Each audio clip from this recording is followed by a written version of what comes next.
Alright, hi everybody! What is up? I hope you're all having a good Sunday. Ooh. I am glad I have my just chatting thing, because the last character I logged into was not, my streaming character. But, alright, let's get into the game. There's 21 people in queue.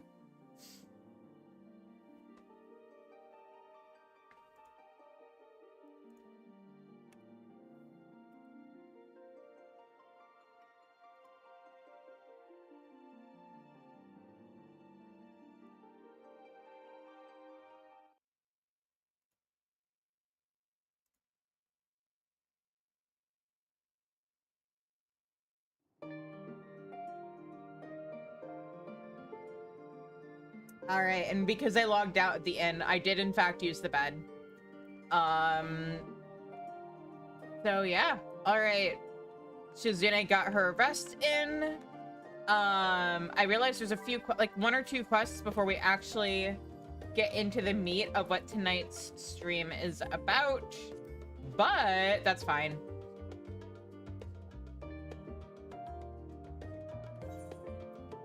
Alright. So let's start by talking to Raha. I hope you didn't mind us barging into your room for our late night feast. For what it's worth, it did me a world of good to put our troubles to one side, if only for a moment. Yeah. Fryle and Grahatia were having a pleasant conversation until you barged in. What do you mean until I barged in? You mean like you guys did to my room last night? Oh, there you are. Feeling refreshed, I hope. I was about to make my way to the studium, as it happens. I wanted to try and speak with Scholark Monteshane and thank him for coming to our rescue in the rostra. As it turns out, he'd come here to see us following the hearing, only to find that we'd already departed for Thavnair. Knowing him, he was probably hoping to chew the cud with his former students. Since we're still waiting for Y'shtola and the others, I thought now would be the perfect time to pay him a visit. Care to join me? Sure. Wouldn't former students include the twins, possibly? Ah. Of course she answers my question immediately after. It's settled. The twins will be coming too, assuming Alphino can tear himself away from his new toys. I'll let you rally the troops while I go on ahead to Phenomenon. Considering my recent impropriety, perhaps I should avoid showing my face around the studium for a time. That might be for the best. If the others should return, tell them we will not be long. But Raha, that was at the library. You should be safe at the studium. Smile. Unlike some of the scions, I am not an alumni of the studium. As such, I have no acquaintances there I am obliged to visit. And while I would love nothing more than to pore over the many great tomes of Phenomenon, I fear my presence there would stir up more unwanted trouble. So, for now, I will be patient, much as it pains me to do so. Nerd, I love you too. Alright. Where are our wayward twins? Ah! Oh, look at him! If Father can master these fiendish contraptions, then so can I. What's the matter, Alphino? I thought you said this would be easy. You were literally healing in the previous dungeon if I had used duty support. Why are you having trouble with them now and calling them fiendish? Heading out for a stroll? Yeah, we're going to visit the studium. Thought you might want to join on. The Scholark himself was here? In that case, what are we waiting for? I too am eager to see him, though I somewhat dread the thought of visiting the studium. I dare say our notoriety precedes us. Alphino, of all people, worrying over his reputation.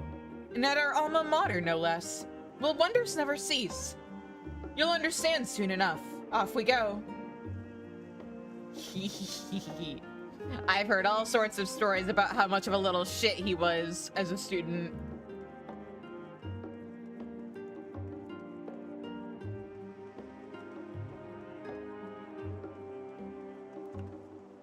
Oh yeah, those keen of eye may notice I updated my glamour and changed my swords.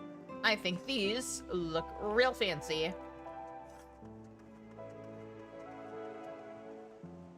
I also finally fixed my portrait, so there's that.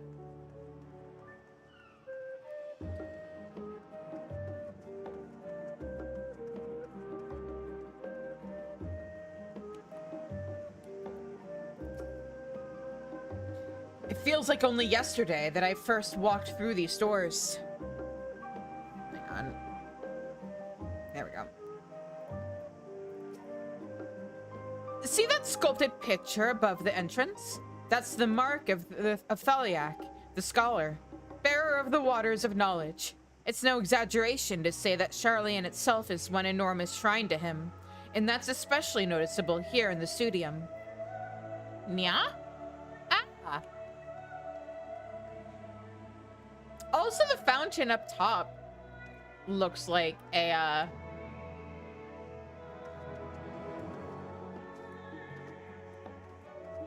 thing of water that is pouring, I'm assuming, into whatever feeds into these little waterfalls on either side.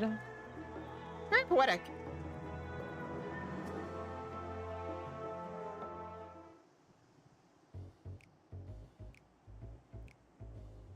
Why is it this music? Here it is. Phenomenon. Well, I expect you made note of it before. One can hardly miss it.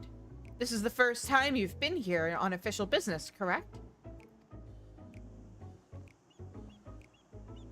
Well, most of the space is taken up by the expansive auditoriums. It also houses numerous laboratories, testing grounds for experimental magics, and a host of administrative offices and so forth.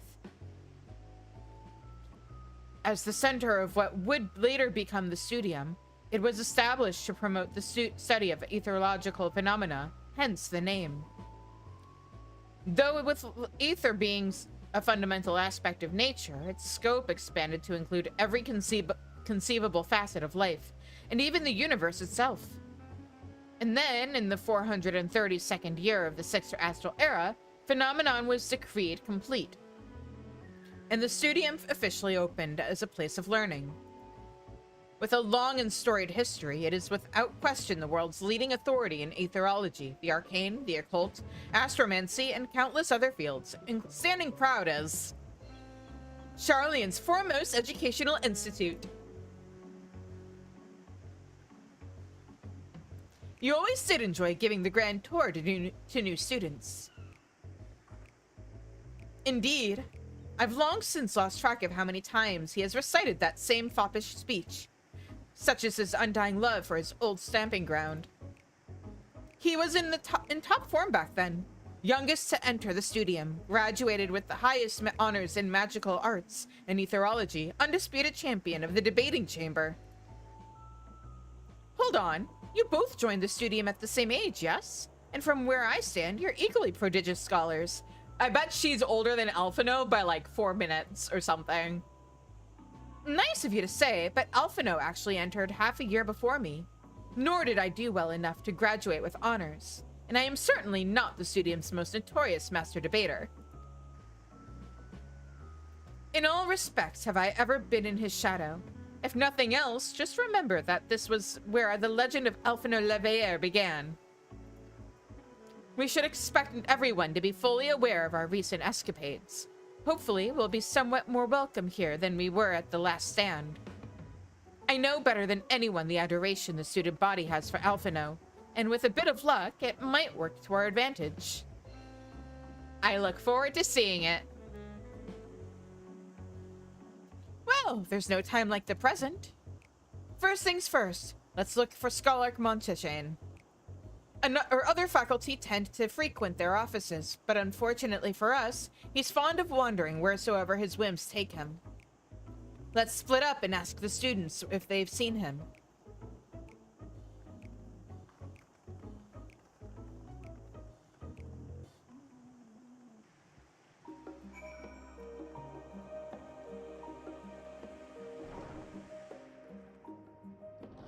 Hee hee. Hee hee hee hee. He. Okay, let's talk to some NPCs that aren't quest related first, because they'll be funny. Phenomenon is something of a multi-purpose facility used by lecturers and craftsmen alike. If you're looking for learner's meat, it's through the last door on the left. Oh my god. I assure you, I'll tell you all about it after my business with the Scholark has concluded. The Scholark? Tell me, my good fellow, does this have something to do with saving the world from catastrophe? Might we turn our attention to Master Laveilleur's graduation thesis? I too have my doubts regarding our policy of non-intervention. Is it true that your experiences overseas are the reason you have incurred the ire of the Forum? Oh, what I wouldn't give to see you butt heads with those old codgers. Poor Elfino.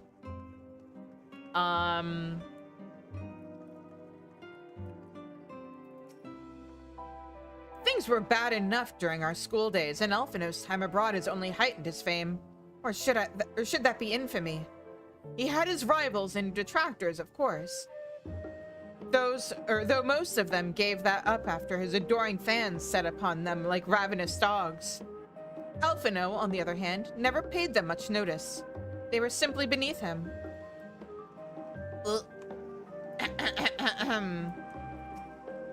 My princess, my queen! So long as I can continue my research with you, I am in bliss. I know who she's talking about. I forgot that, like, the context for that is from a side quest. Well. Okay. Hi! That was Alphino Leveilleur, wasn't it? The Alphino Leveilleur. And he's with his sister and Master Baldezian's granddaughter. This can only mean one thing. An event of epic-shattering proportions is fast approaching. Spread the word! Oh, sorry. You said you're looking for the Scholark, yes? Knowing him, he could be anywhere. But Miss Eliepo should have a better idea.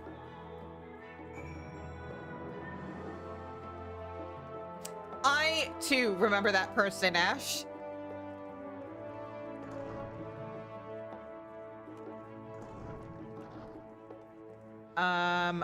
This Miss Eliepo. Yes, okay.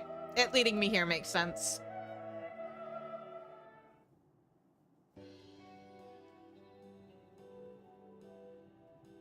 Are you lost? Wandering in off the street, perhaps? Wait, don't tell me. You're a trainee gleaner fresh off the guild ship. I'm right, aren't I? Headache-ridden glory, oh no! Make sure to take medication and hydrate and eat. Oh, how silly of me. An orientation is in order. Allow me to bid you a warm welcome to Searcher's Meet. Let me start with a question. What is the most important thing you'll find in the studium? Knowledge. That's right, books. Close enough. And what's the second most important? Why, that's simple. Everything else. That's what we deal in here at the Searcher's Meet. Whenever the students or tutors find themselves in need of equipment or materials, they come to us. If we don't have it in our stores, we send the gleaners off to find it.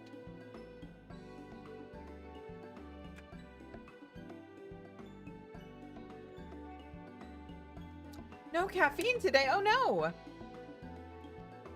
Honestly, we wouldn't believe some of, I can read. Honestly, you wouldn't believe some of the requests we get. Eye of Paisa this, tongue of Giganto that. It's enough to make your hair stand on end. I mean, that just sounds like typical adventurer tasks. Which is possibly what some of our students are trying to accomplish, this being a school of magic and all. How is Shizu today? I'm hanging in there. Because of scheduling conflicts, the D&D group I'm in that normally plays on Saturdays, we ended up playing today instead. So I was playing D&D from noon until like 2:30ish, and then I decompressed and ate and rested a little bit, and now here I am. Oh, I just realized, hang on, I never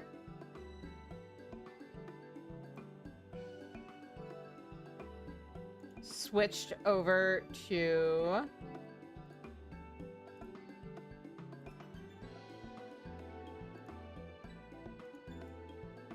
my non-Friday Night Rights related stuff. Okay, there we go. Yeah. What do you mean I ate? So proud. Ash, not only did I eat, I ate twice. I had a sandwich and I had some toaster strudels. Not in that order. Reverse order, actually, because the toaster strudels were breakfast. But, like, give me a break. As our newest gleaner, you'll have your work cut out for you. But I think you'll find it quite rewarding. The only thing I'm interested in gleaning is information on the Scarlark's whereabouts. I've tracked down many miscellaneous knickknacks in my time, but I'm no gleaner. This one. The only thing I'm interested in gleaning is information on the Scarlark's whereabouts. I beg your pudding. What? What do you mean? What? Hang on. Pudding? That's adorable. Hold on. How did I never notice that? I'm taking a screenshot of that for posterity. Oh my god, you're right. I wasn't really thinking about it because Aliepo is a really common name for sun cats.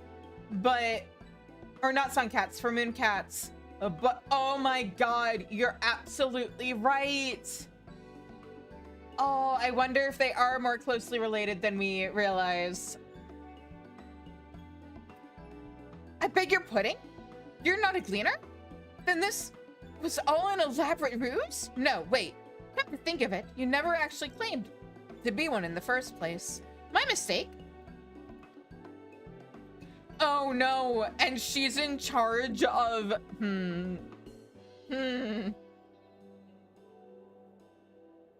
My guess is she's probably a cousin or something. I don't know.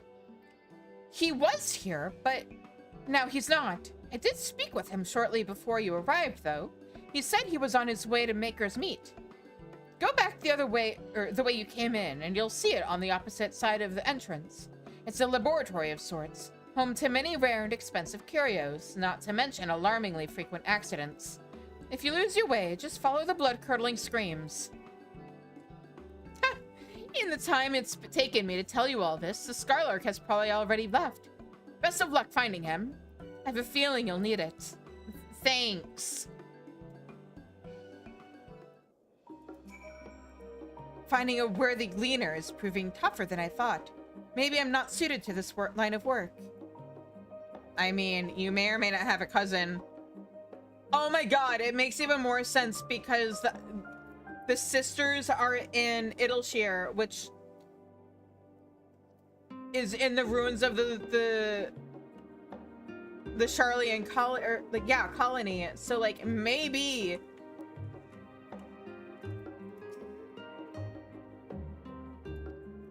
oh.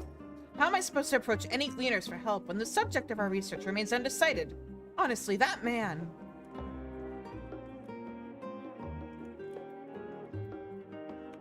Oh yeah, I get to like talk to all these guys. Oh dear, am I even ever going to find a craftsman for the professor? All this pressure is going to be the end of me. Oh, I hope I find someone who can help soon. Hehe. Gee, I wonder what you could be looking for.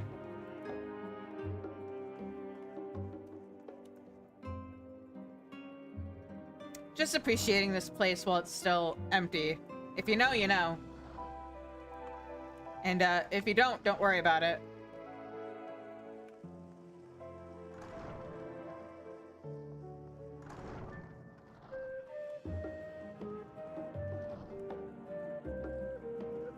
Oh, this place is completely empty. Huh.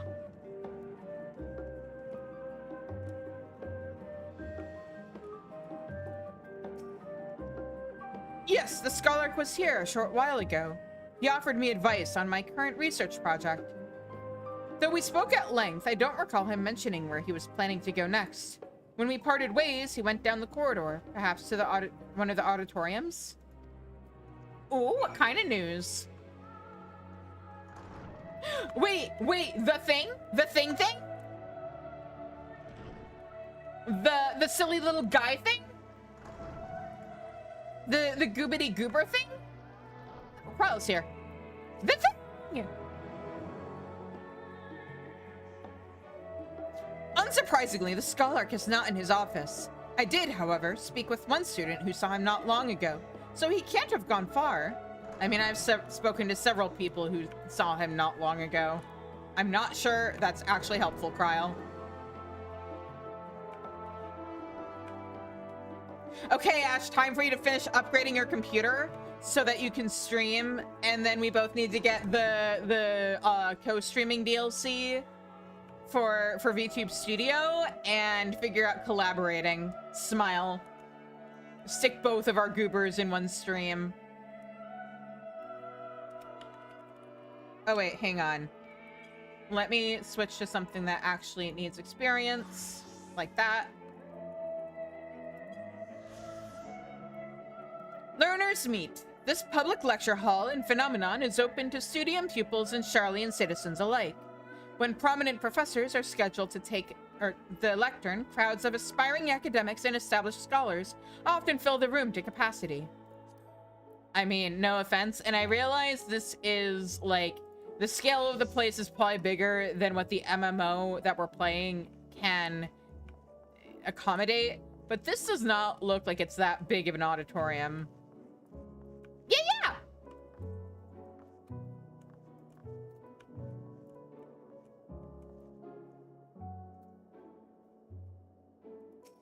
Hello?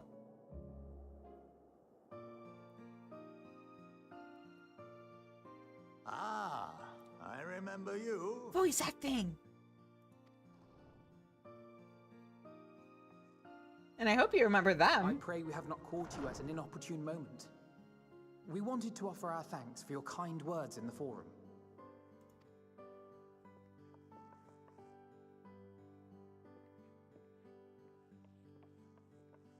Well, I could hardly let that inquisition go unchallenged. I've always believed that curiosity should be nurtured, not stifled. Thankfully, a majority of my colleagues agreed. A slender majority, aye, but a majority nonetheless. Had the vote not gone our way, we would be having a very different conversation, if any at all. Though I'd like to think you would have not given up on our cause. I'm told you paid a visit to the annex afterwards. Yes, that's right. I was hoping to speak with the grandchildren of my dearly departed friends Galuf and Louisoix in a less dour setting. But it seems I just missed you.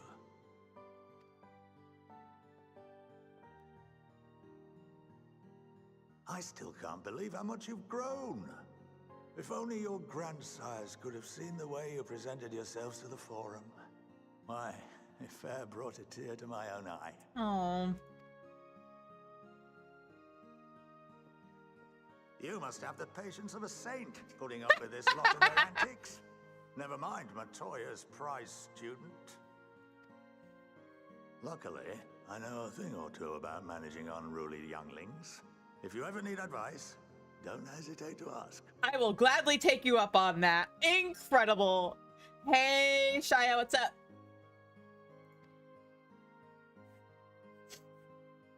I forgot how much I... What? Thank you for the... If I may, there is a rather more pressing matter we wish to discuss.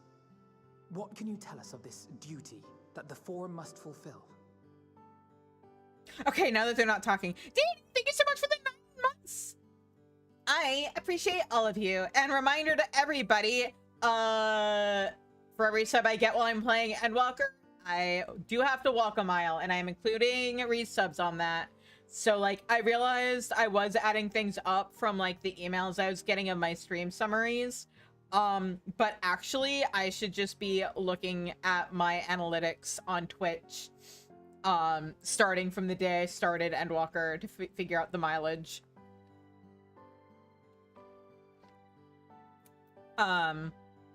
So yeah, I believe that may put us in the neighborhood of 60 miles we have to walk now. everybody else is also encouraged to participate. Post your progress in the Discord. I have a channel specifically dedicated to it. Anyway, let's go back to new best grandpa. Nothing, I'm afraid. Like all humble servants of the Forum, I am sworn to secrecy.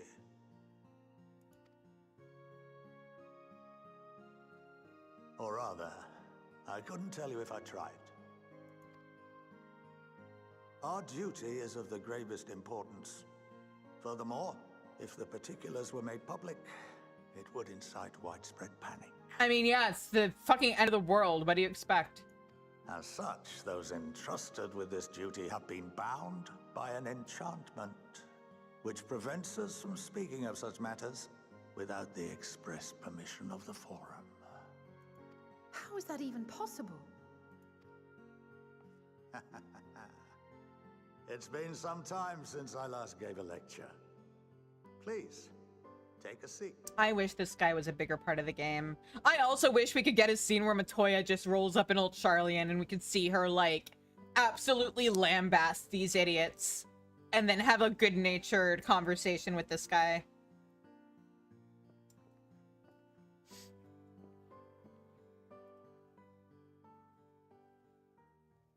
Final Fantasy XIV needs more Matoya and Montashen.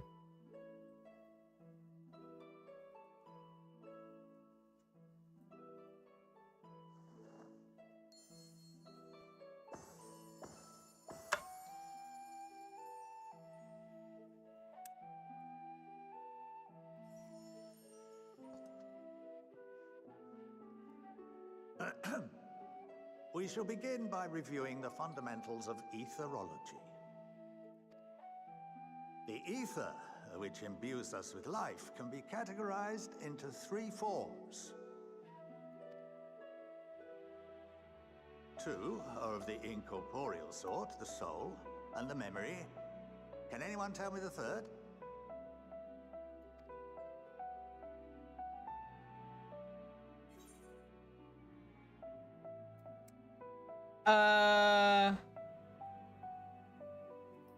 Corporeal? Yes, very good. This is the form with which the layman is most familiar.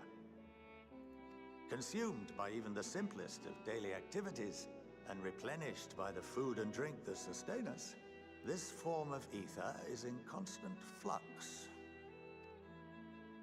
In contrast, the ether that comprises the soul is rarely subject to dramatic change.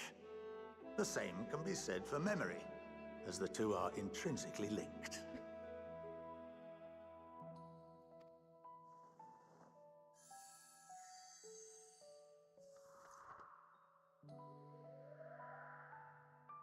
Picture the soul as paper, and memories as words written upon it. Now, what would happen if that paper was doused with ink? The same type of ether as comprises the memories.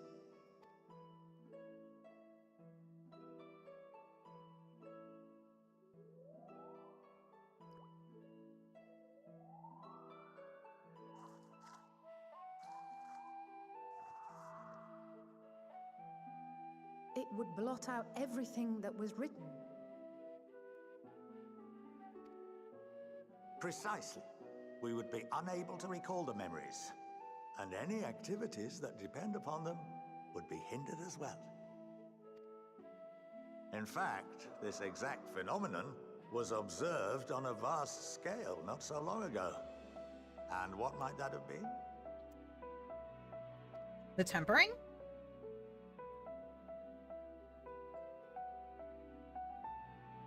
The 7th Umbral Calamity. Oh, right. The people of Eorzea vividly recall Bahamut breaking free of the Lesser Moon and raining hellfire down upon the realm. But no one could seem to remember the events that followed immediately afterwards. Indeed. To this day, we have yet to determine whether it was an unintended consequence or a deliberate act. The enchantment which binds me and the rest of the Forum is based on a similar principle. And yes, it is a contravention of the Charlian prohibition against the practice of memory manipulation.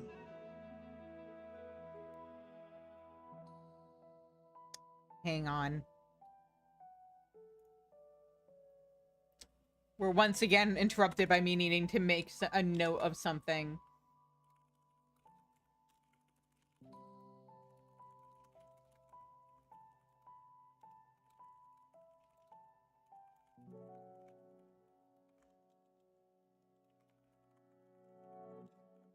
Because, hey, maybe that should have been more thoroughly addressed or explained in Endwalker, guys. Was it just a side effect of what Louis Soir did to the Warriors of Light of that era? Or was there something else going on? It would have been nice if they had given a better explanation for that.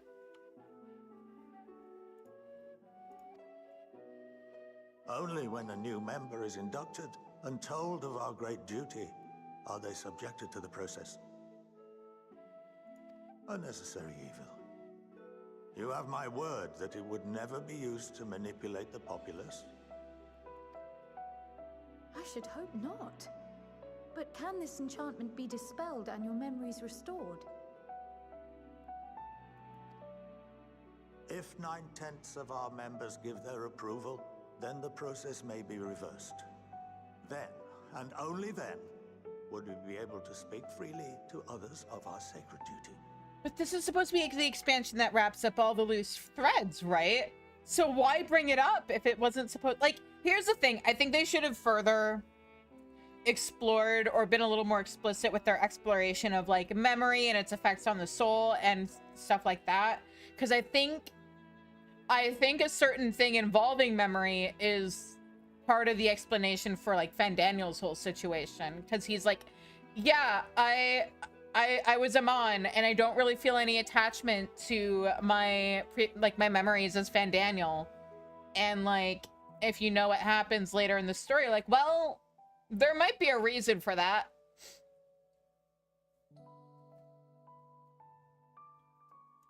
Barring that, we must wait until we return to the ethereal sea.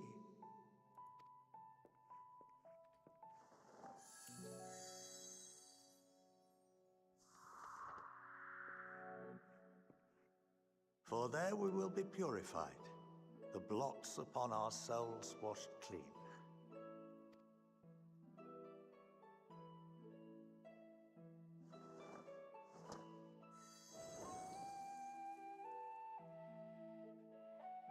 And our memories drift apart and dissolve, rather defeating the purpose, I suppose.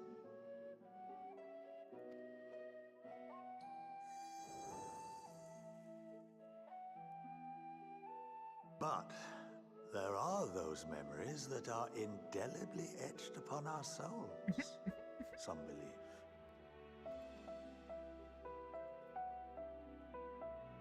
What happens after that? We are reduced to pure ether, coalesce with that of others, and create souls anew. Alternative schools of thought assert souls remain whole and return to the corporeal world, reborn into another form. I mean, we know this is how it actually works because, like, Azam and the other reincarnated ancients. Both theories have their proponents. Personally, I consider each equally probable.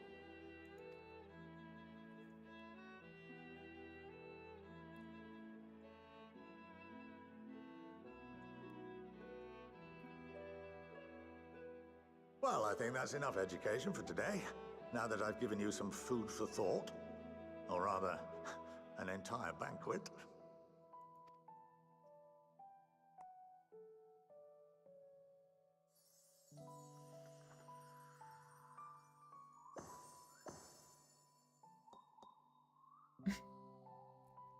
Cute.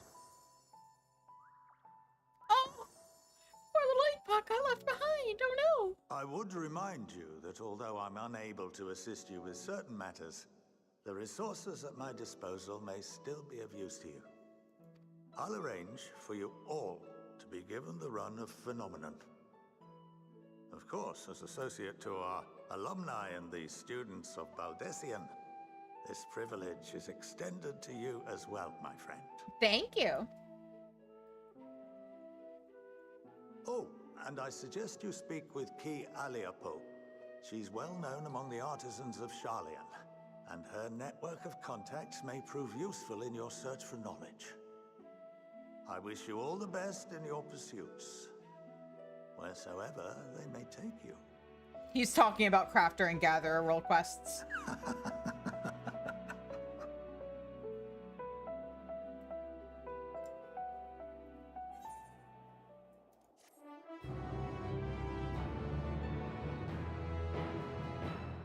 Yeah, I've been granted run of Phenomenon. If I am game, Kialiapa would like my artistry or artisanry to, or would put my artisanry to good use.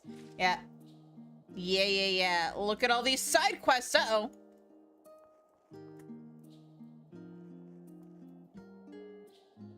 A capital idea? Gee, I wonder what that's talking about.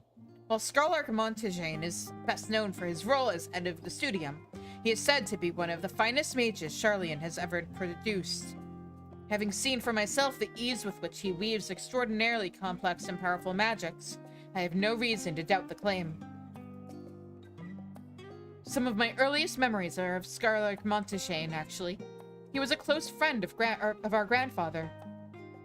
He would come for tea and amaze us with his tricks, much like his demonstration with the paper and ink.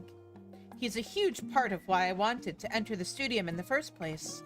Aww. Okay. Side quest time. Nope, hang on. Let me... There we go. Oh, right. I got... gear from that, right? New weapon? 525. So that should be an upgrade for me. Yes.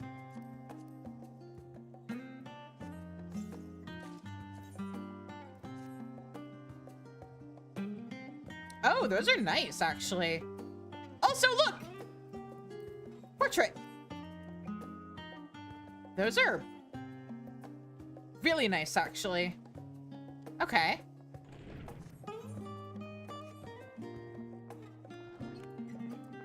Wait. I think these quests I can actually access. Oh, right. Back to Summoner. There we go. Ha! Ha ha! Ha ha ha ha! Right. This one. Frostion is feverishly looking around while mumbling to herself. Oh, my love, my light, where have you gone? I am nothing without you. Are you okay? Oh, I didn't see you there, absorbed as I am in my search. I've lost track of my mammoth, you see. A key asset for my research into the many mysteries of ether. I must have given her an erroneous command, or perhaps even jilted her. She is gifted with such a sensitive heart, you know. In any case, it has been some time since she has left for her task. Please, can you assist me? Yeah, sure. Oh, thank you, thank you.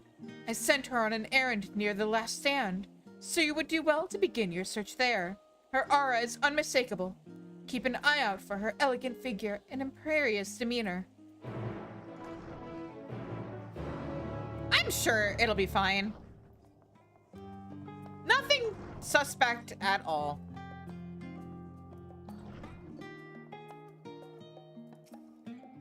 But that would affect the ethereal conductivity. You don't look like a student. This isn't learner's meet. Rude. You there. From some distant and exotic land, yes? I mean, it's Eorzea. I require a fresh perspective for the next step in my research, if you have a few moments to spare. Sure. Do not worry, nothing too complex will be required of you. I am planning an introductory class that will educate younglings on the practical applications of etheric energy, and I seek opinions on the lesson plan. With any luck, it shall strike a spark which ignites a lifelong love of learning and curiosity. Considering my lofty goals, I welcome honest feedback, even if it isn't entirely positive. Will you help? You're gonna call me stupid at some point, aren't you? Something, oh, you have the intellect of my target audience or something, right? Thank you, my eager student. Together, I dare say we are building the future. Pray visit my colleague in Tranquility. A burly Rugadin fellow, his imposing frame belies a brilliant mind.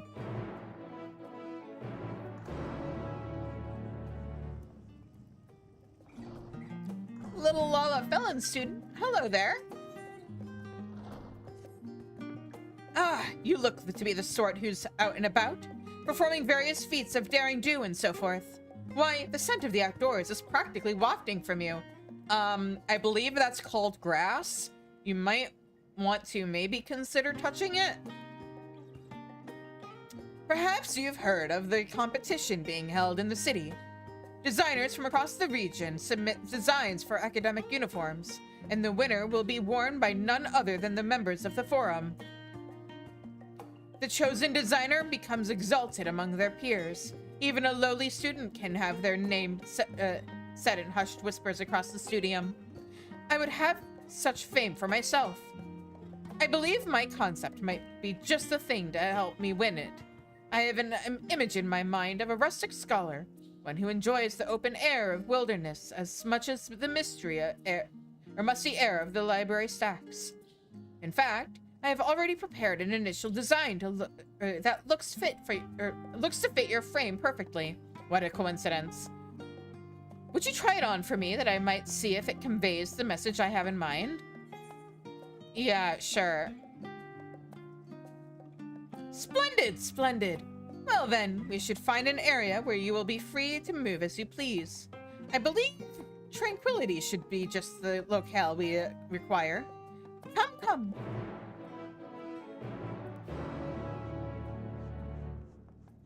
Yeah. Come, he says, like I'm some kind of dog. Okay, we're gonna find out what's going on at Numenon first, because we've got a quest here. Oh yeah, I should probably... I don't think this is gonna involve any combat, but... What's a summoner without her carbuncle, right?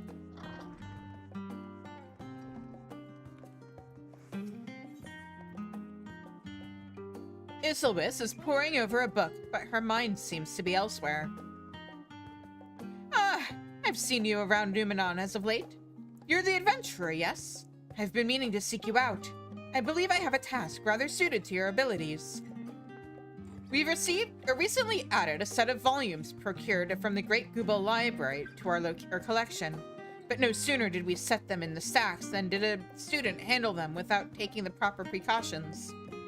A spell was activated that apparently was meant to prevent their theft, causing all 5 of them to go scurrying, yes, scurrying, off to God's nowhere. They are quite ornery in their current state, and I'm afraid few of us are suited for combat. For you, however, books should be a simple enemy to best, if it comes to that. What? Martin's Lauren, thank you so much for the follow. Hello. And thank you for the stretch. Okay, and everybody knows the rule. When I have to stretch, you guys have to stretch. When I have to hydrate, you guys have to hydrate. So everybody get those stretchies in. As I said before, 5 volumes are skulking about at present. I've prepared a solution that should calm their rage somewhat, but they may require a few knocks on the spine before you can carry them safely. Would you be so kind as to collect them for us? Thank you, and Godspeed. I like how right after I say, oh, I shouldn't need to worry about combat, we're in a city, the game gives me a quest that involves combat.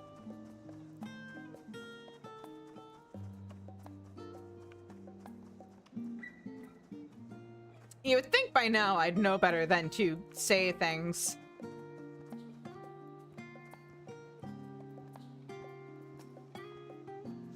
The book is chomping at the air, as if to ward off anyone from coming too close. Use the powder to put it to sleep, but keep watch for your fingers. Sleeping powder. A bag containing powder made from an obscure herb. Simply sniffing it makes you drowsy. I think that might just be my usual state of being. As a notorious eepy girl. The book is slumbering peacefully. At least it appears so. Hi there, little guy.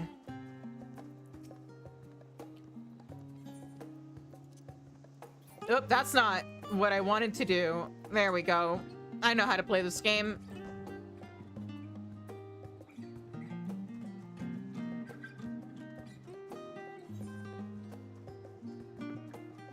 Oh, they aren't all here. Got it, got it.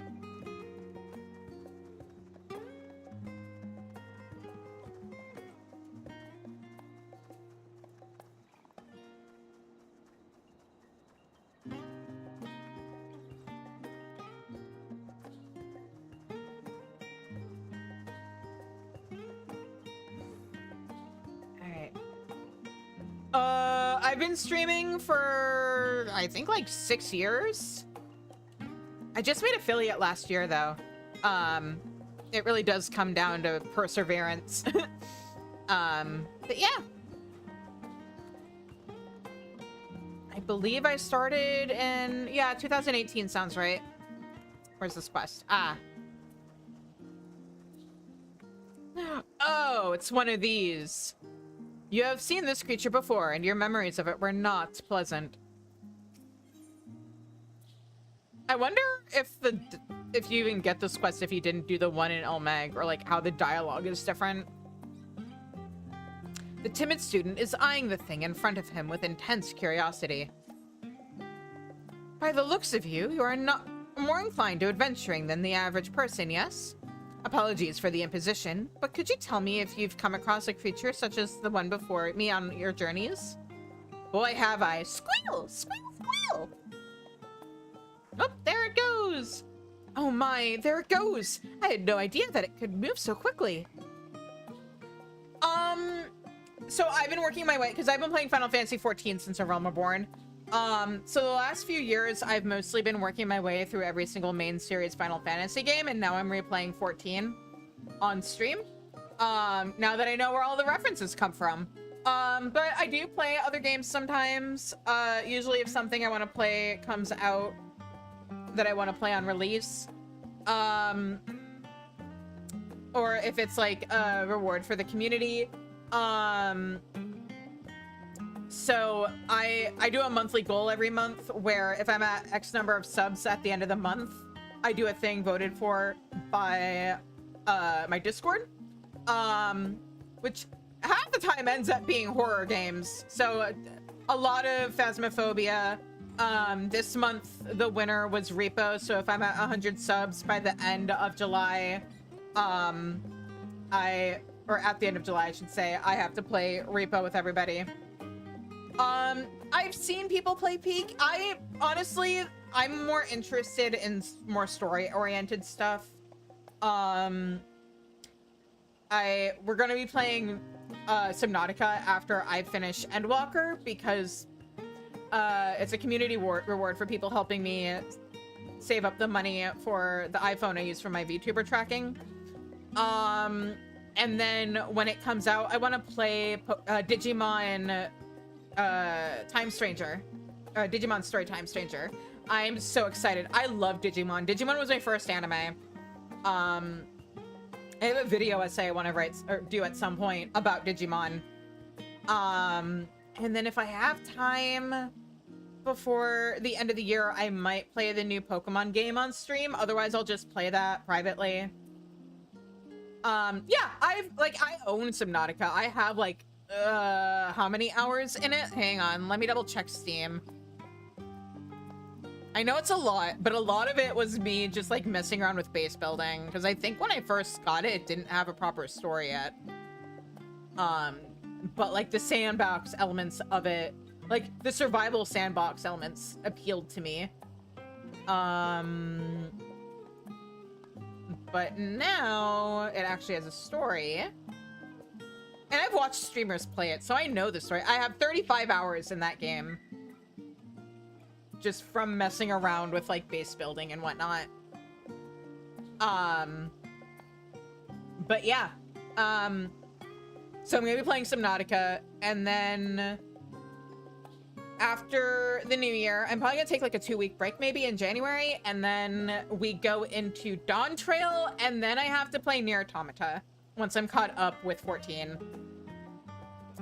At which point I go and I play all the direct sequels to the Final Fantasy games. There's a lot, especially if you include 7 Remake. With me playing games only 12 hours a week, it's gonna take me like a year just to get through the sequels. But it also took me like 3 years to get to this point, or like, I'm on year 3 of streaming Final Fantasy 14, so playing more than one game in a year sounds really nice. But yeah. Oh my, there it goes. I had no idea it could move so quickly. Apologies for giving you a fright. That thing was recently delivered to the door of my professor, although the reason why it eludes us. Perhaps one of the gleaners sent it to us, thinking it would make a suitable research subject.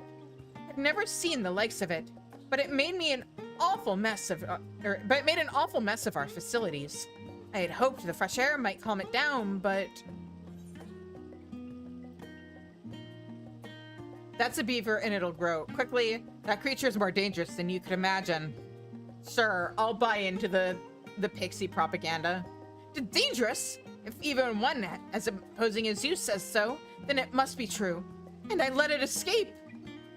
If word of my oversight gets out, my professor will tan my hide.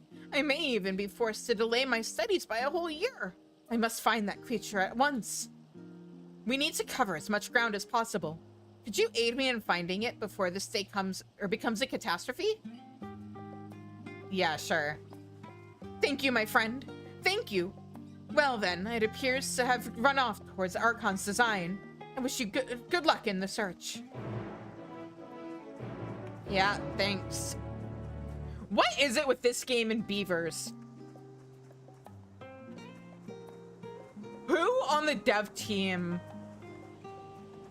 was hurt so badly by beavers that they just like have it as a running thing in the game? Let me actually start with you. Ah, you must be the help Passemerant sent word about. Are you ready to begin your education? Yeah, sure. Firstly, observe the object next to me. No mere rock, it is an experimental apparatus designed to simulate the movement of ether through the environment. Through it, I intend to demonstrate how crystals are formed. Wait, this rock? Okay.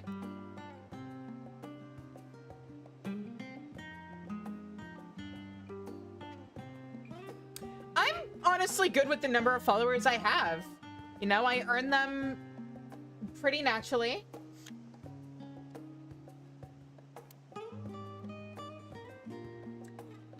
And yeah.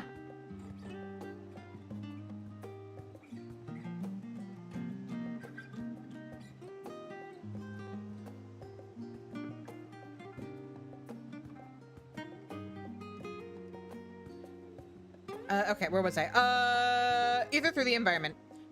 Through it, I intend to demonstrate how crystals are formed. There we go. Now, the next order of the day is to use this explosive to destroy the device. Do not be afraid. Your extremities are safe, I assure you. Boom.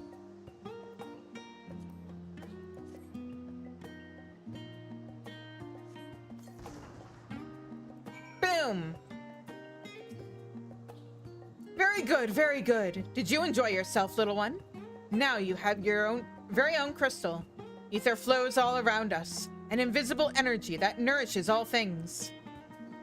When a physical object so suffused with ether is destroyed, it releases the energy contained within it into its surroundings. Some returns to the environment, but some remains in the physical realm. Thus are crystals formed. In simple terms, they are the physical manifestation of ether. Frozen in time. Simple enough to understand, yes? Oh boy, is he gonna be really wordy. I may finish this quest after the ad and...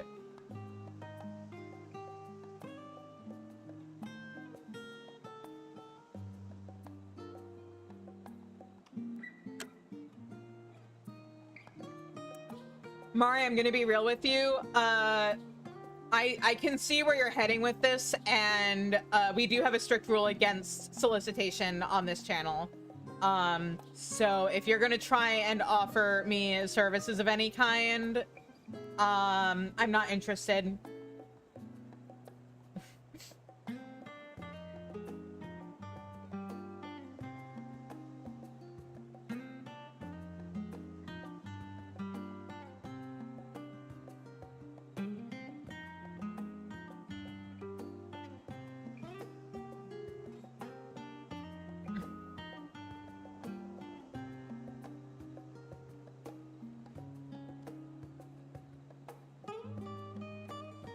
Okay, well, I do have overlays commissioned and I'm waiting for them to come in, and I will customize my channel naturally as I see fit.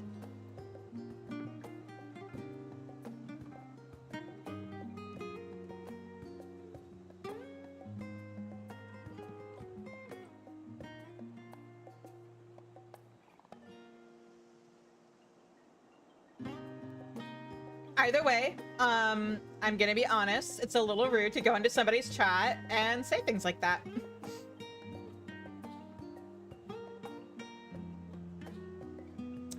Anyway.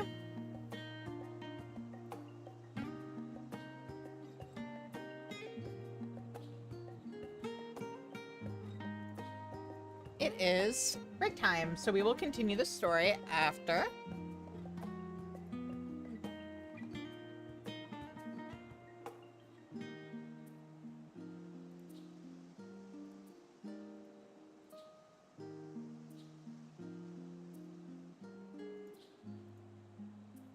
Oh, what happened there? There we go.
Welcome back, everybody. I just have to take care of something real quick.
There we go.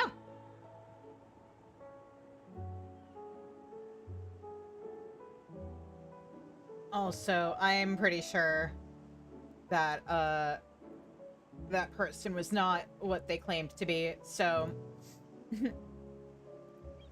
there we go. All right. Let's continue with this story. I've heard those words before, but never in that order. You've opened my eyes. My hunger for knowledge has been piqued. I've heard those words before, but never in that order. Just because that's really funny. Ah, is that so? Any Charlian youngling could recite those facts from memory. However, I may not always have the luxury of teaching such cultivated minds, as today is demonstrated. Yes, we must be more thorough with our explanations. So thorough that even the unlearned would have no trouble understanding them. Thank you for your frank opinion. Sometimes an outside point of view can illuminate otherwise unseen faults. You have given us much to consider. As for the matter of compensation, my colleague is in charge of that. Please return to him to receive it.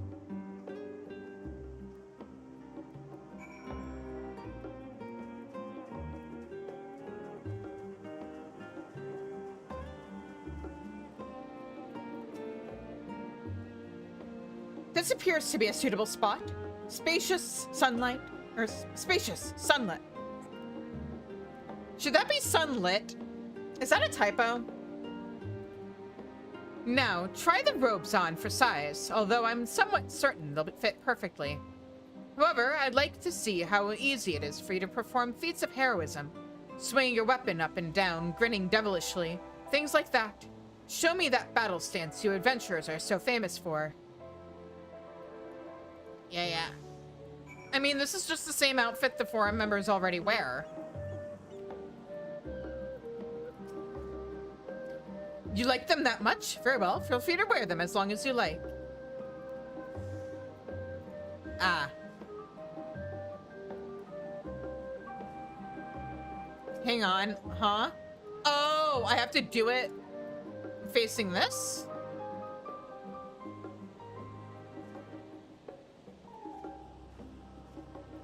There we go. Ah! Yes! You look ready for a grand adventure under the sun. I believe these robes shall be well suited to both the lectern and the open fields. Now, I'd like to test the fabric's breathability. Work up a bit of a sweat for me, will you? A friend of mine needs a delivery done, and who better than you to do it? Please bring this crate here to Kekamo at the confluence. It's a bit of a trek, but you look up to the task. Confluence, that's over here, right? No. Yes? No? Yeah. Yes?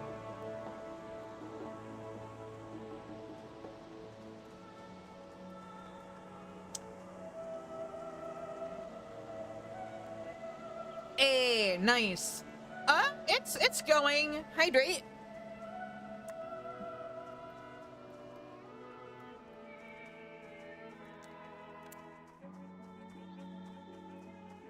you missed a bit of a weird situation with the chatter, but you know, it happens. It was one of those, like, they start with engaging you in conversation, and then suddenly they're like, wow, don't you think you should have more followers? Maybe if you had a nicer, like, layout or your channel was more personalized, you'd get more followers. And I'm just like, I see where you're going with this. And then when I told them I wasn't interested, they were like, oh, you're being rude to me. I'm just like, okay.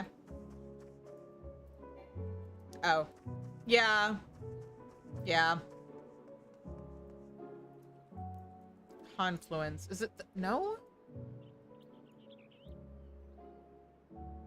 Oh! I was supposed to pick up a crate. Whoops. Ha ha ha ha ha ha ha ha ha ha ha ha ha ha.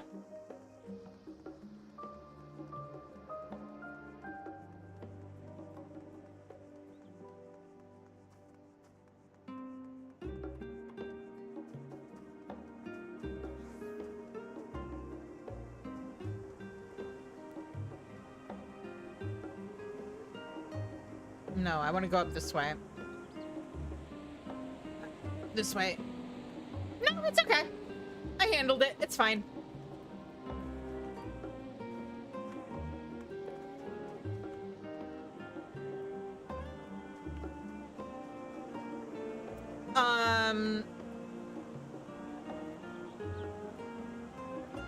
The funny thing is, I am waiting on my layout.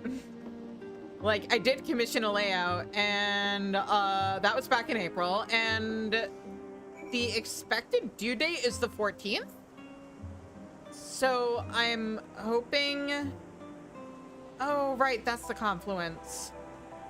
I'm hoping I'll be getting it soon.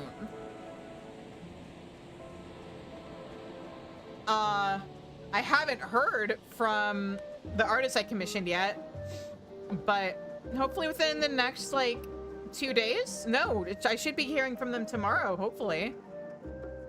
And if not, that's when I DM them and I'm like, hey, can I have an update on this, please?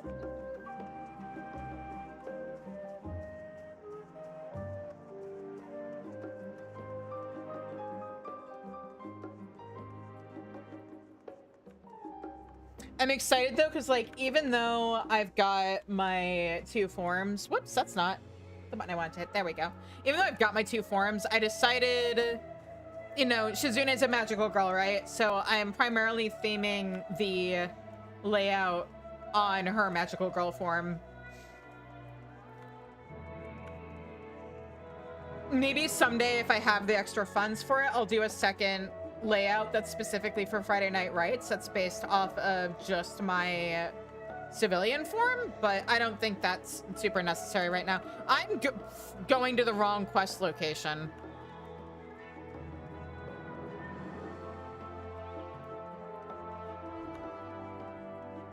I'm also excited to see it soon. Wait a minute. Huh? Wait. Do I not have legs under here? Like, there are points where underneath the, like, you see the shoes and stuff, but I think this robe is just a flat circle. Yeah. Okay.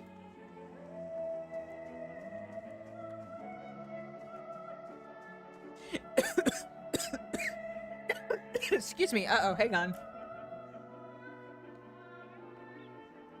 You know, I was gonna be all like, this quest proves that they could make this outfit for player characters and let us have it. But, I'm starting to understand why we don't. I don't think this outfit is really meant for the kind of scrutiny players give to their gear. There, I got a little lost, but... Oh, a member of the forum here? I mean, welcome to my humble library. Or laboratory. What did you need, madam? I know there's 99 of them, but you'd think they'd know the faces of their forum members. Oh, you gave me quite the fright. You should be more aware of the effect that that such robes have on the people here, students and professors alike. Of course, I'll accept these crystals most gladly. That being said, pray inform the student who gave them to you that she should do her own work from now on, regardless of what experiments she may be conducting. Noted.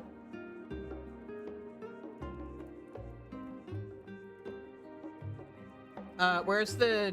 Oh, here's the door. But yeah, I am super excited about the layout. The next thing I want to do, and I might maybe just to like speed things along, I might ask my mom if there's like any work around the house I can do to like earn money. Like basically if there's any work I can do for her.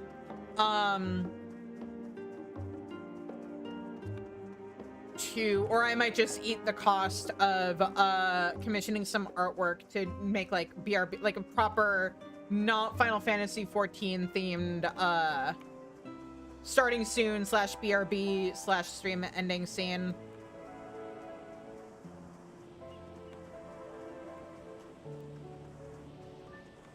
I think I might have an idea of what I want to do with that. Welcome back, my adventurous assistant. I take it the crystals were delivered without incident? I mean, there was a bit of an incident. I see. Kekamo can scarcely get through a single conversation without giving her unwanted advice. No matter when my robes are chosen, I wager she'll treat me with the respect I deserve. You don't appear to be flush, so I take it the robes were light enough to allow somewhat physically taxing duties. However, I would like to examine them closer for any signs of wear. Could you return them to me? Yep, here you go. They're not really my style. Thank you. My masterpiece draws one step closer to perfection.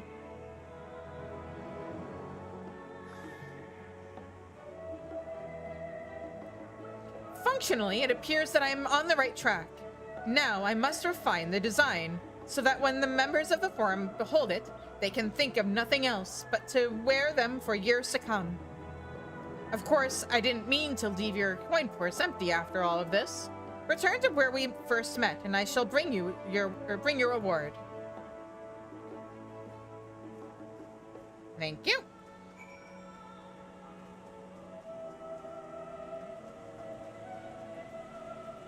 All right. Book. Get. So far, I haven't had to beat any of these books up.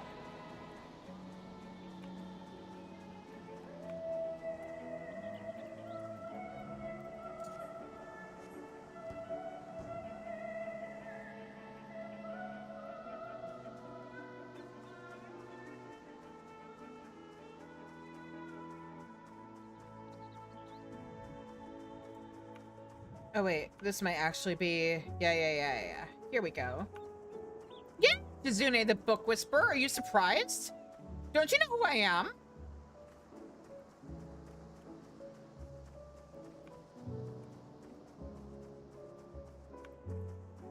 Uh-oh. Did the map lie to me? It makes it look like I can... Can I? Maybe? Is there a way around here? No, it's lies. Okay. Well, in that case...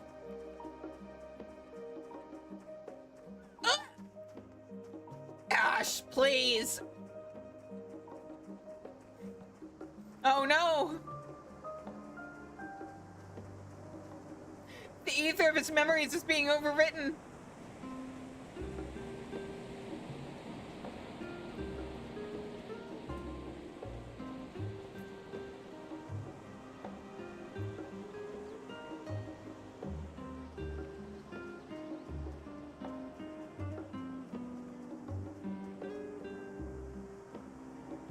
Speaking of ash, what's this ash-covered envelope?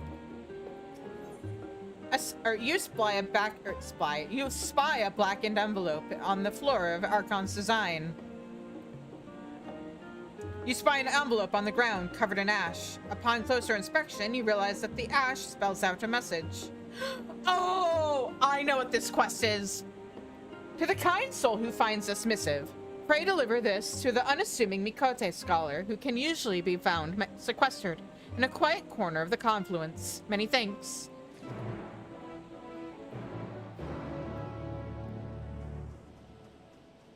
At least I think this is the quest I'm thinking of.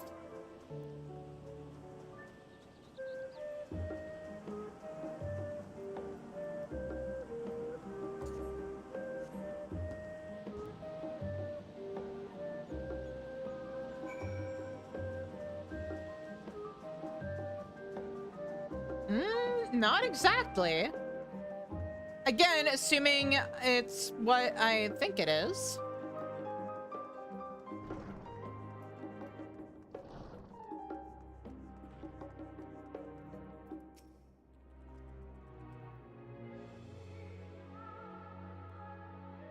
Yes? Were you looking for me? I suspect I spend too much time in this corner of the confluence if someone I've never met knows to find me here. The message written on this envelope indicates it is meant to be delivered to the confluence. And here you go. A letter? If you don't mind me asking, can you tell me where you found this? On the floor. Of course. I see. The place where you chanced upon this one is one of dubious prominence. Students are confined there as punishment for recalcitrant behavior. I believe I recognize the hand which penned this message. The student is an acquaintance of mine, although that might be a rather generous term. Several days ago, he was confined there for concocting an explosive alchemical component and using it to surprise his teachers. His little stunt ended with half the gardens in the teachers' quarters in ashes. And it seems he put more effort into writing a message to his would-be courier than his letter's recipient. Bring me food and a candle. I see. That boorish lout. It serves him right, being locked up in that room. Maybe this isn't the quest I thought it was. As you can doubtless surmise, our relationship is somewhat strained, and I apologize for making you party to it. But what's done is done, and now I would ask a favor of you myself. Huh? Could you procure a candle from Tofwib at the Agora? I shall prepare the food this fool has requested, much as I would rather not. When you are done, pray meet me at the spot where you found the letter.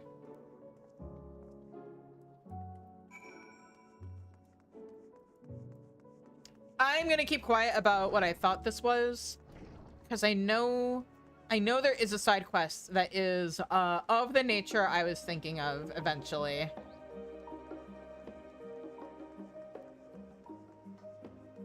Don't you sell books? Why would you be selling candles? A candle, you say? Why, of course! Here, take this. Please inform the requesting student that they can pay at their leisure.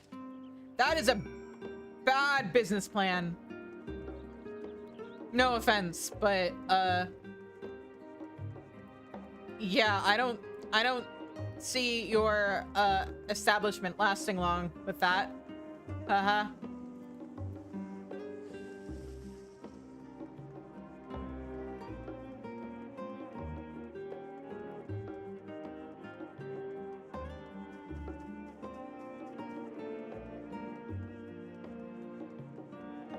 Oh, hey, we know that uniform.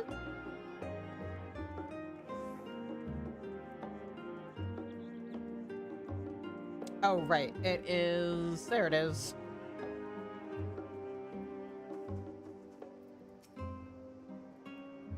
Squeal! Squeal! This seems to be the creature you were looking for.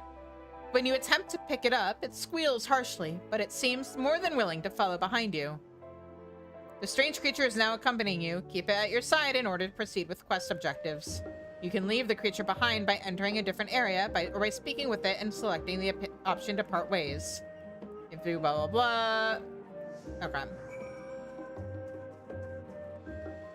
I am now escorting a little guy. Squeal!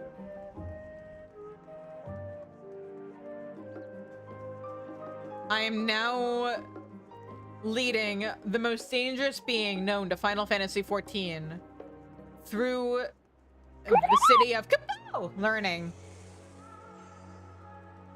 and knowledge and wisdom, where they abhor combat and therefore would be defenseless against the terrors that this thing could inflict. Ah! Oh, that looks wild against the map. Is that better? Barely.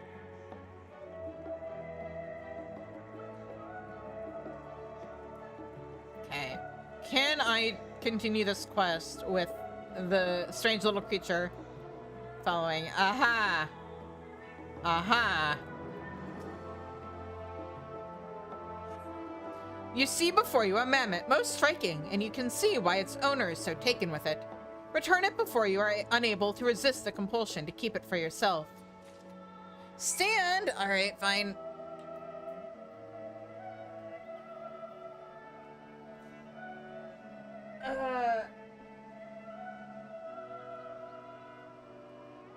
You're just trying to use up points. Oh, what just happened?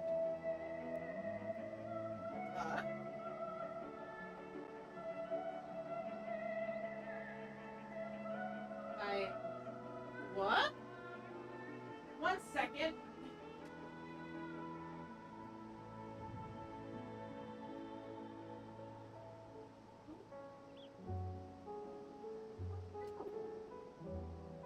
I don't understand.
Okay, we're okay. Somehow that pulled the, one of the display ports for one of my monitors out of my computer and bent it slightly. It's working fine now, but yeah. I'm gonna shove my wall down if I give it some slack. There we go. All right, everything's fine.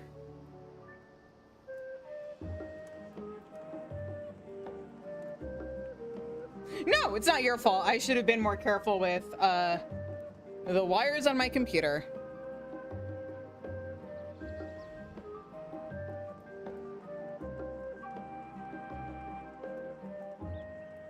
All right, let's start turning in quests.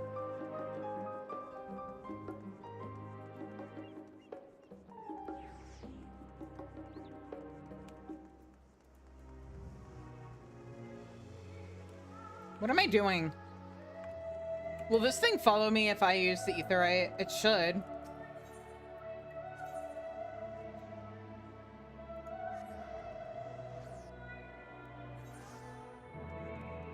Yes, okay.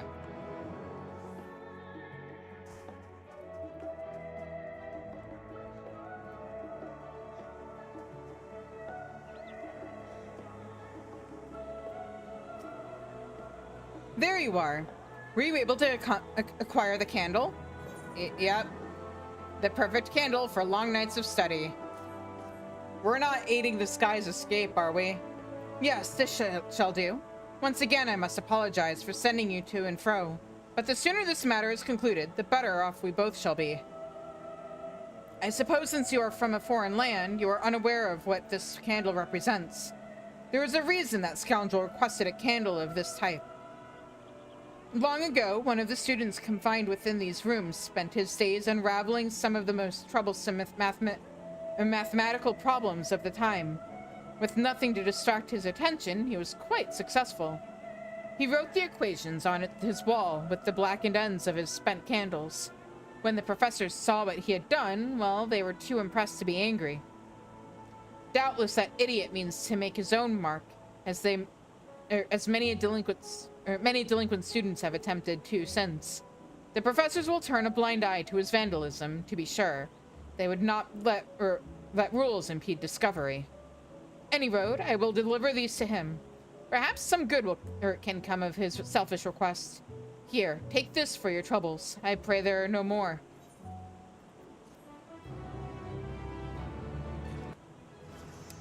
Or, you know, you just delivered something flammable to a guy who got put in detention for something involving explosives. Are you sure you don't want to think a little bit harder about that particular course of action?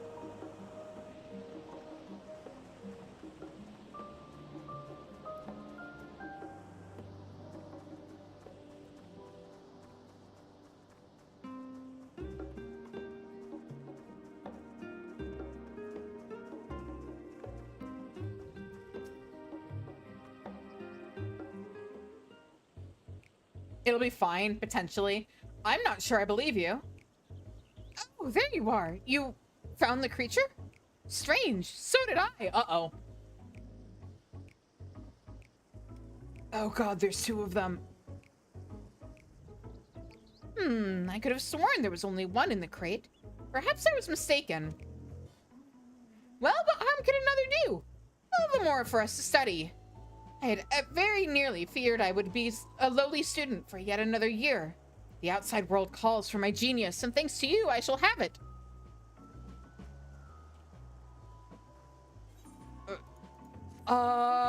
Who is the second? The implication from the pixie quest was that the pixies got turned into the beavers. Boy, I hope this student isn't later like, huh, my professor's been missing for a while. I wonder where he went.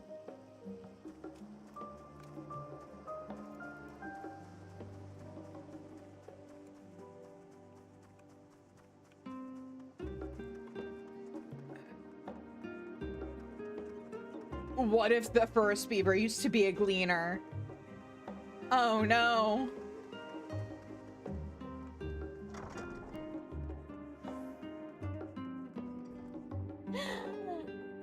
Oh no, I am sketch.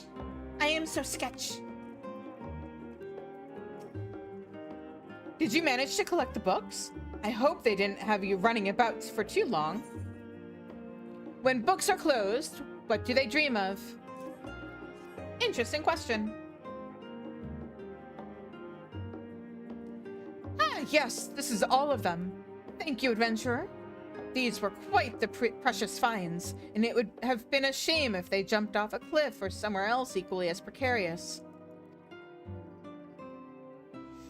I see among them it was a restricted tome. I'll have a word with the student whose recklessness caused this whole incident. Although he has been chastised plenty already, you can be sure. Unfortunately, this incident isn't the first of its kind. Books protected by this manner of ward must only be handled with gloves woven from the self-same grass I used to make the sleeping powder.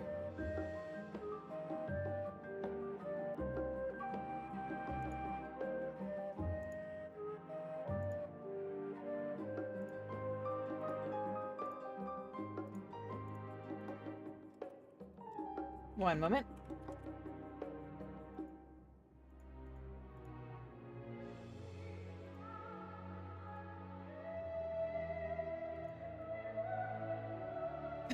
Never close the grass, never go a day without touching grass again. Yeah.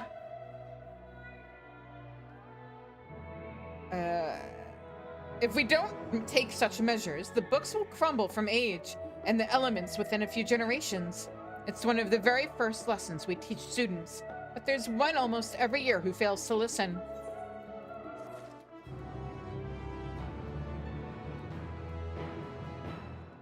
I think they mean they take the fibers of the grass and turn it into thread and then use that to make the glove, or the fabric for the gloves.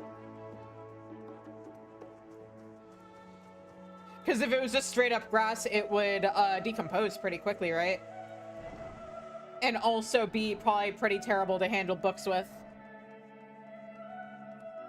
We're gonna save her for last.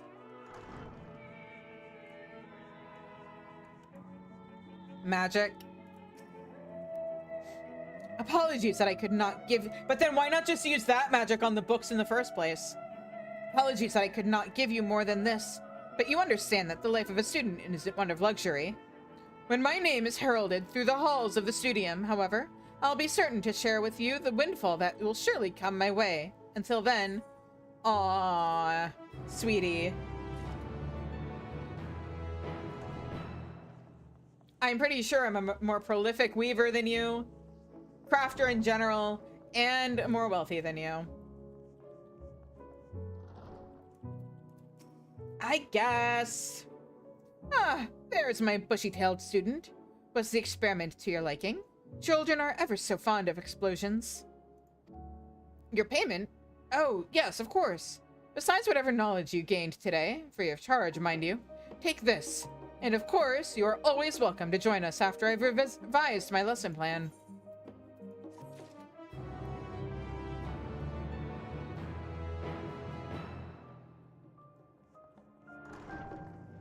You know damn well it's a turn of phrase. All right, let's get this one over with. Come back to me, my princess, my queen. Come back to me. The existence of this mammoth is probably a secret best kept from certain individuals. I don't know what you mean. This is her, my enchanting mammoth, and not a single scratch upon her beautiful visage. Words cannot express how happy you've made me. I commissioned this masterpiece from a gleaner and had it modeled after the woman who has captured my heart from afar. With the aid of a tome written by Archmagus Quan, I constructed my own device to control it remotely. Hey, Quan referenced! For those who may have not remember from the Heavensward Hildebrand quests, that was Gigi's grandfather, also named after Vivi's grandfather from Final Fantasy IX. However, it seems there are yet some kinks to be hammered out. Alas, a heart in rapture is prone to such mistakes. Details are easy to overlook when the whole world is your oyster. I must clear my head and redouble my efforts. Thank you once again for your help today. You won't soon forget, or we won't soon forget you. I don't know, being willful and liking the, and beyond anyone's control and liking The Last Stand seem pretty in character for the source material. You know, as a dear, close personal friend of one Miss Leveilleur. Also, question mark?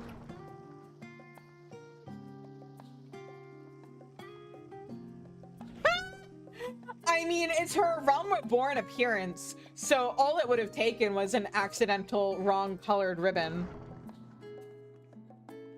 Where are they? I'm going the wrong way. Alright, back to MSQ.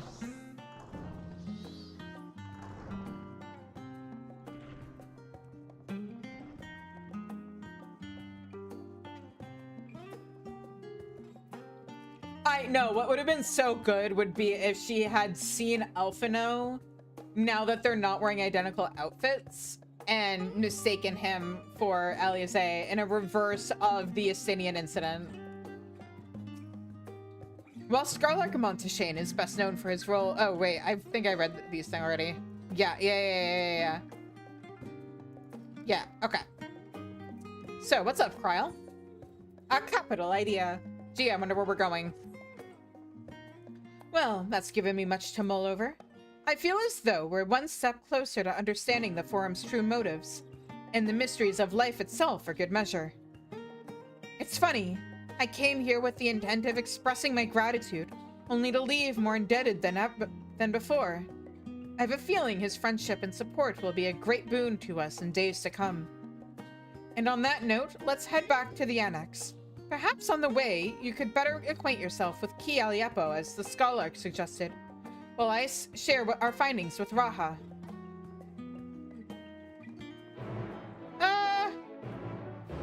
We're actually going to save those for later. I don't want MSQ interrupted by crafting quests. I'm going to get everything to 90, and then we'll do the quests.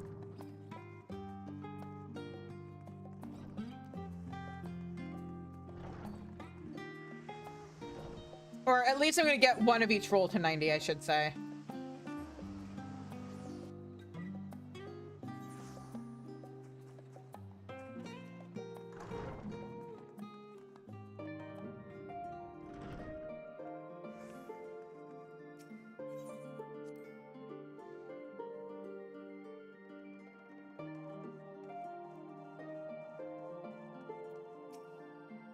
Having spent most of the time in Thavner, I've yet to fully grasp the lie of the land here in Sharlayan.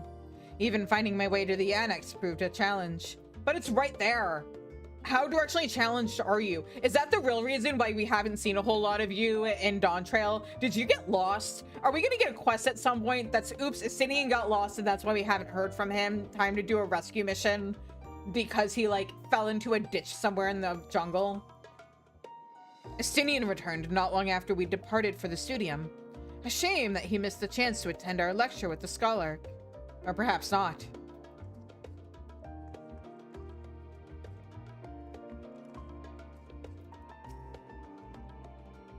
You'd better not let your guard down around Ki. One small favor becomes another, then another, and before you know it, you'll be running out to the other side of the world in search of a bottle of wine or some other rubbish.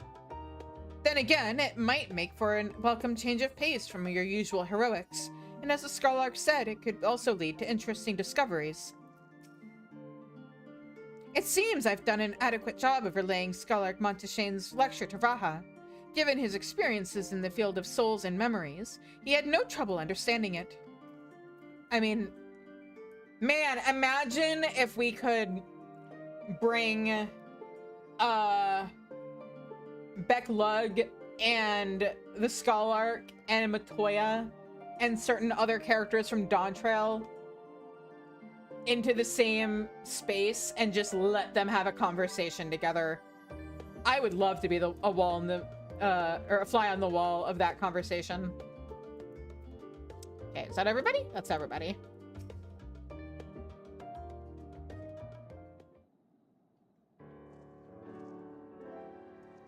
Welcome back.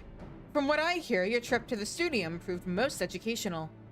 While you were away, I received word from our fellow Scions. As expected, news of the warding scales was met with much joy. Preparations are now underway to bring the leadership of the Grand Company of Eorzea and the Eastern Alliance together to determine the way forward. Our friends have asked that we bring the scales in our possession to Limsa Lominsa. So the time has come for us to go on the offensive? It's too early to say for certain, but that does seem to be the way the winds are blowing. I, for one, can think of no reason to oppose such a plan, but let us see what awaits us in Vilbrand. Let's start by getting the scales out of storage. Give me a hand, would you, Estinian? That's so funny. The shortest member of the Scions asking easily the tallest person in the room for help. Did you guys put them on a high shelf or something? Was Urianger the one who put them in storage? Phew! I didn't realize these crates were so heavy. I shouldn't complain, though. Vertra and the alchemists of the Great Work put their heart and soul into each and every one of these scales, so you must treat them with the utmost care.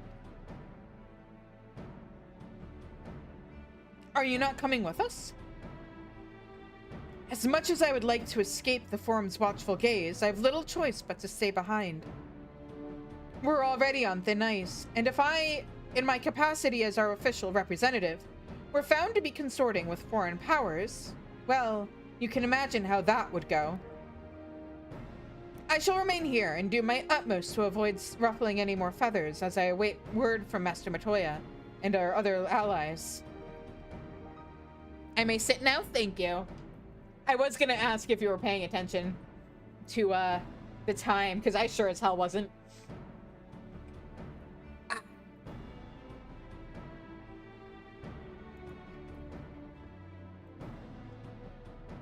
The tide is about to turn. I can feel it. Kalimza Luminza.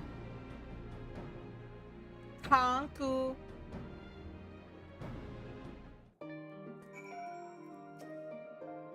If you learn aught of interest, be sure to let me know. In the meantime, I will do what I can to aid our cause, though I fear that will be precious little given the circumstances. I'm super curious, so I'm actually gonna start with a little visit to Idleshire. Because I want to see if Matoya has any interesting dialogue right now.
Okay.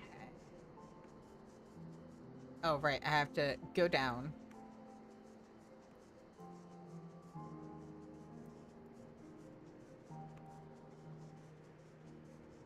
And over here.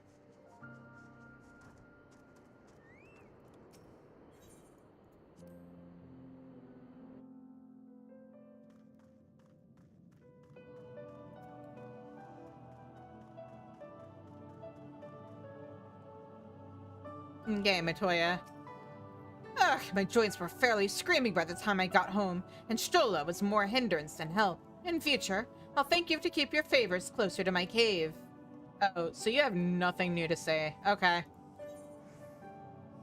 One other place I wanted to check out. I want to see if there's anybody in the Waking Sands the Rising Stones right now.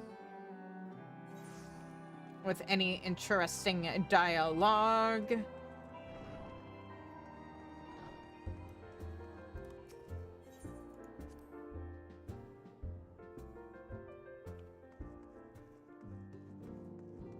Okay, anybody here with anything new to say? Shizune, you're back early. Come to check on us?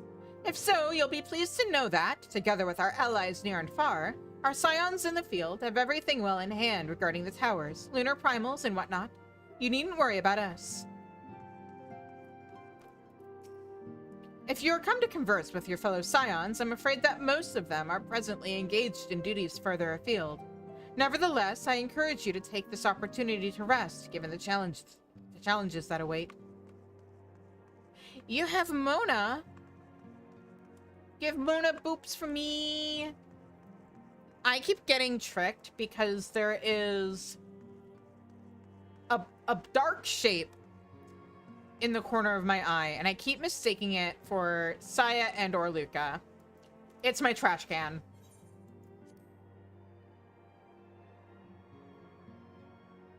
I have also been known to mistake a sweatshirt just sort of laying about out of the corner of my eye for my cats.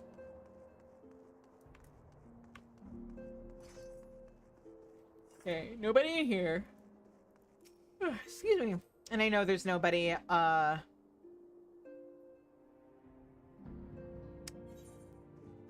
in the solar. So, yeah, the peril. No, the real perils of Black Cats is trying to walk through a dark hallway in the middle of the night, knowing that somewhere in the darkness are the world's cutest tripping hazards.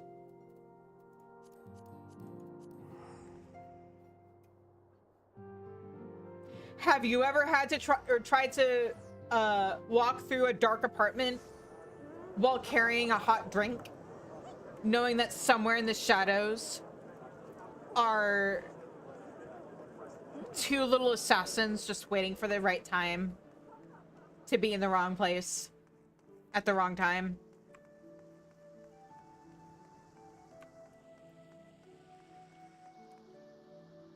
Oh, baby. Okay. I was told to expect you. As you may or may not be aware, the Admiral is at present entertaining the Elder Seedsi and the Sultana. 3 of the most powerful women in the world in one room. Do you need a moment to prepare, or shall I show you to them? I mean, let's make it 4 of the most powerful women in the room, right?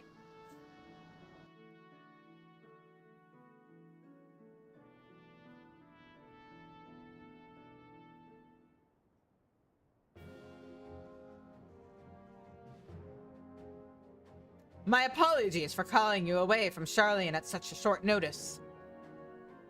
On the contrary, we are honored and grateful, and pleasantly surprised to be joined by such esteemed company. 'Twas only right that this discussion be conducted in person. We are locked in a war of attrition. Our forces struggle to contain the threat posed by the towers, and it is only a matter of time before we are overwhelmed. Victory will only be claimed through decisive action, and we have taken the initiative to set the wheels in motion. It is reassuring to learn we are all in accord.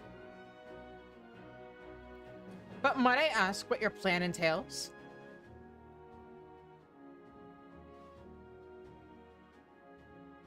It hinges entirely on the warding skills and our ability to utilize their potential to the fullest. During your time in Charlian, the allied nations have been engaged on separate fronts, with no end in sight.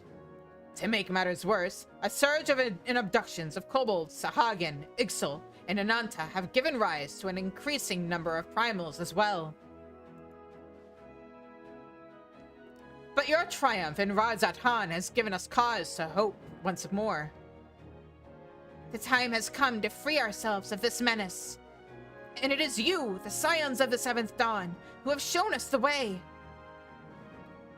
While the bulk of our forces will continue to hold the Telepharoi at bay, we will dispatch our finest to strike at the enemy's heart, Garlemald. These brave few will be the Ilsabard contingent. To think such progress has been made in so short a span. Its objectives are twofold. The first is to provide aid to the people of Garlemald. As previously reported, countless Imperial soldiers and civilians have been tempered. Robbed of their free will, they serve the Telepharoi's every whim, without question. They too are victims. It is our duty to deliver them from their suffering, not for strategic or political gain, but because it is the right thing to do. I do not ask that we set aside the decades of conflict and conquest, that we simply choose to forget or forgive and forget. I ask only that in choosing to remember, we do not also forsake our compassion and morality, for without that, there can be no reconciliation, only death without end. Aye, on that we can all agree. Our second objective is the colossal tower that Thancred and Urianger observed in the capital. Though its purpose remains unclear, there's reason to believe the smaller spires are merely a precursor of what's yet to come. Until the Tower of Zot was toppled, we'd failed to make any headway. Though the same could not be said of the Telepharoi. They're certainly in no rush to press further into our lands. Or though the same could be said of the Telephorai. Okay. I'd wager the Spire's primary purpose is to divide and keep us occupied, while they work towards our annihilation. This would appear to be substantiated by Y'shtola's analysis of the tower's influence on ethereal currents. Based on her observations inside the Tower of Zot, the Spires siphon ether from the land, consuming it to maintain their form. However, they draw forth far more than is required for this task alone. The excess of ether remains unaccounted for, but we can be sure it is not being harnessed for our benefit. I wouldn't be surprised, or it wouldn't surprise me in the least if it was being redirected to the larger spire in the capital. There's a logic in that. Regardless, once we have uncovered the truth, we will bring their schemes crushing down, along with their infernal towers. That's all well and good. But what would you have us do? I assume it's more than handing over the scales and being on our way. We want you and your scales to join the Ilsabard contingent. Consider it an official request from both the Grand Company of Eorzea and the Eastern Alliance. Do you accept? Perhaps you should be the one to answer that.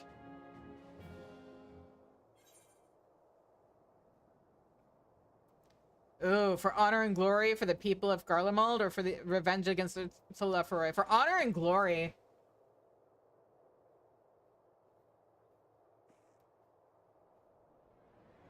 Couldn't have put it better myself. Y'shtola, Thancred, and Urianger have already pledged their support, and are on their way to meet the rest of the contingent. They were positive you would come to the same decision they did. Luckily for all involved, their prediction was correct.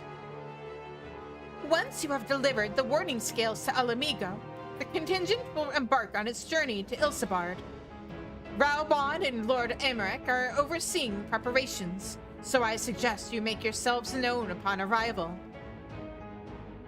Pack warm clothing, furs and the like. Without it, the cold will do you in before the Telephorai so much as draw steel. As for us, we'll keep the enemy busy while you're gone. They're not the only ones who can create a diversion. Now, Ghost, safe in the knowledge Eorzea will be as you left it, or better upon your return. Yeah, about that.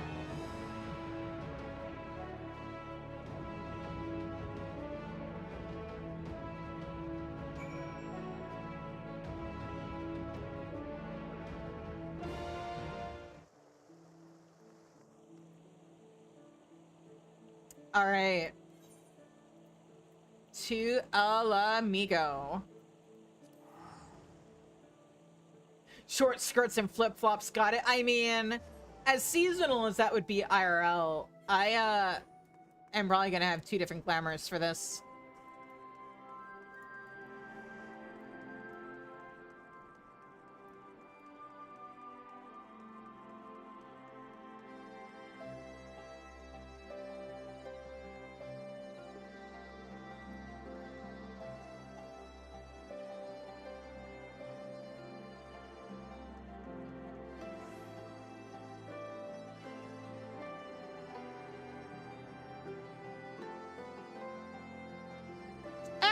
Look at all our friends!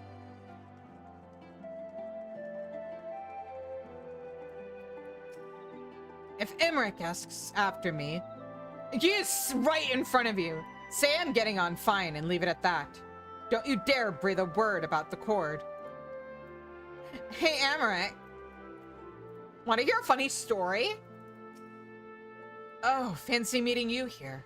I trust our mutual friend is settling into life as a scion. Collaboration never was his forte. The moment the fighting ended, off he'd go like a gaily cat swept up in a strong breeze. But rest assured, he will always be there when you need him. Probably. Probably? I must quiz Thancred and Urianger on the conditions we can expect in Garlemald. I know it's cold, but how cold? Will I need to keep my ears covered? I can be a bit sensitive at times. Oh, can they? Oh, can they? I'm sure that's a detail that many people would find incredibly educational, Raha. They're literally standing here. I think the point is Astinian is telling us not to contradict his narrative of whatever it is he's told Amaric. But, like, come on, man. We're all fully aware of the fact that you two are married. It'll come up eventually. Amaric is probably fully aware of Astinian's spending habits. I'll admit, this is all rather daunting, though not quite in the way I was expecting. We'll be standing shoulder to shoulder with our alliance's best, or finest, the best of the best, the Warrior of Light, and, well, me. It's silly, I know. Perhaps this is my way of distracting myself from the part I should be worried about, marching into Garlemald.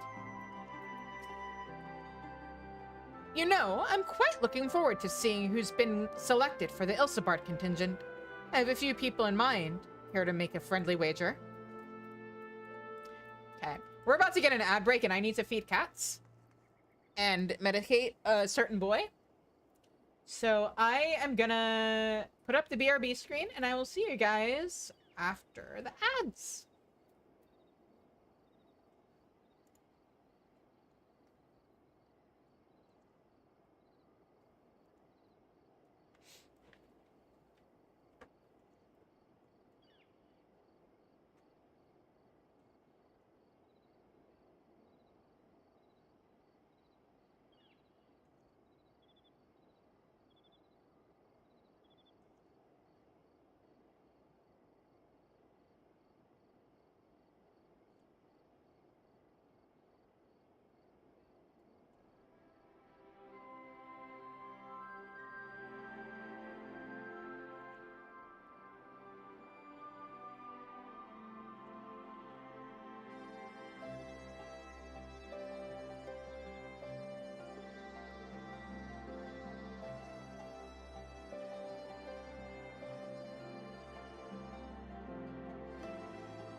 picking that up at all, guys?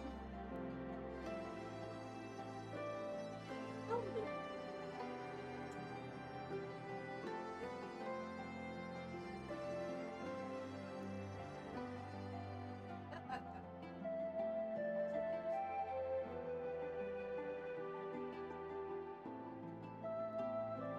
wow. Why does all my filters and stuff?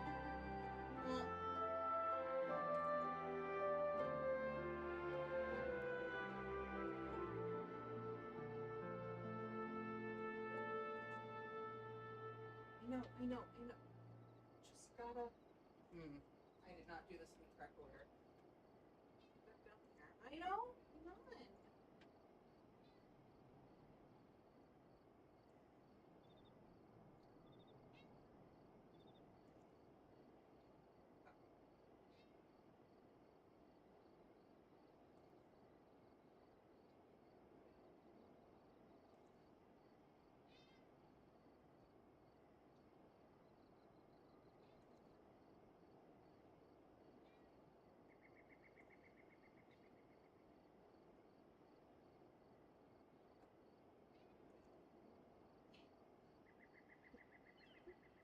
Come on.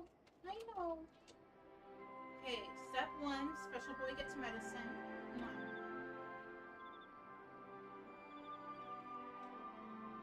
Good boy. Spit it out. That. Special girl also gets some chickens.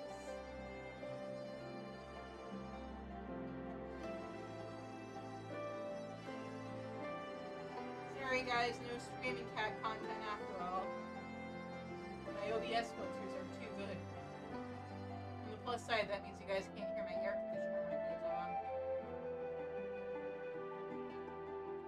Okay. Hey, there's still some more in there. Not want it?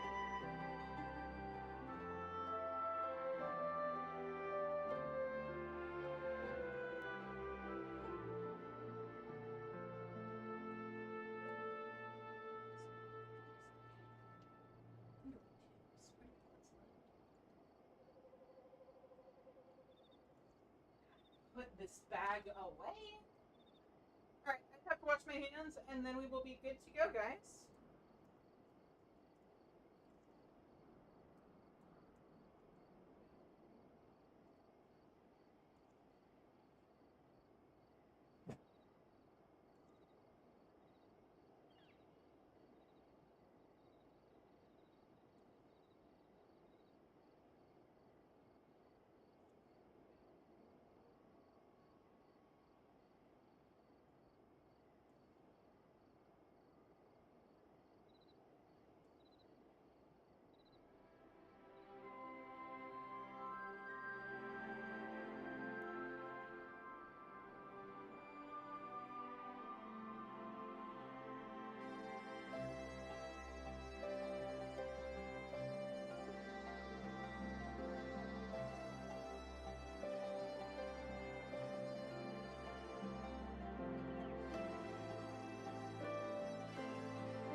Making me hydrate and redeem and stretch when I'm on my break? How dare you, Ash?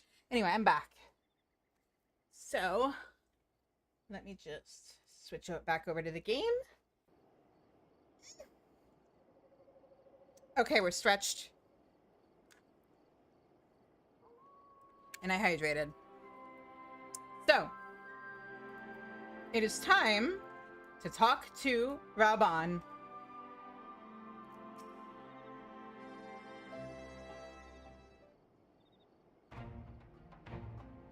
Ah, the Wanderers return. You've been busy bringing down a tower and producing the keys to destroying the rest of them. You should be proud. Those warding skills of yours are what's made this whole venture possible. Will you and Lord Emmerich be leading the contingent? Regrettably, no. Our role is to organize the various delegations into a cohesive unit. Once we have seen you all off, it's back to our respective posts. We dare not neglect our duties for too long, lest our defensive efforts fall into disarray. And just between us, there was a fair amount of opposition to the formation of the Ilsebard contingent. The very suggestion that we send out some of our finest troops behind enemy lines to render aid to the Garleans has made me rather unpopular in certain quarters. Humph. Can't please them all. Sadly not, though I do my best. Truth be told, I'd much rather be at your side charging into the fray. Alas, I have battles of my own to fight, where words may serve me better than any blade. I hate to say it, but Lord Amrich's struggles mirror my own. For the time being, the best we can offer you is the peace of mind from knowing Eorzea is in safe hands. As you fight the good fight in Ilsebard, I and the other commanders will do what we can to convince the naysayers that our cause is just. I know, but he has to be the stay-at-home husband while Estinian goes out to the battlefield. Thank you, both of you. We meet again. Oh, him. Much has occurred since we parted ways in Werlet. From what I gather, the protective talismans you obtained led to the formation of this expeditionary force. Boy, I can't wait for all our Garlean friends to join us. After all this build-up over a decade of us collecting wayward Garleans.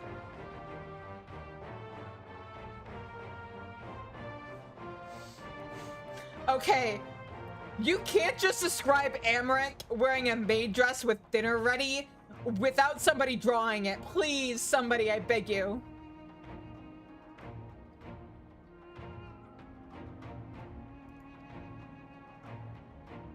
My contribution on this occasion is but a minor one, that being the information I have shared with Maxima. For the sake of the people of Garlemald, may the fates be on your side. So, you're not coming with us. Strange. I thought you'd be have a stake in this. I do. The Telephroi have laid waste to my homeland and enslaved my people. But though every mote of my being cries for vengeance, I cannot be the one to deliver it. My presence alone would place the entire mission in jeopardy. I stand accused of murdering Emperor Varus and plunging Garlemald into chaos. Were I to travel with the Ilsebard contingent, it would give my countrymen ample cause to question our motives. Conversely, those who believe me innocent may instead celebrate the return of a former legatus and attempt to raise me to a position of leadership, further destabilizing the region and complicating the contingent's mission. I don't know, man. I think our presence there is going to be pretty fucking destabilizing. Whether I am branded a villain or hailed as a hero, I would only hinder your efforts.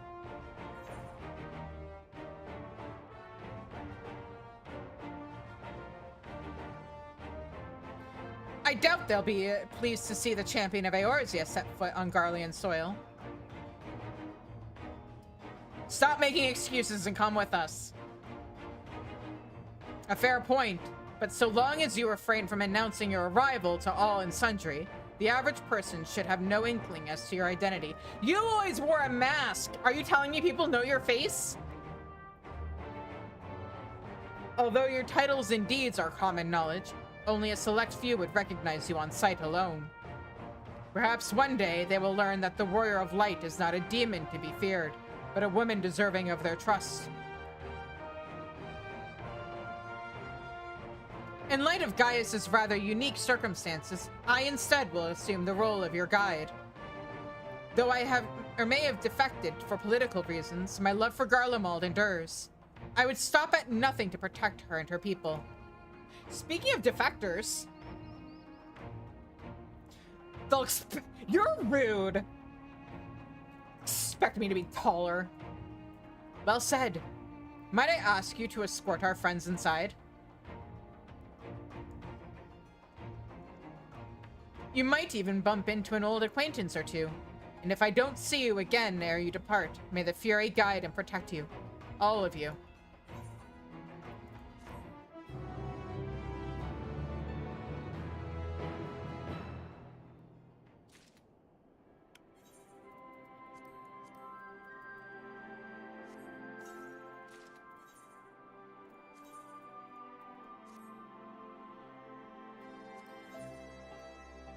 As cool as that is, ring, yeah.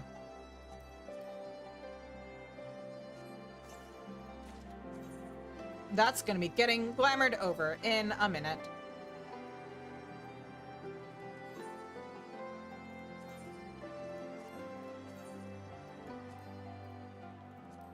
As if everyone I meet in game doesn't say or think the same thing.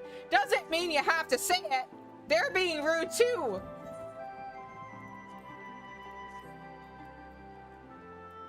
Oh, I'm tall for an aura, thank you very much.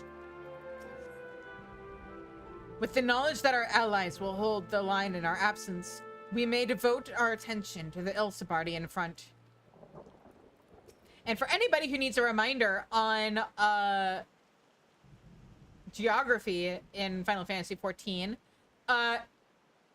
Eorzea is a region that makes up, the continent, or that is made up of the continent of Eldenard and the archipelago of Vilbrand, which is where Limsa is.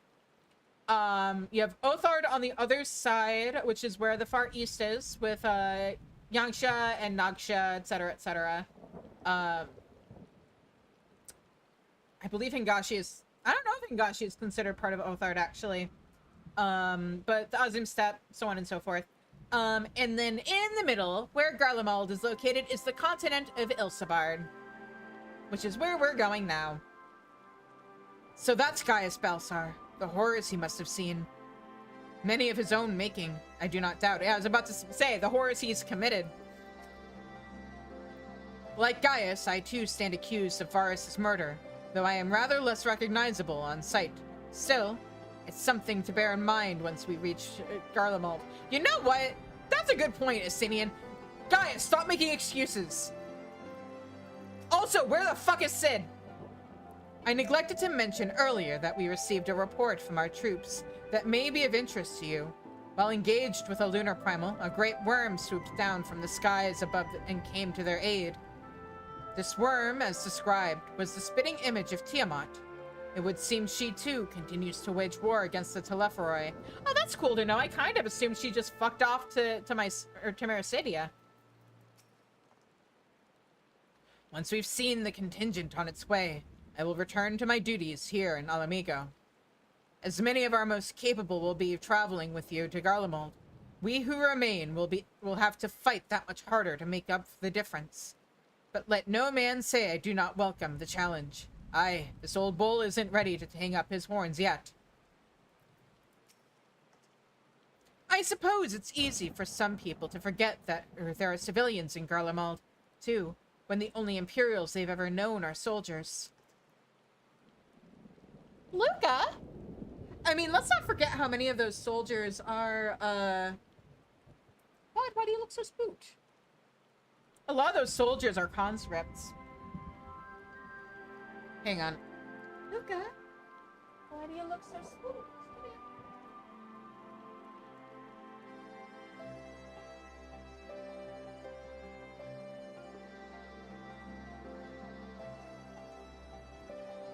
I think he's just being silly. Oh, thank you for the head pats, Ash. Regardless of how my countrymen receive you, the cold will not treat you kindly. Underestimate it at your peril.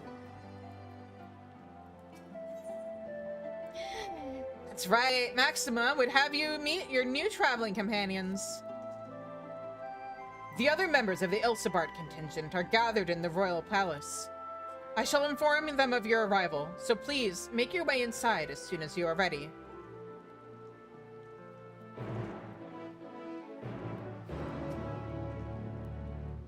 Yep. Okay.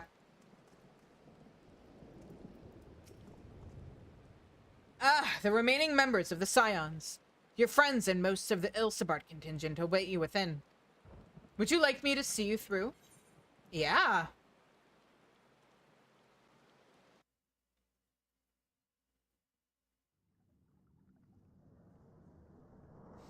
I still think this should have been what they used for By the the 12. for the role quest in Endwalker. Or 6.0, I should say.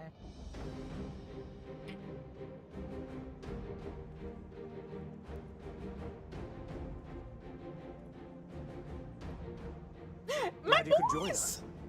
I hope you don't mind, but we went ahead and started without you.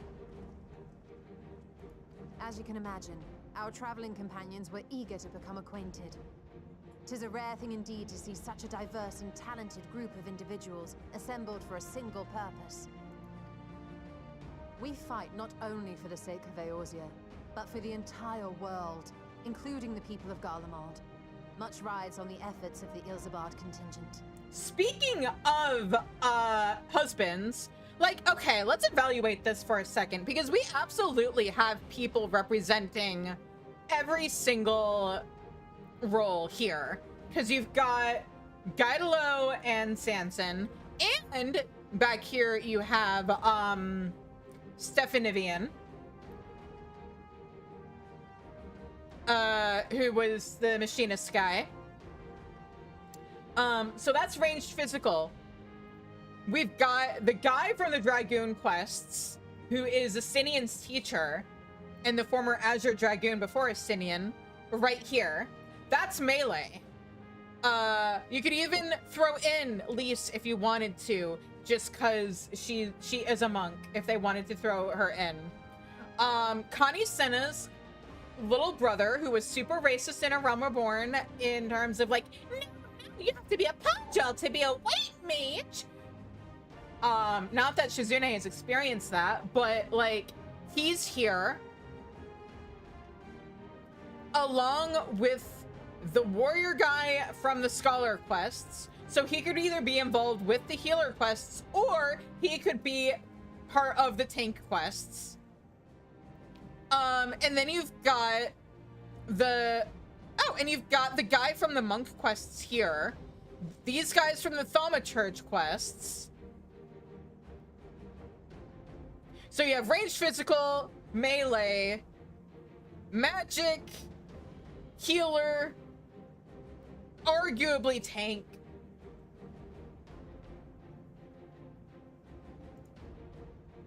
Indeed, which is why I am glad to find myself in the company of many trusted comrades, yourselves included.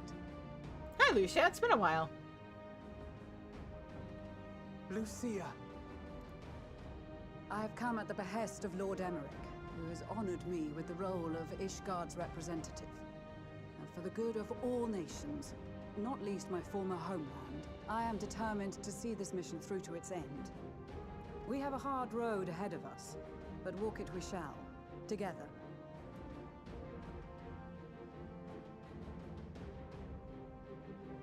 We too welcome this opportunity to work together once more. I have faith that if there is a way to resolve this conflict, we will find it. Allow me to introduce you to the rest of our company. Everyone! If I may have your attention. She's so cool.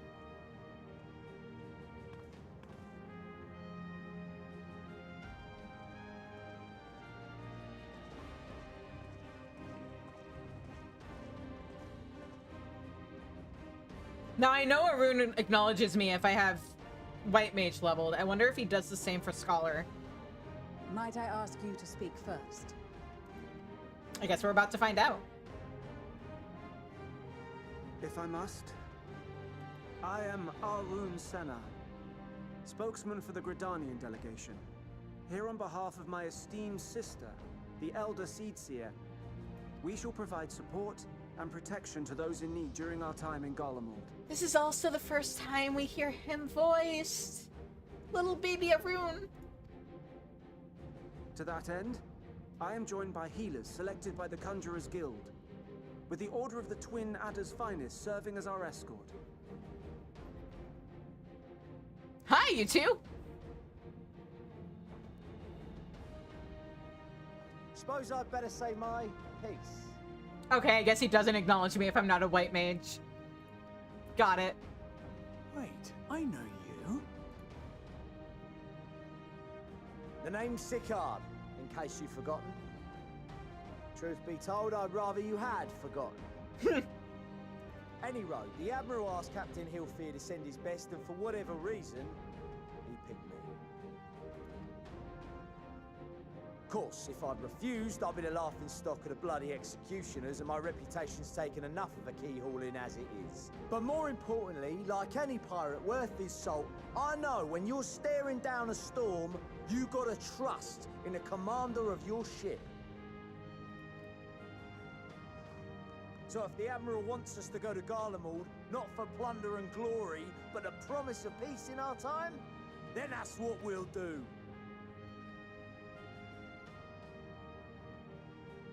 Oh, wait a minute. We all know how much the Empire loves its steel, we thought we'd bring along a few smiths to make the most of it. Give them a pile of scrap and they'll cobble together anything you fancy. Haha, I'm stupid. Isn't this the guy from the Marauder quests? It's been a really long time since I've done those. It's been since like back in A Realm Reborn since I did those quests. But I think this is the guy from the Marauder quests. So yeah, we've got like 2 different Marauders / warriors here for tank quests if they had used this for the tank quests, and it would have been super cool. Of course, just like the Gridanians, we got fighters of our own. We might have come with a more constructive purpose in mind, but we're more than capable of cracking skulls, believe you me. Well, you're certainly raring to go. But then again, so are we. The most dependable warriors of Uldar and Alamigo have assembled at the Sultana and General Aldin's behest.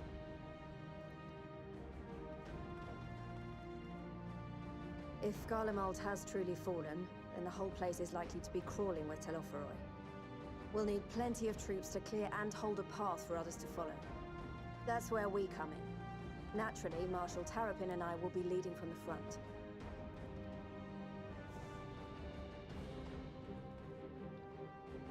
It's been some time since I last saw you in your element on the battlefield. From what I've heard, you've become pretty fearsome yourself. Master Matoya, the avatar of destruction. That makes me so happy. Elise, you're so iconic.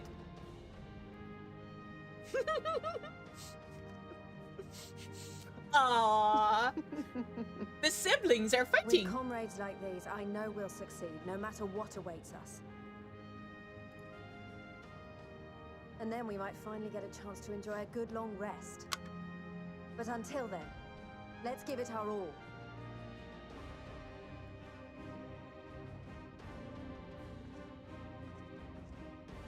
As for Ishgard, we Temple Knights have come in force to uphold our nation's commitment to the peace and welfare of our allies. The bitter cold of Garlemald is a formidable enemy in of itself. Our experience fighting in ice and snow will prove invaluable in the days ahead. Accordingly, I have been designated commander of the Ilzabard contingent. I will do all in my power to provide you with the leadership and guidance you require. All hail Commander Lucia! The 4 high houses, House Hylinart foremost among them, have arranged for a host of machinists to join us on our mission. Their knowledge of Imperial Magitech is sure to be a great boon. They will address any problems of a technical nature, together with the smiths of Limpsa Lomitsa. There is another awaiting introduction. Lord Emanolain? Ah, yes. Emanolain de Forton, at your service. So, I get it's like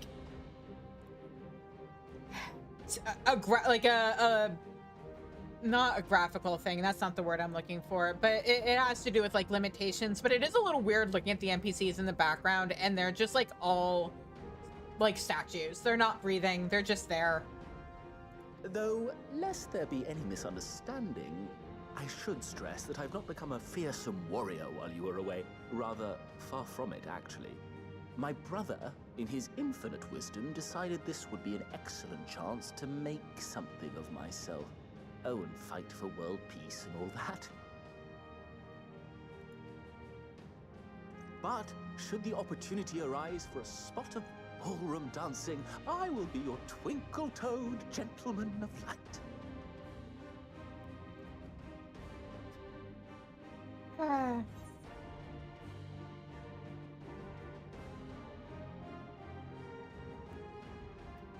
I dare say your fancy footwork may be all that stands between us and certain doom.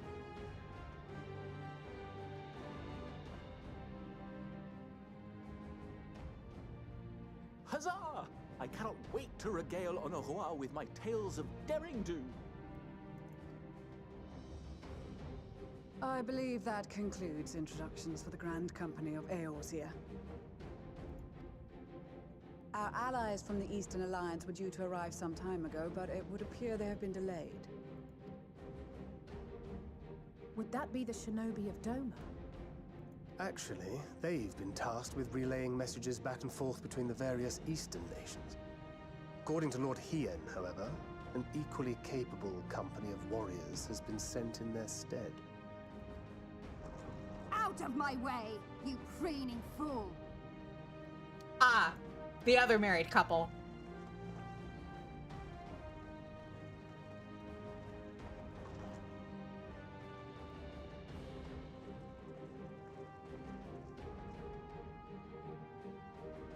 Forgive us for coming late. We are the delegates of the Eastern Alliance. Cyrena, and you've brought company.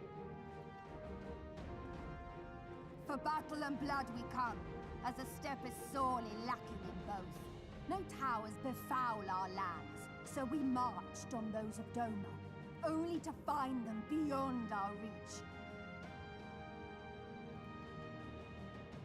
But now our thirst for slaughter will be slaked. No quarter to the enemy! I like how that implies that Fandaniel is like took one look at the step and was like, you know what? Putting a tower here would be a bad idea. Sadu Hatun, no. We go to make peace with the Iron Men, not war. Warriors of the Steppe, we've heard many tales of your bravery. We welcome you as allies. And these other ones you have brought are...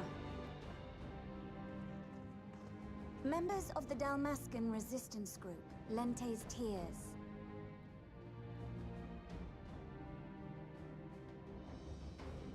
Good to have you on board. And the Bosnian resistance. Between them, they have a wealth of experience in espionage, and are particularly adept at infiltrating Imperial facilities. Which is fortuitous, since Garlemald's domain is so vast that I could never hope to handle reconnaissance duties all by myself. Dalmasca, Bosnia, Alamigo. All lands which have suffered the tyranny of the Empire. I would never presume to question your motives. Nevertheless, I must reiterate that our goal is to aid the victims of the Telophoroi, the common folk of Garlemald. And they are victims, make no mistake. Though I understand that many may struggle to see them as such. You're more right than you know. For every one of us that answered the call, there were a dozen that refused. Not only in Alamigo, but everywhere we went. And who could blame them? The Empire's always been the enemy. But after seeing what we've seen, fighting and working against and with Garleans, There's no denying the simple truth. They're just people. No different from you or I. They've got their share of liars and murderers, but so do we. So do we all. Fordola, who once swore herself to Garlemald, has proven herself a trusted ally time and time again. Every Eorzean here knows Cid Garland, the Imperial defector who shared with us countless technological wonders. Two people who should be here and noticeably are not. Hey, what the fuck? Gaius bloody Balesar himself is working to help rebuild Whirlit, a nation he once conquered. Oh man, and considering the fact that like she was trying to become a citizen of Garlemald, imagine what that would have done for her character arc if Fordola had come with us and like gotten to see with her own eyes what had become of the Empire. So you can believe me when I say that every fighter here understands and accepts that the Imperials are not monsters and are deserving of help. Or at least that they were able to put aside their feelings for the greater good. It won't be easy, but we're all determined to make this world a better place.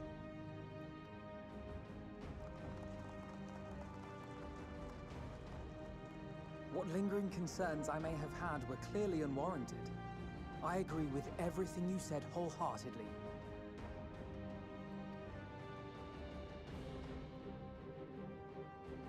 Then we are in accord. Now, let us review our strategy. To reach the Garlean capital in northern Ilsabard, we must cross the central mountain range. Fortunately, Garlemald Ironworks can provide aerial transport, sparing us this most treacherous part of our journey. However, attempting to fly any closer to Garlemald would attract the attention of the Telophoroi. As they appear to have seized control of the majority of the Imperial military, we must assume that includes its fleet. In addition, Garlemald possesses devices that can interfere with airship navigational systems, further discouraging an airborne approach.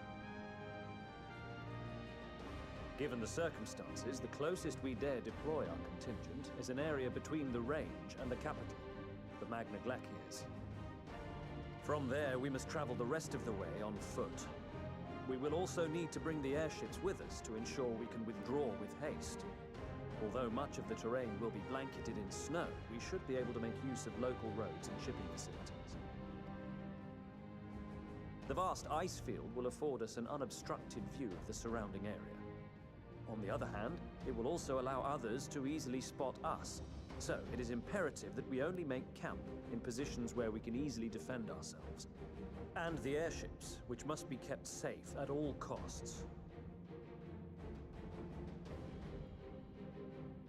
We cannot account for every possibility, so we must be prepared to think on our feet.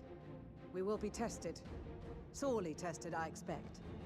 But for our homes and for our people, and a people not our own but in need, we will succeed. Spare no effort in your preparations. Once we depart, there is no turning back.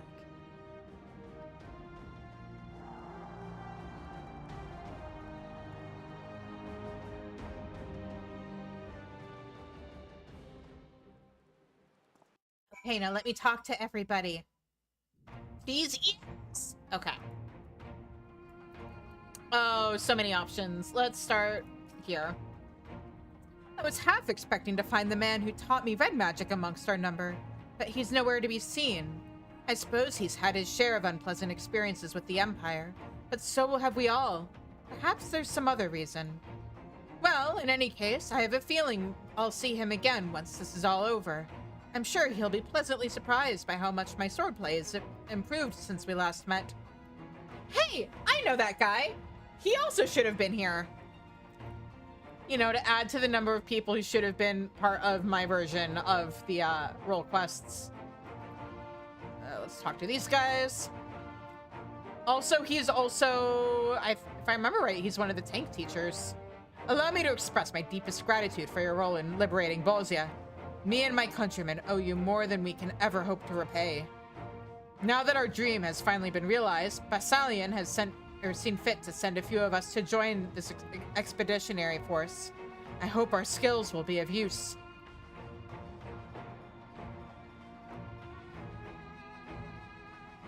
Yeah.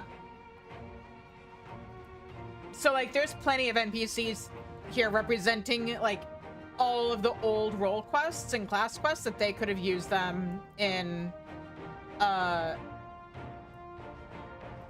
like, role quests here. I meant class quests and job quests that they could have used in role quests. I'm glad to see you well, Shizune. Grandmother was worried for you. The night I agreed to come hither and join the contingent, the gods sent her a strange dream. 2 suns, one burning red and the other frozen black. Closer they circled, closer and closer, and as they danced, the world fell to ruin. In blinding chaos, she spied blackened silhouettes and knew at once that one was yours. Yet we knew not how to interpret this dream, save as a sign that great danger awaits. But whatever lies ahead, I will I will walk with you, traveler. I care not for the Iron Men or their troubles. It is the destiny of the weak to die in ignominy. Even so, I will do as I have agreed. I volunteered to join this band at Sirena's request, and if she thinks it a worthy cause, that is reason enough. Though we hail from different tribes, our bond has grown strong of late. She is much better company on a hunt than any of the steppes oafish men could dream to be. With the Mole, champions of the Nodum, and the Dolthal having sent so many here, I had thought to defend the steppe in their absence. And I would have done so were it not for my stepbrothers. Stepbrothers. They urged me to grant our allies the sun's might, that his radiance might deliver them unto the victory. Though I must tolerate the presence of this feral Dotharli dog, as first among my brothers, I could do no less than accept this challenge. My deeds will become the stuff of legends. You know, methinks the lady and the gentleman doth protest too much.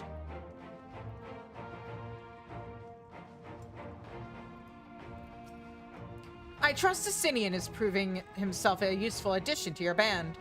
Though I am here today in my capacity as a temple knight, I look forward to seeing the other former Azure Dragoon in action once more. Oh yeah, Asinian, do you have... Oh, I guess I'll find out. Oh no, I'm gonna ask him now. I did not expect to see the other former Azure Dragoon here of all places. Is that how you both just refer to yourselves now? As he well knows, I'm not one for verbose greetings. We shall instead let our lances do the talking once we are on the battlefield. Then we'll see if the other has been diligent in his training. This is extraordinary. To be in such company, the finest our allies have to offer. With comrades such as these, we are bound to succeed. I'm certain of it. We've been part of joint military operations like this before, and with far greater numbers. But for some reason, this feels very different to our previous experiences. Despite having shared little more than introductions, there's already a palpable sense of camaraderie. I was oh, right, I talked to you already. Blessed are we to have made countless steadfast allies over our journey's course. Indeed, we are joined today by many new acquaintances, who in time shall we come to call our comrades, and mayhap friends. I've close ties with the scouts of the Eastern Alliance and the various resistance groups, and they're an absolute joy to work with. I know. Well met, Shizune, well met. 'Twould seem that my machinists have been called upon to serve. A turn of events which, according to my spectrometer, could prove to be quite the opportunity. I shall show the world the full extent of machinistry's worth. Of that and more you can be sure of, my friend. Amanalane. Well, well, if I'd known what a social gathering this would turn out to be, I'd have dressed for the occasion. Still, this seems the perfect opportunity to mingle with the other guests. Would I be correct in assuming those ladies over yonder are Sirena and Sadu of the Steppe? Amanalane, no! Perhaps I should introduce myself. Though I don't much like the look of that fellow with the enormous axe. Amanalane, no! Sadu will murder you! She'll turn you into fertilizer.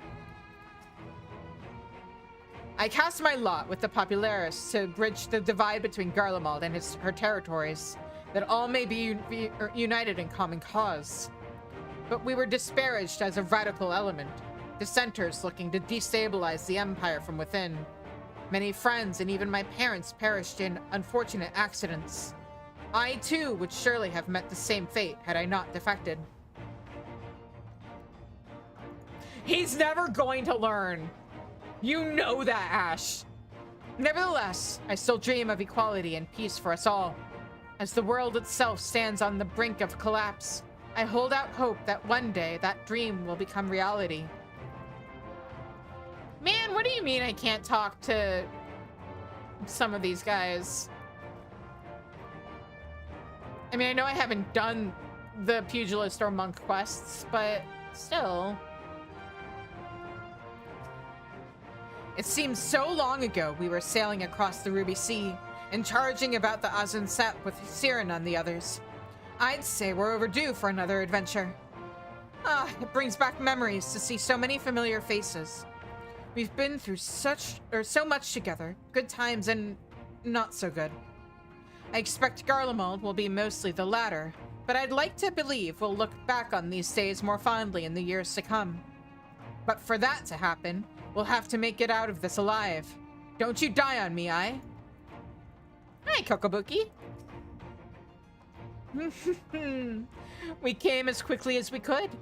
We would follow your example and devastate the Telepharoi with the full extent of our powers. Worry not for your brothers, Busi. We will return soon enough. Yay! Headache begone is good news. Often has Father told me of the struggles faced by Alamigo in the days of the occupation, and I too have crossed swords with the Empire on many occasions. Though Garlemald has long been our bitter enemy, Her Grace has elected to bolster the Ilsabard contingent with members of the Immortal Flames. Yeah, I know, that I'm here. As representatives of the Sultanate, we are one in our commitment to the cause. Hey, acknowledge me as a flame, damn you. Is that... No, that's just a blacksmith. Yeah. Yeah, I'm not seeing any familiar faces among the crafters. Okay. That would have been very fun, though. Greetings, Shizune. The time has come for us Marines to show our valor upon the battlefield. All who see us will know of our name and quake before our might. To victory! Come hell's our high water! Yeah, where's your girlfriend?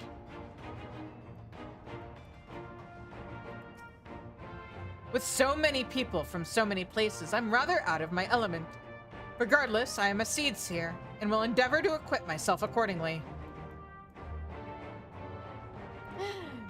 I get to talk to both of the husbands.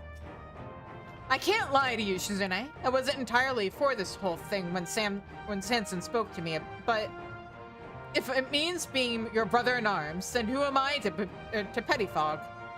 I shouldn't be so hard on him, I suppose. This Bard unit is quite impressive, really. Yes, one must give credit where credit is due. Rather uncouth for one to do otherwise, after all.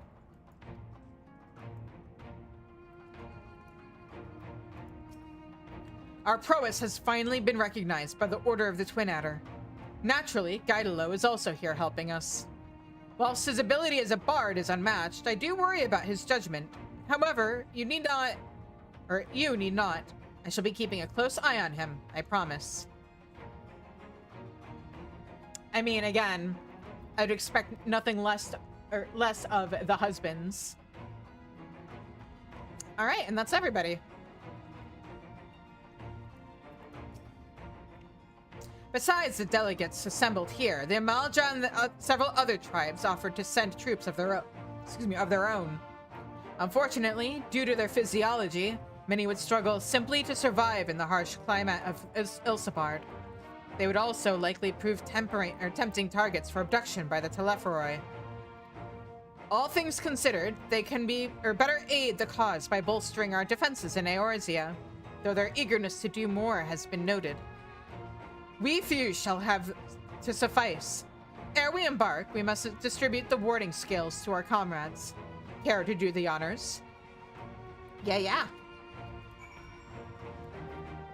Oh. Warding skills for the Ishgardian delegation, I take it. These enchanted talismans, or should that be talisman, would probably require considerably less time and effort to produce if the alchemists of the Great Work were not so preoccupied with making them look pretty. Heh. Many things. These talismans may prove to be the deciding factor in the battles to come. I find myself conflicted by this foray into Garlemald. Sent by the Empire to infiltrate Ishgard, only to throw my lot in with those whose secrets I was supposed to be stealing. Aesthetics are important. And now I lead a mission to save the countrymen I betrayed. But that is doubtless why I was chosen by Lord Emmerich. He would have me put my extensive knowledge and former ties to good use. I will not disappoint him. For the future of Ishgard, Garlemald, and the world at large, I will lead us to victory. That a set of warding scales I spy? Not that I would know what they'd look like.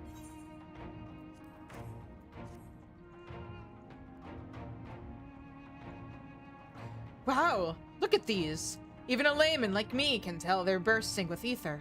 All the better to fend off the tempering waves? Is that the right term? Anyway, these will give us one less thing to worry about, which just leaves the other mountain of whatever else is waiting for us in Garlemald. Only one way to find out, eh? And nervous or not, I'd march through all the 7 hells if it gave me a chance to put Xenos back in the grave where he belongs. I hear you've got something for us. Yeah?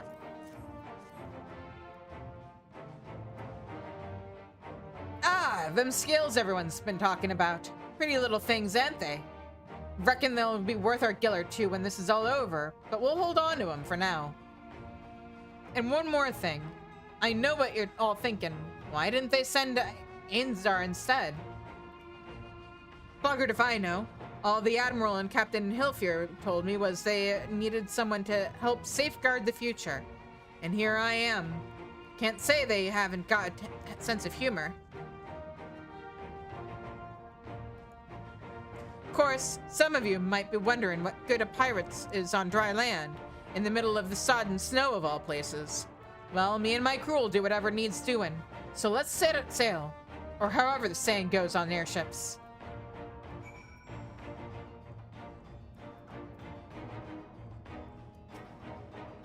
Yes.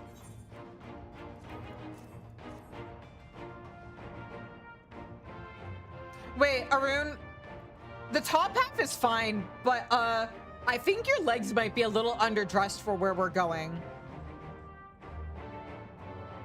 Snow is just water, but different. I mean, yeah? It's like rain, but permanent. So these are the famed warding skills. And by that, I mean, I prefer warmer weather because then you don't have to shovel. Enough for me and my men, I see. Under normal circumstances, I would not be allowed to travel outside of the Twelveswood. The Elder Seedseer, however, has granted me special permission. She has bid me lend my magics to the people of Garlemald while learning all I can of their ways. In so doing, I will come closer to understanding myself and my place in the world. Or so she says. I say it is past time our allies benefited from the power of the Seedseer's disposal. Some bemoan that we hide our light under the bushel, and I intend to address that criticism.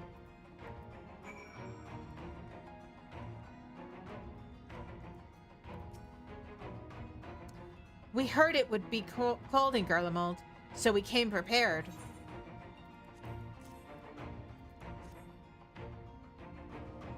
Who's the last warding scale for? This is the last person I have to give it to. Oh, the talismans! We are to keep these close at all times, yes? I will see that no one misplaces theirs. Ah, and before I forget, I have a message from Hien. In distant lands, in times of strife, together stand, together fight. In darkness shines the light of life. I hope I have done his words justice. Doma, like much of Othard, has been plagued by the towers. Yet while he could not be here, he wished to express his shared conviction. Hien and Yugiri labor without rest to unite the people, and with their aid will we keep the enemy at bay. And we of the Steppe and the Eastern Alliance will repay their efforts by ending this war.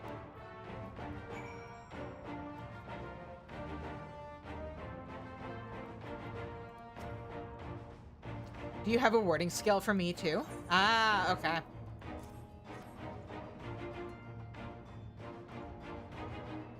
Thank you for this, and for going to such incredible lengths for the sake of my people. Though I have little to offer in return, I would impart some advice, if I may. You have been told by many to wear the cold of Ilsebard, and I cannot stress enough that this is no token warning. I will be distributing specially made warming tinctures, courtesy of the Alchemist Guild, but understand that they are no substitute for proper protection. I leave the provisioning of said protection to your discretion. Now, let us proceed to the Alamigan Quarter. While you make your final preparations, I will have the pilots ready the airships.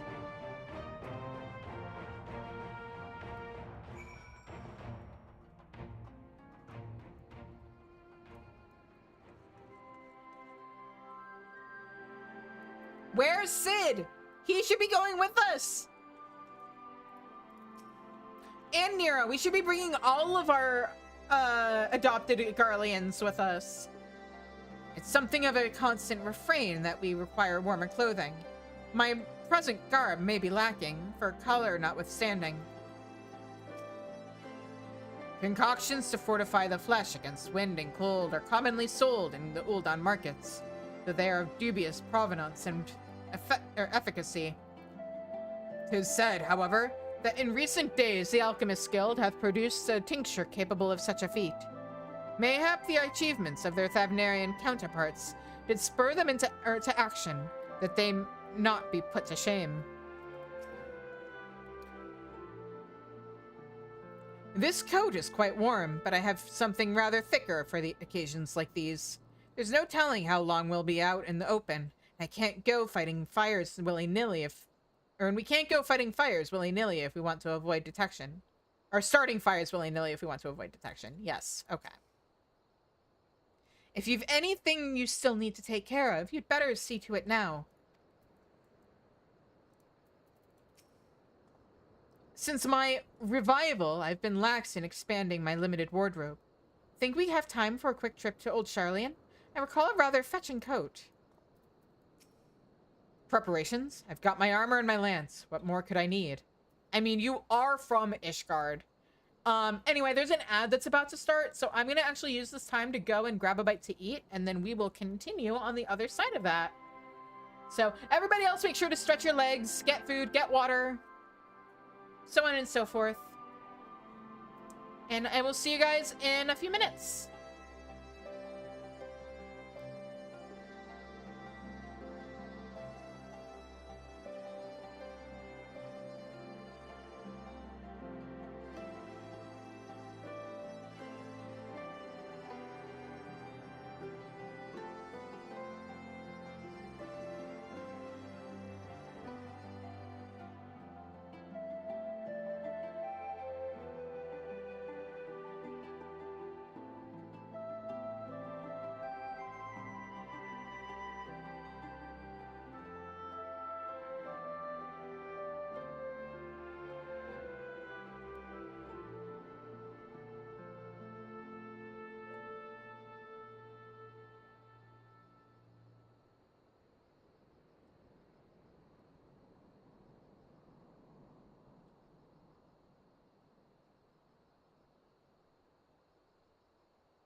All right, we're back.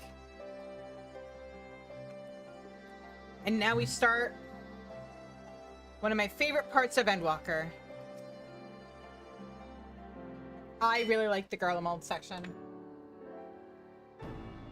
This is our last chance to make ready before we set forth. You needn't worry about Arianja and I. We still have what we wore in Garlemald before. Estinian claims to be quite warm and toasty beneath his armor, and since he's spent a fair bit of time up north recently as well, I have no reason to doubt his words. Most of the others will be borrowing Grand Company stock. The rest of you should, or could do likewise, I suppose, provided you're not overly concerned with style. Not to put too fine a point on it, but I wouldn't be seen dead in one of those ridiculous overcoats. If only I had time to find something to my liking. Hark! Is that the cry of scions in need of a tailor I hear?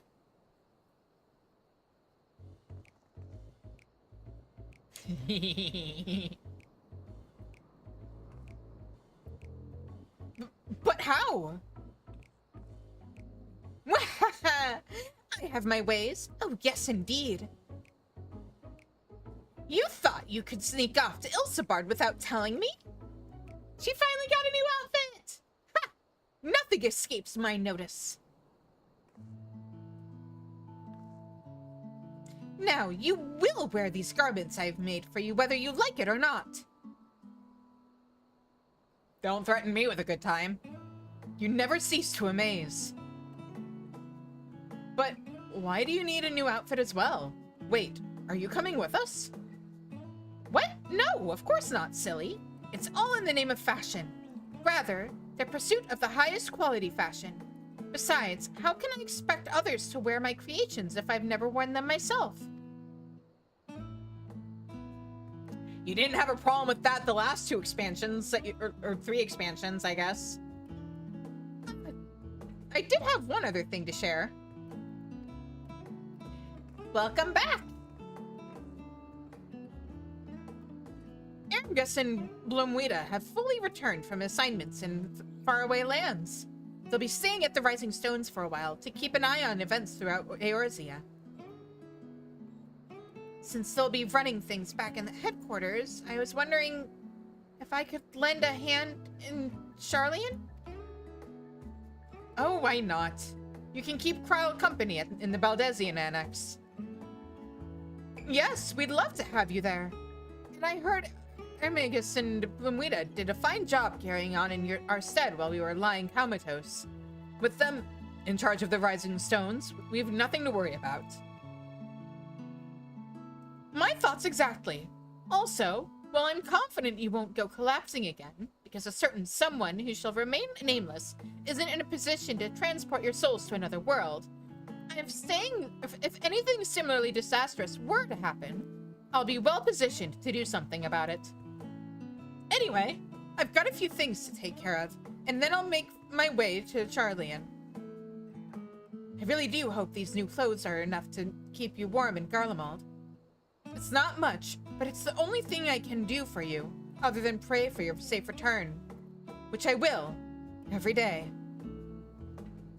Let's not keep the contingent waiting any longer. Hang on, we have some very important things to do first. Here are your winter woolies, handcrafted by yours truly.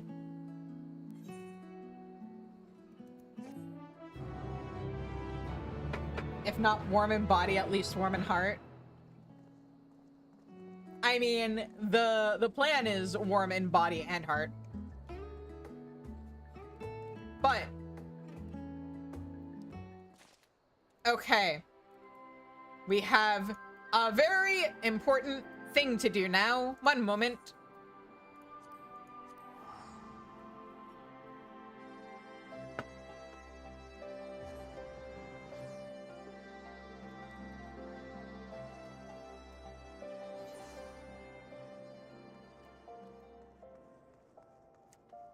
Arguably, the most important thing we have to do this stream.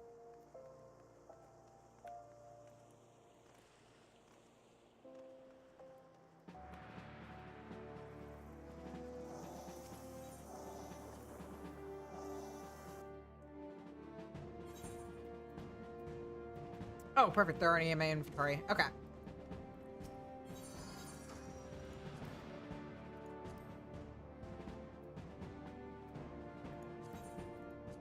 First of all, we put that in there, and then this. All right. Now, I did already make one cold weather glamour, and I prepared the second. Oh, wait, hang on. Before I do that, where is the coat? I would like to dye it first.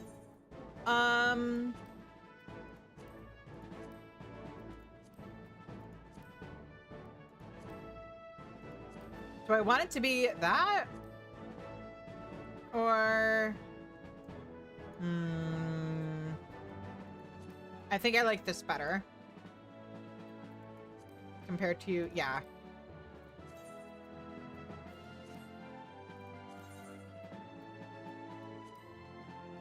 Okay. So then we have... this. And then it occurred to me just now. Do I have... here we go. We can use this. I do also have... if we want to go more Graha core... there it is. This!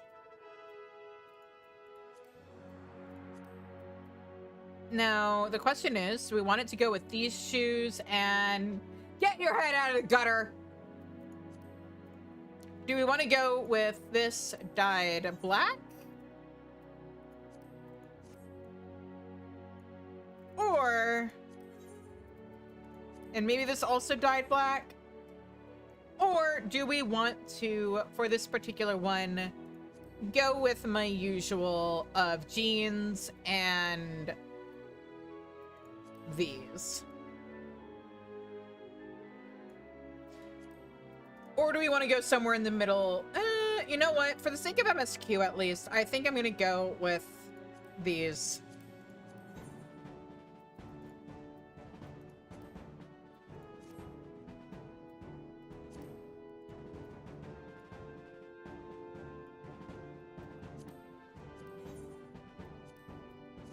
And then dye those black, yeah. All right, we now have... whoop. Oh. We now have 3 different glamours. Depending on how we're feeling. Oh, I should give you gloves. That's good enough.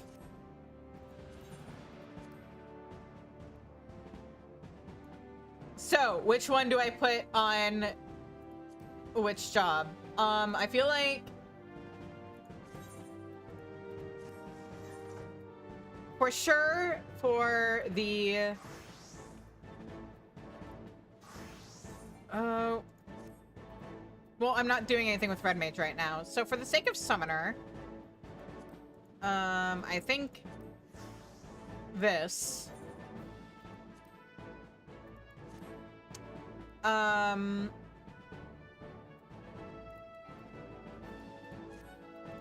would definitely say the tanks... should probably go with this, right?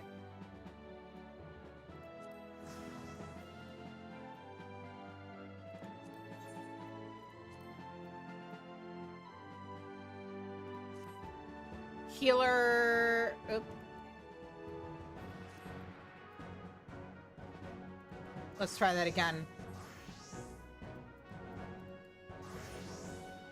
Oh, wait a minute. Huh? What did I put the caster on then?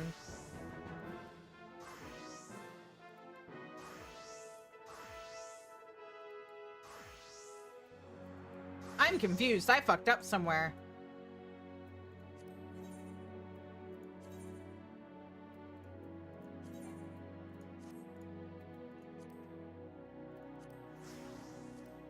There.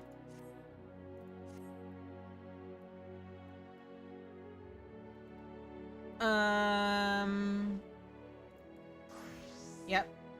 Healer.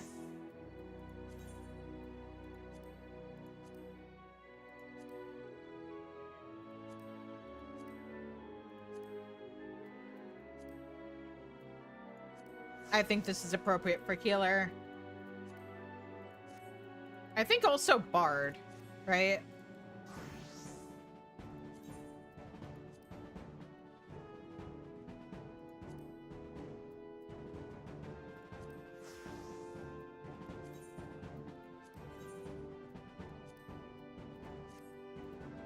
Which just leaves us with...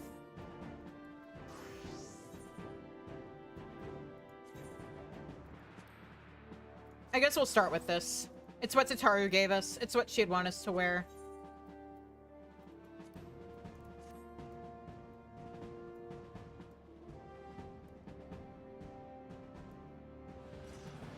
We'll decide if we feel differently later.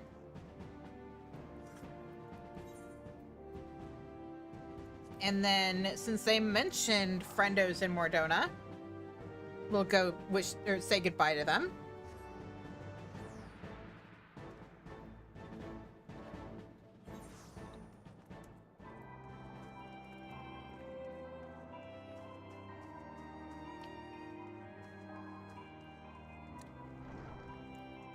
She did threaten me to wear it.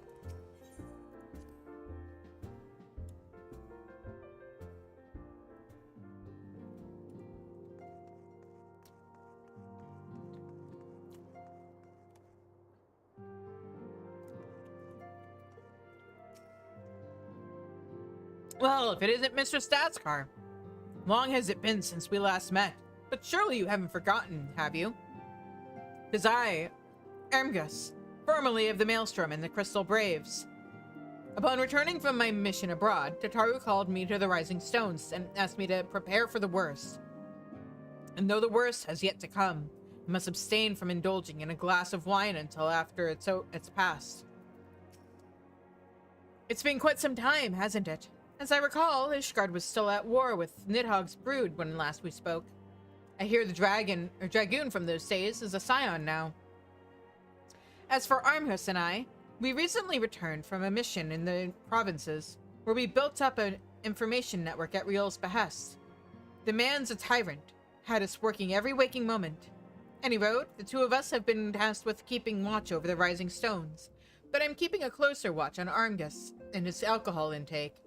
Last thing I need is for the man to be in a drunken stupor when trouble comes our way. Oh, but now... Oh, that's right. She comes with us. Okay.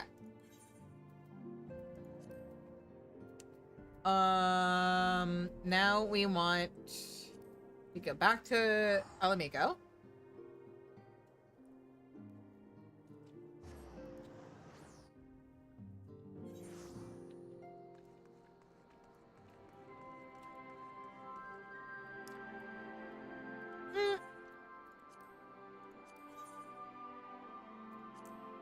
I'm gonna dye these.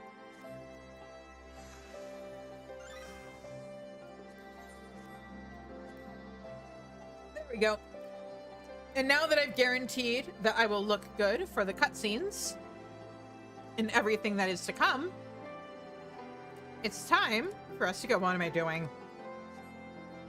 I can actually fly here. Oh! Oh! How did I miss this?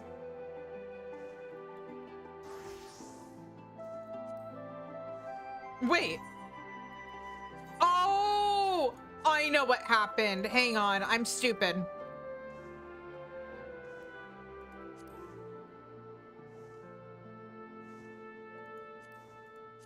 I have a glamour plate link because of Blue Mage.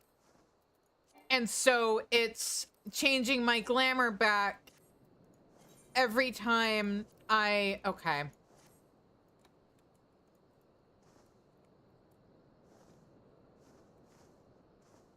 No, let me land on the... Do I have to... Oh, I think I know what I have to do. Right. This is a slightly less shitty lamppost at Kugane Castle. Or not Kugane Castle, Tower. I made it!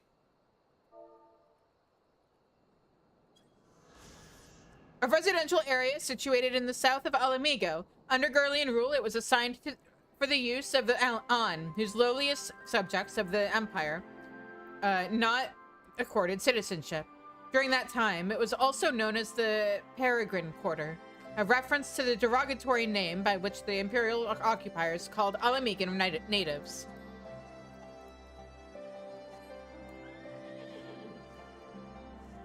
That does imply, for people who are upset that we didn't get like a proper Alamigo like city zone, that there's more to the city that they could give us someday.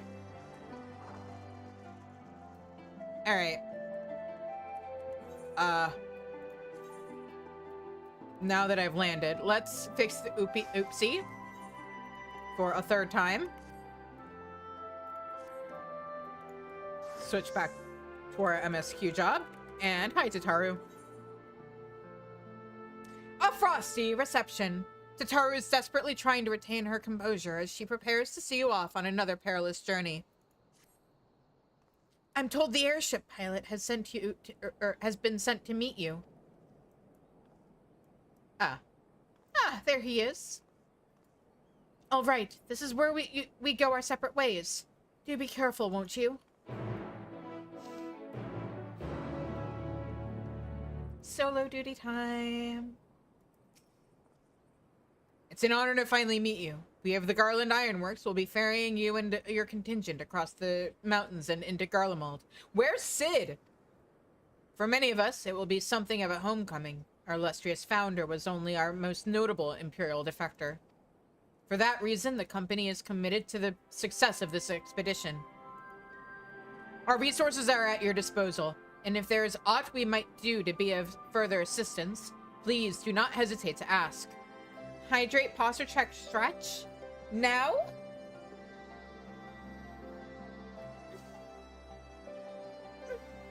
Okay.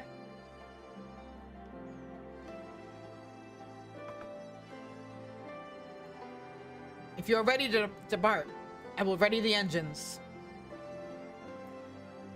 Several cutscenes will play at once. Everybody get comfy.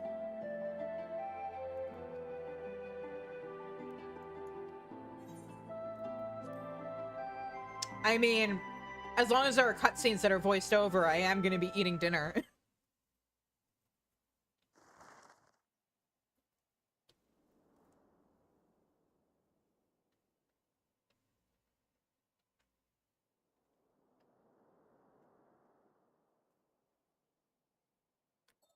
Ilsabad, divided in twain by a vast mountain range.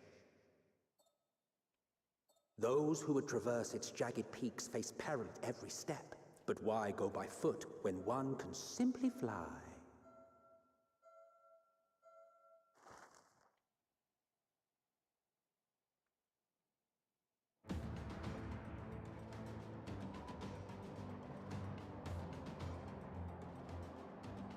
On the outskirts of the Imperial capital, in the frozen wastes of the Magna Glacius,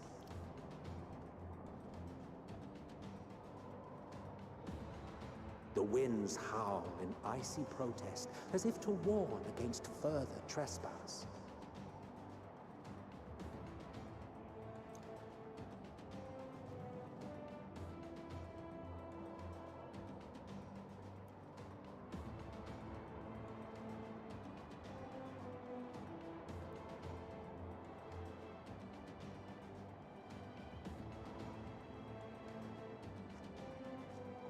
We've received word from Thancred's reconnaissance party. They have sighted a detachment of heavily armed Imperials. Survivors of the Civil War, perhaps? Perhaps, but there is more to it than that.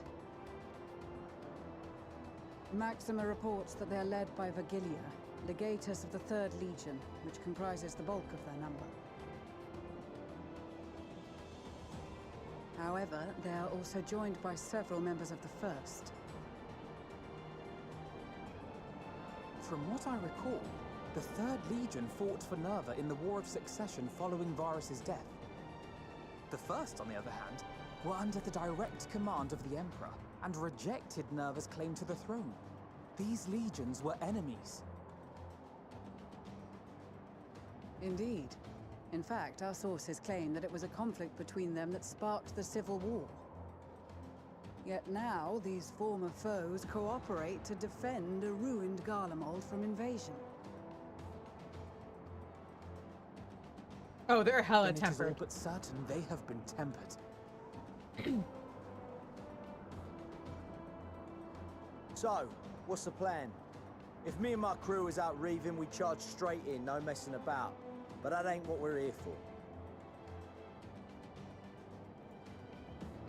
Quite right. Soldiers or no, they are people of Garlemald, the very ones we have come to aid. Direct confrontation is unavoidable. Nevertheless, we must make every effort to limit casualties on both sides. Rather than kill them, I would remove them from the field. How so? Savage beatings, disarmament, and imprisonment? Not impossible, but easier said than done in the heat of battle.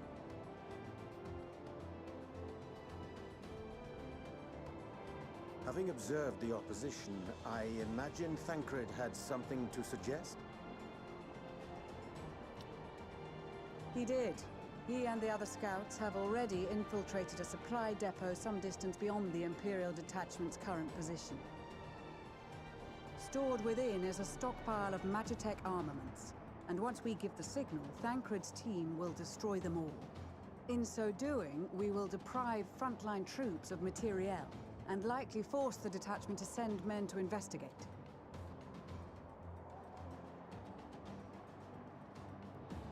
Divide and conquer. Not a bad idea. Once the scouts have finished their preparations, we will split into two groups. The first will form the vanguard, while the other brings up the rear with our supplies.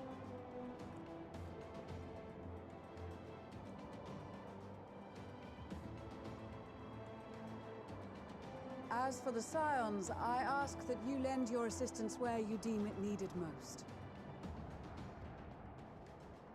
I would prefer, however, that you accompany the rearguard and be prepared to join the van at a moment's notice. Kept in reserve as our trump card, so to speak.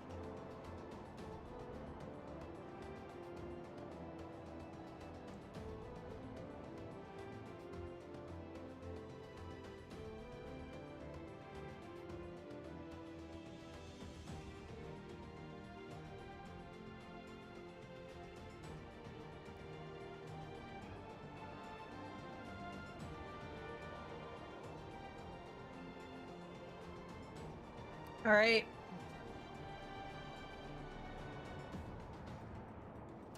Look at him in his winter clothes.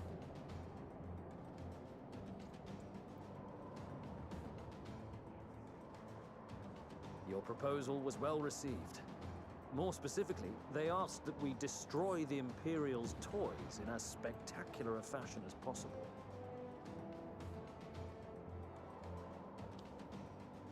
Stoller always did have a flair for the dramatic. She's not an easy woman to please, but I shall do my best to satisfy her thirst for fireworks. All right. Once more for my peace of mind. Our first objective will be to rig the enemy's Magitech with explosives. After we've withdrawn to a safe distance, we'll detonate them remotely. Our second will be to issue a deactivation command to the automated units via the control terminal. If our calculations are correct, this signal should reach those deployed on the front line, giving our friends a much-needed upper hand. The blizzard will help us stay hidden, so let's aim to get in and out before it passes. Trust in the plan, and we should all live to see tomorrow.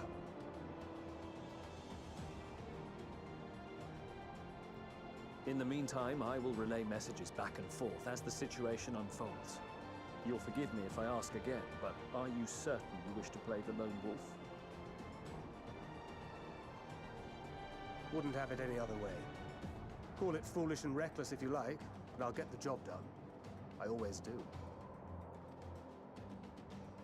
Very well. I wish you the best of luck.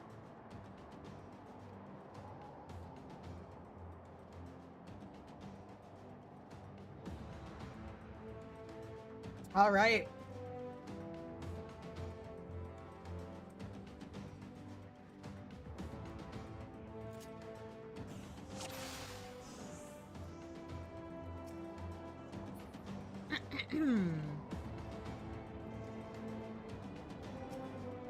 Assuming there is nothing else you wish to confirm, you may commence the mission as soon as you are ready.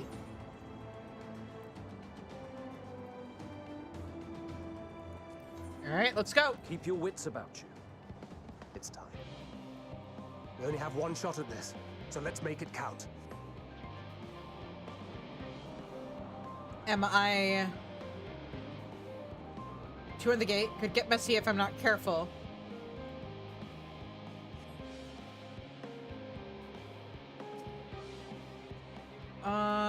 Let's see here.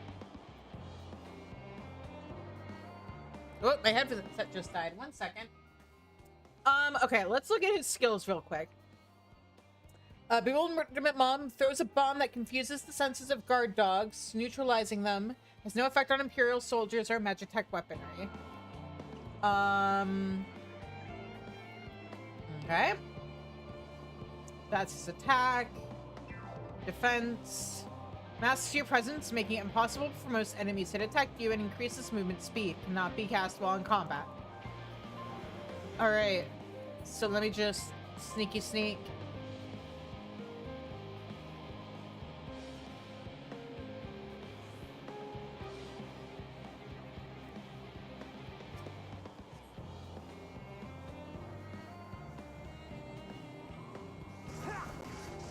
Damn, spotted.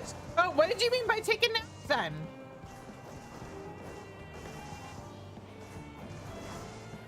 Hold on. Was this not what I was supposed to do? No, yes it was, I think.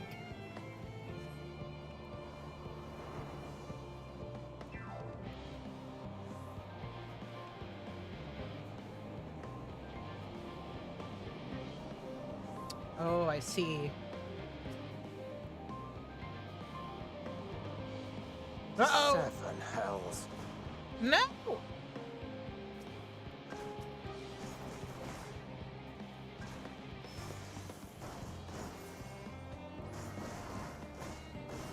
How was I supposed to do that without getting spotted?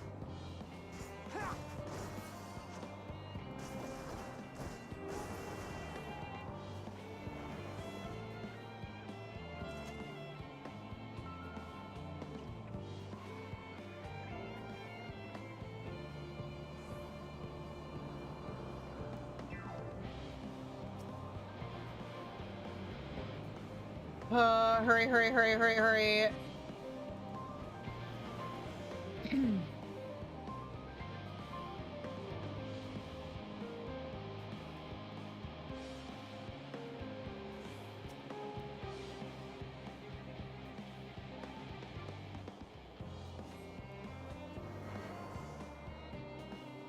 There wasn't anything over here I was supposed to mess with, right? Okay. 3, 2, 1.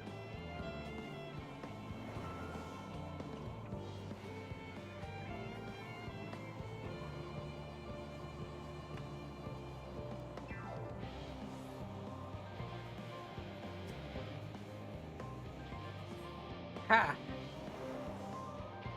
Oh, is that what I was supposed to do before?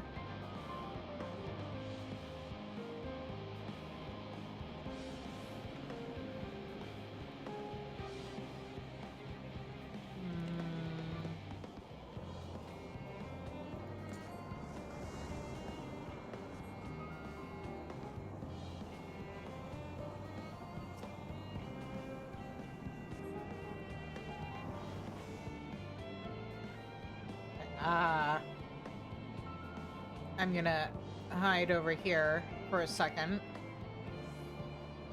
Wait for those to start. Yeah.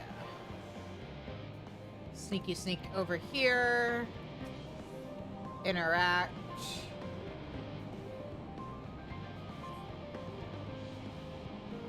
Three, 2, 1. Ooh. Oh, nope. Hang on. Let me hide over here for a second.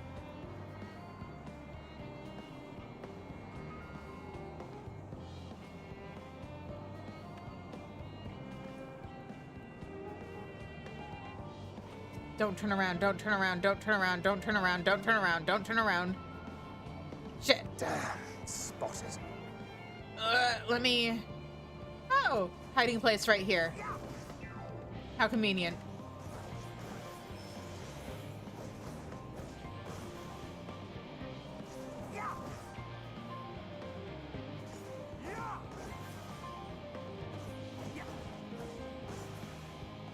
Hiding place. This is Thancred. The explosives are in place. Very good. All is proceeding as planned. Head to the control terminal. It should be to the northwest. Understood. But there are Have people the others there. wait at the rendezvous point.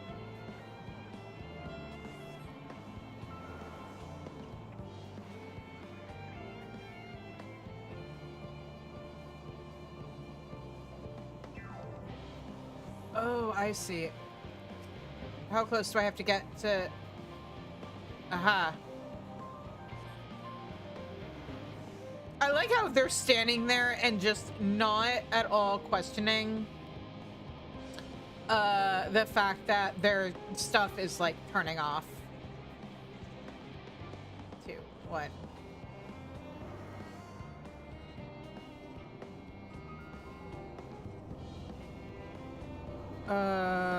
Uh-oh. 7 hells. Can I... Okay, that takes care of the dog. Now, I guess I'm just gonna kill this guy. Shit. Right in front of these soldiers without them noticing when they're staring right at me. Hello?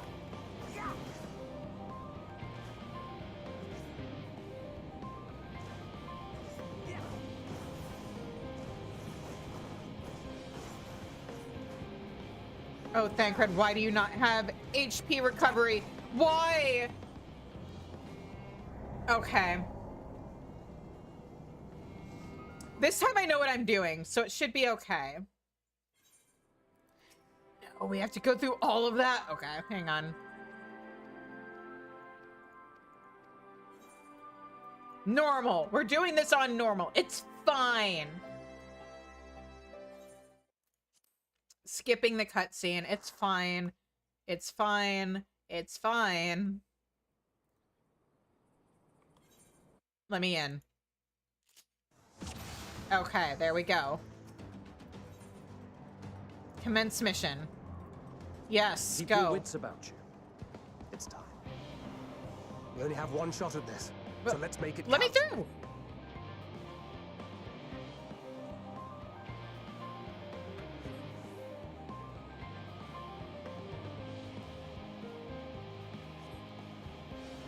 Okay, now I know that I can stand behind this guy, not get caught. 3, 2, 1, please hurry. Thank you.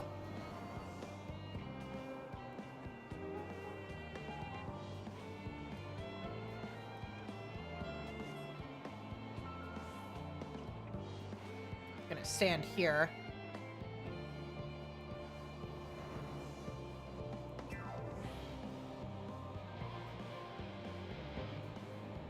One shot? Yeah, I don't know what you're talking about.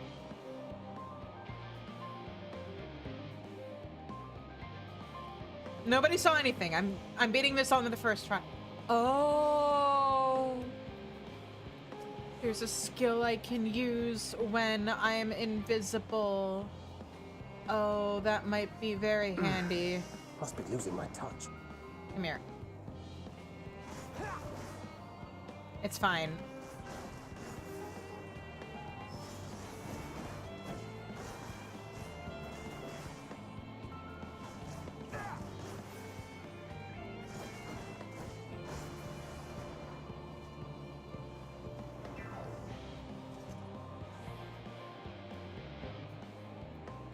What if I just...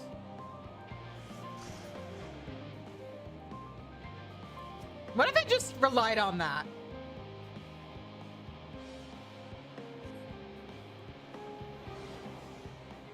Make my life even easier.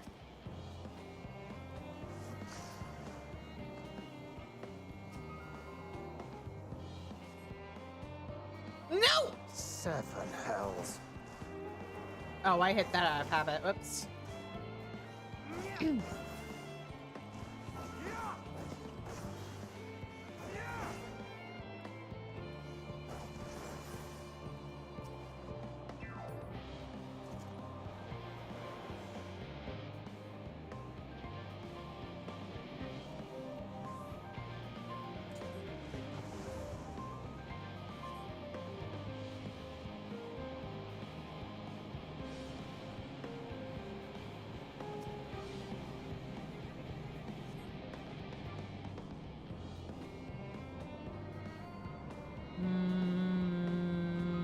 It just says Imperial soldiers that it works on, so probably not the Magitech stuff.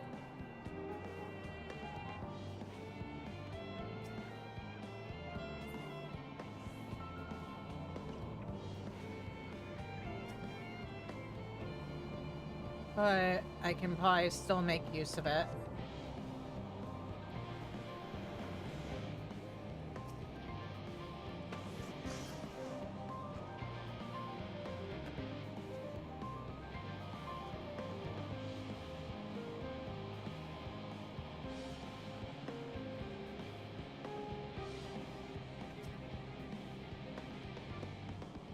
Come on, go, go, go, go, go!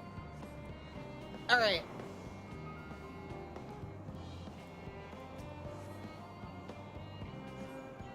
This is Thancred.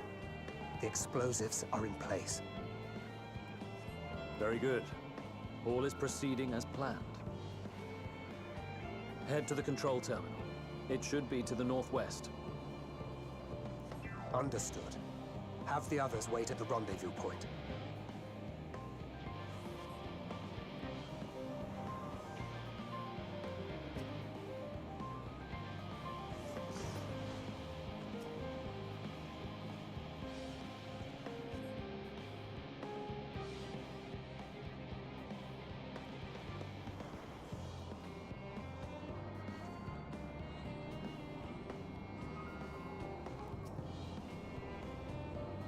Oh, that's too many people. Oh, shit, shit, shit. No. Doggo goes down.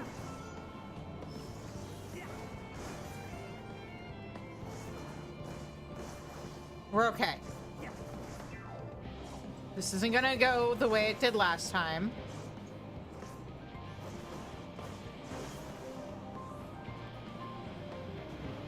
We are totally fine. Because this guy is getting a little nap. And then we're gonna stand here and not get caught. I probably should have taken out the dog first.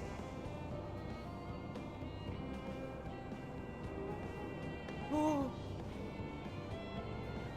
Oh wait, I should be using this time to use this good Quapow.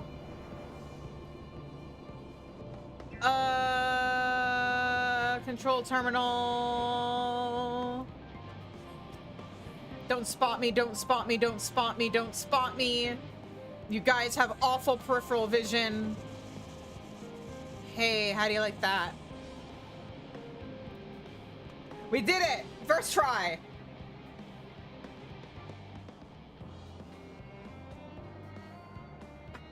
I'm just such a pro gamer, you guys.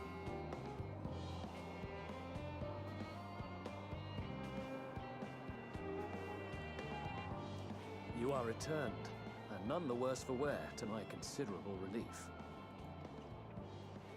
What news from our comrades? They stand at the ready. Excellent. Then let the fireworks begin.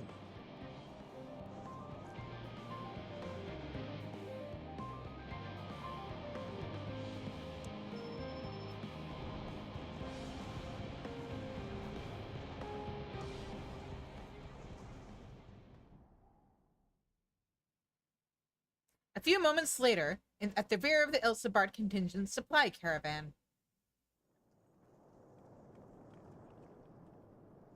Doo-doo-doo-doo-doo.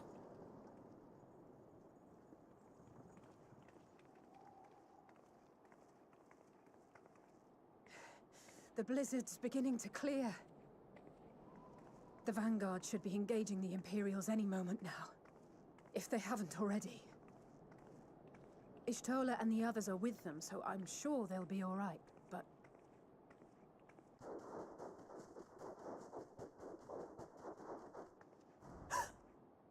Wait!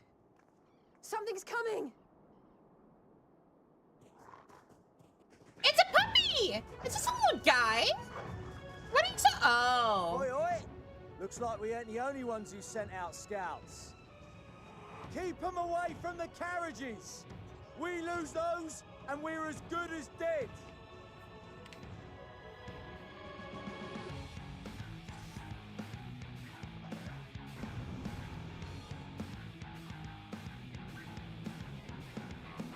Okay, now the last time I did this, they had just added the directional audio stuff, and protect the others. It was a little messy. I think they fixed some issues with it.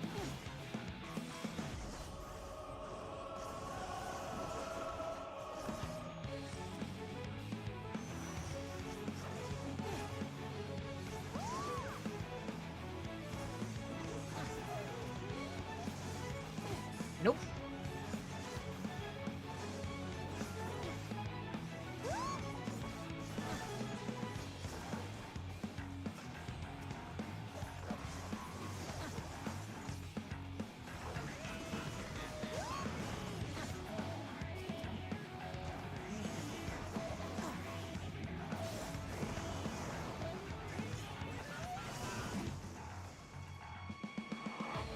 A brief respite, but stay alert. Keep the carriages safe. Am I supposed to be running ahead? Or... oh, nope. Maybe? Oh, I see.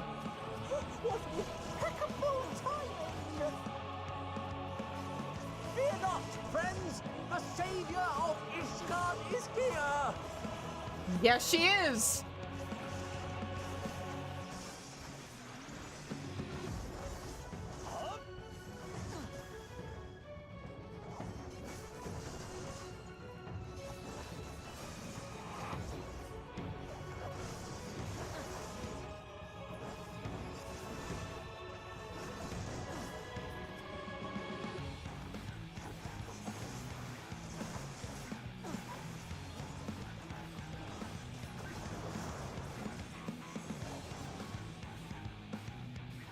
Come on.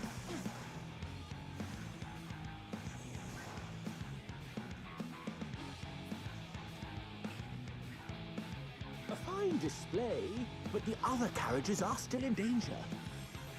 Go on ahead. We'll hold the line. Yeah, you got it. We're the only ones still struggling. Yeah. Time we put our backs into it then.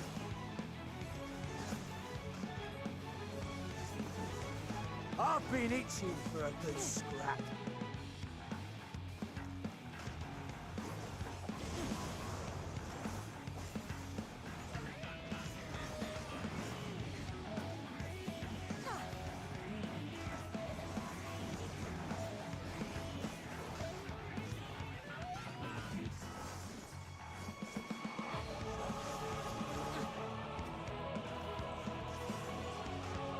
Get back here.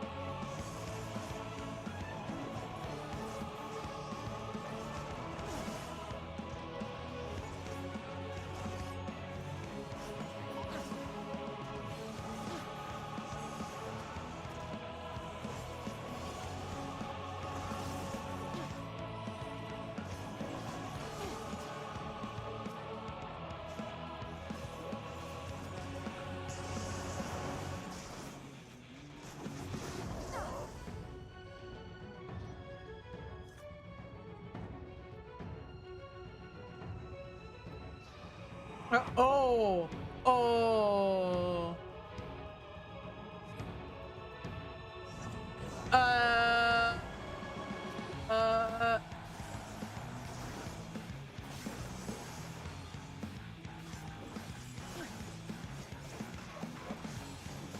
Oh, I see. I thought it crashed into the carriage. No.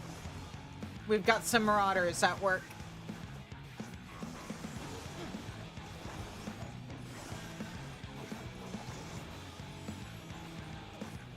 Oh, wait. I should actually be good at this and use my positionals. Is that it? We're fine. I'm ready for more. Are we? Is there more for us to be ready for? Get to the front and turn the tide. This is the front, isn't it?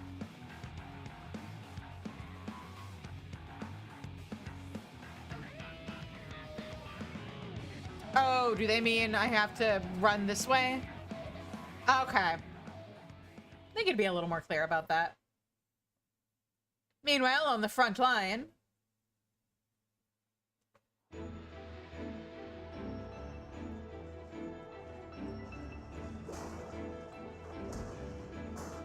Yeah, Elise!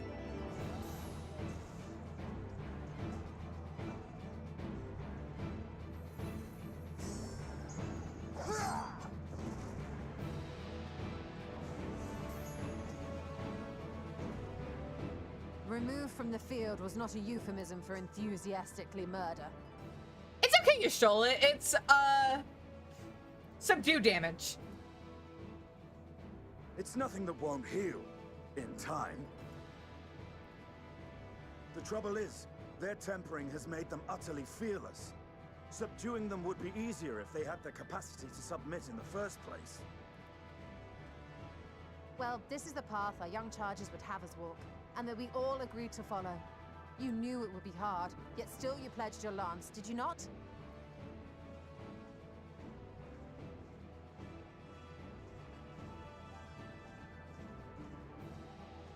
That I did.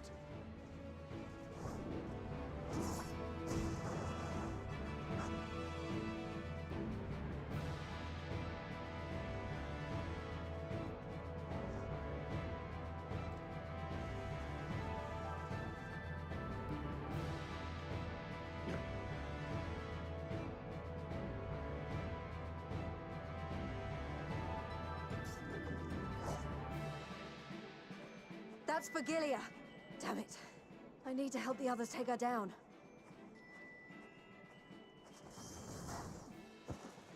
There's no end to them. Never fear, I'm here. I was wondering when you'd turn up. Can let you have all the fun.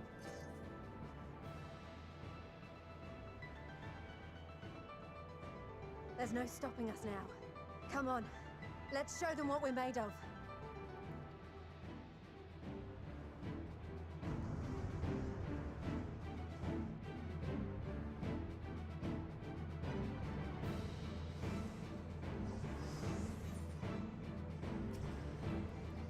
We have them now. Forward!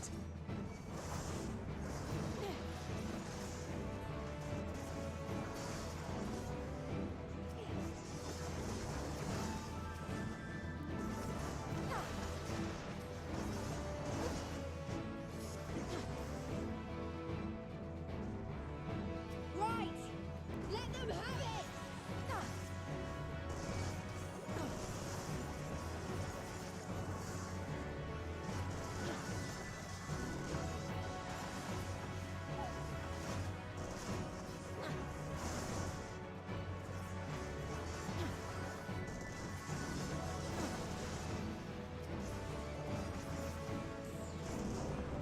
As a raging bull! Ooh, oh! Pippin did something cool. Neat.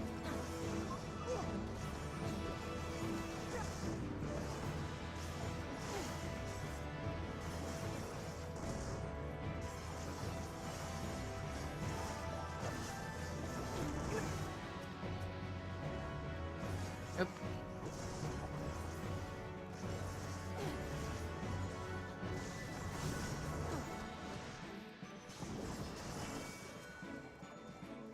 Let me get close enough. There we go.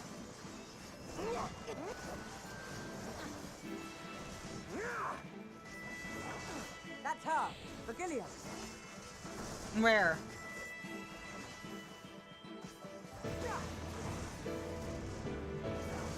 Do not fall behind. Oh, her. All right, get over here.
Oh boy.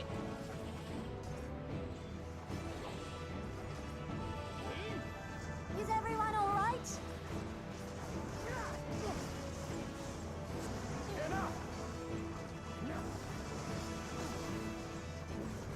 Look at all these friends we have helping us.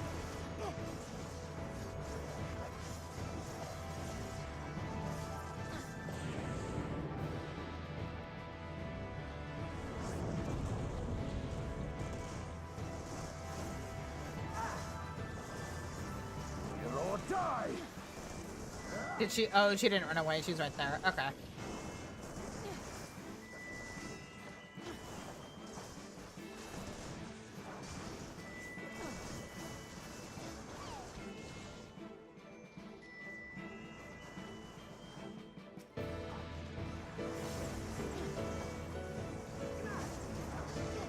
Oh, these two have. Okay.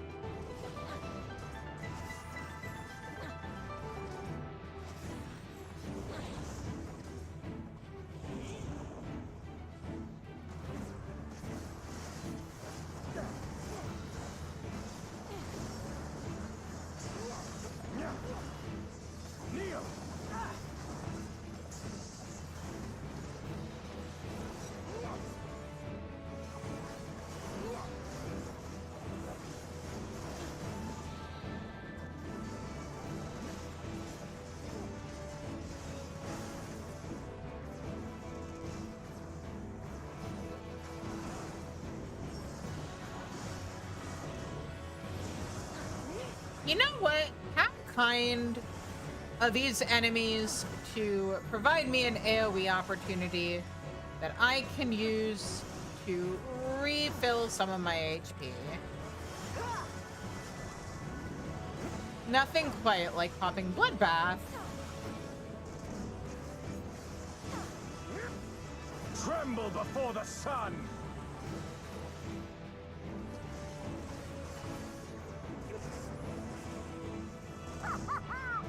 May your screams fill the air!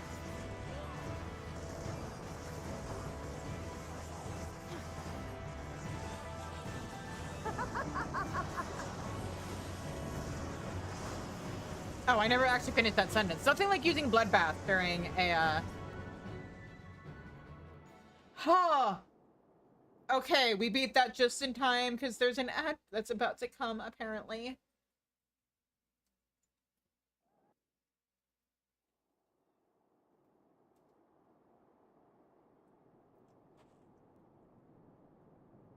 Oh, I wish I had noticed that sooner so I could... A worthy adversary. And there's the ad. Okay. So I guess we're listening to the victory fanfare for the next few minutes. That actually worked out perfectly.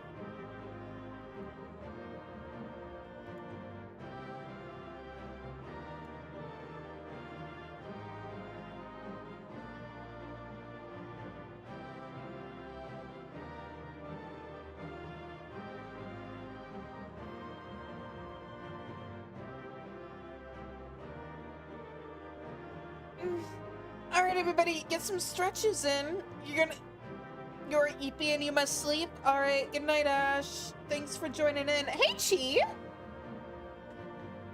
All right, you know what to do, everybody. Chi redeemed a hydrate, which means everybody's got to hydrate. That includes you, Ash.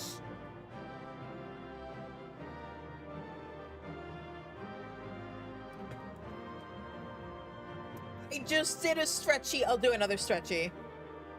Everybody do a stretchy.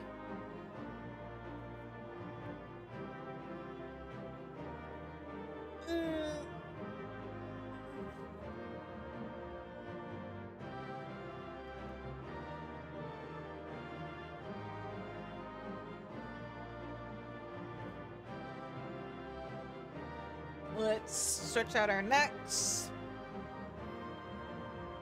In our arms. Hey, it's almost like I puppet my avatar when I stretch in a way that makes her do cute little stretchies.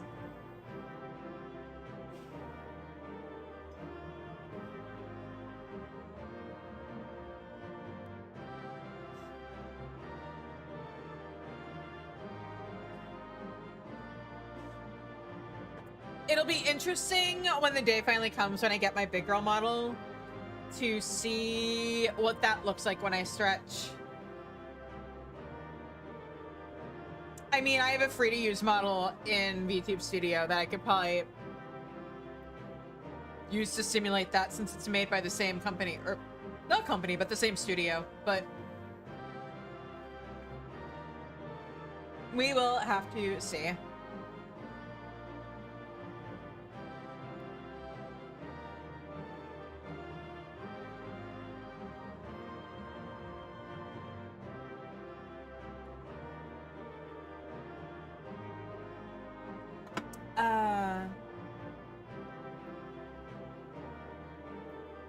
But yeah. Man, until I get out of the Garlemald, or at least until we get past certain points in the Garlemald story, I have to like constantly put a content warning in my go live posts for the time being. And we're back.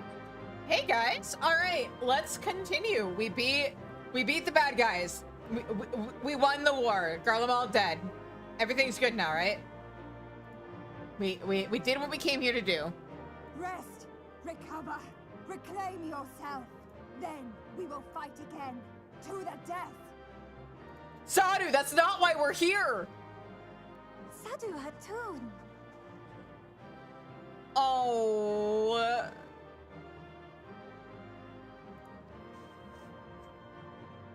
That was the last of them. I almost feel bad for him. The day is ours, thanks to your timely arrival. What of the supply caravan? What of the supply caravan? I mean, I'm sure it's fine. Outmaneuvered, but not outmatched. Good. Let us take the Imperials into custody and rejoin our comrades.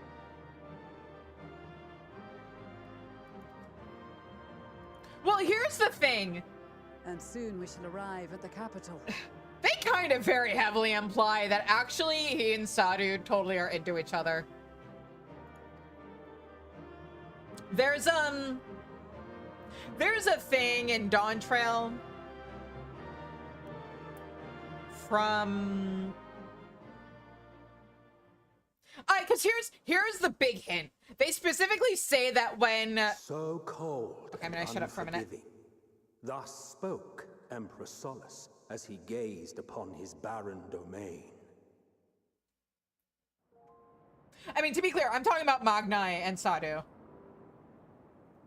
800 years it had been since the Garleans first set foot here. Bested by the Kavosi after centuries of war and driven from fertile southern pastures into the blasted northern wastes.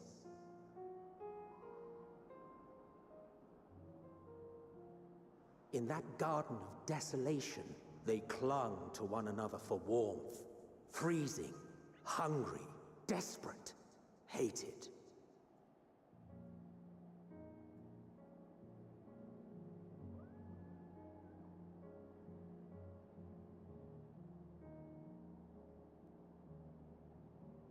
The chosen forsaken,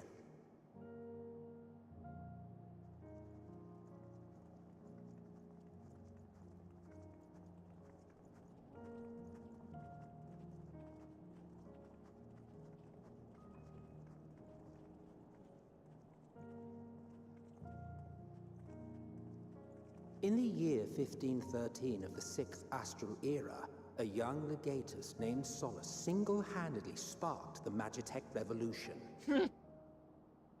It's so funny hearing him narrate that. How did he conceive the machina that feed on ceruleum? Once a common, soft-spoken soldier, how had he so quickly ascended through the ranks? Like so many others, those who knew the truth are gone. Taking in the capital with his eyes for the first time, I recall thinking to myself, far colder on the earth than in the heavens. Yes, far colder indeed, bitterly so.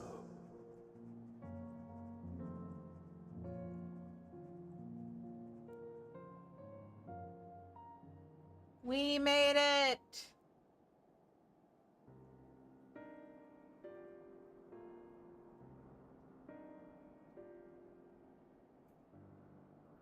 Not so much as a whisper. The roads leading beyond the city walls would have been used less in recent years.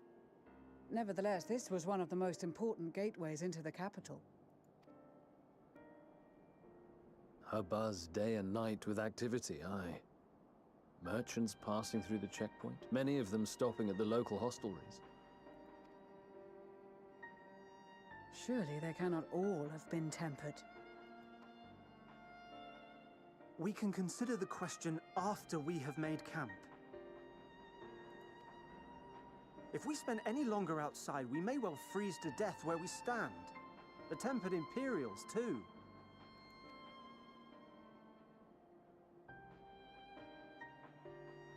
This will be our temporary base of operations. Secure shelter for ourselves and the injured, and dispatch scouts to survey the surrounding area.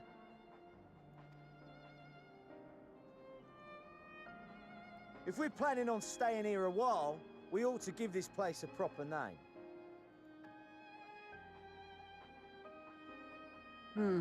Well, the constant sound of ice cracking underfoot makes me think of broken glass. An apt name, perhaps. But enough of this. To work, everyone. All right, and welcome to Camp Broken Glass.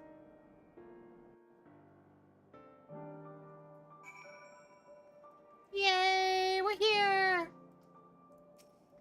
Gonna go ahead and grab that.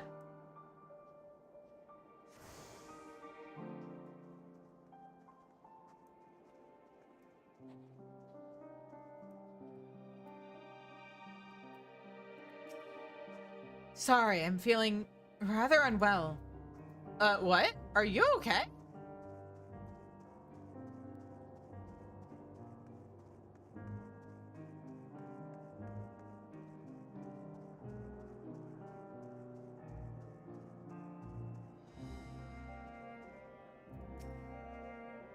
Our comrades certainly haven't wasted any time establishing a base of operations.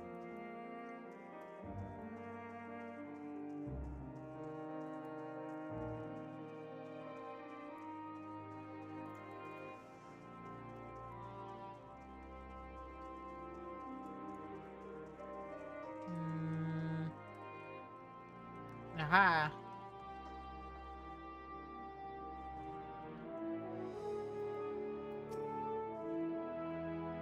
Virgilia is in our care along with the rest of the Tempered.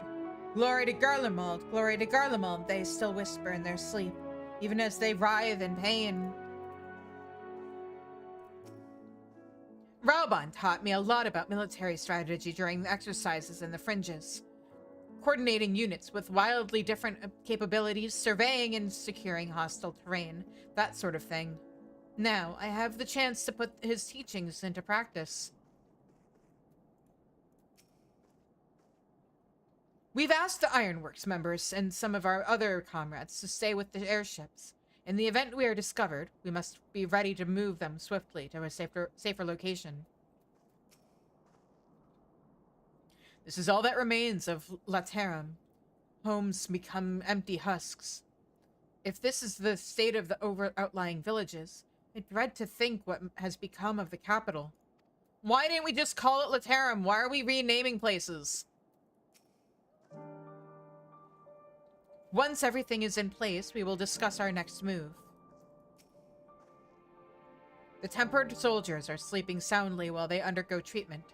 There are too many to attend at once, but the other healers will see to all eventually. Hell's bells, this place is bloody freezing.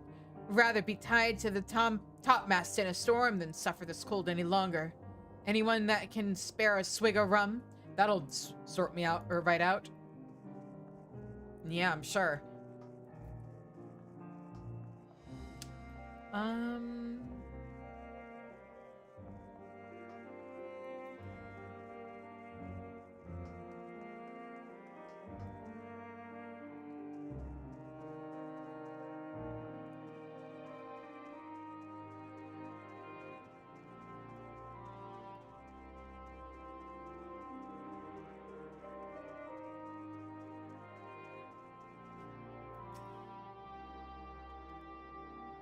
Oh, I have to progress the story further. Okay. Ryan.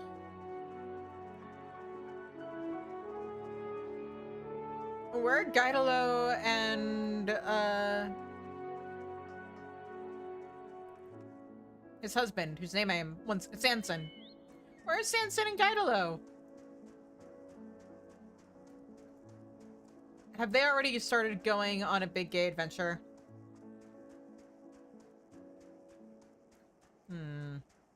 I don't see him. Okay. Then I think that covers us talking to everyone as far as, like, big characters go.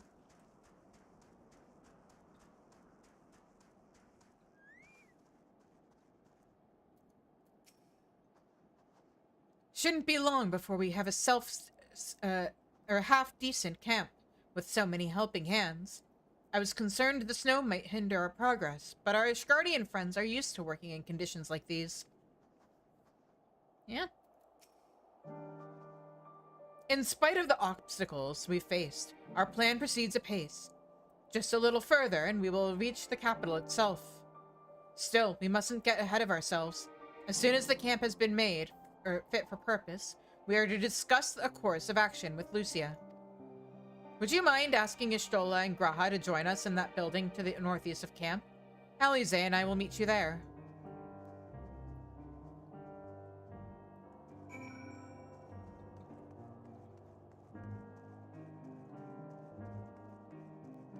Yeah, so, Y'shtola, are you feeling okay?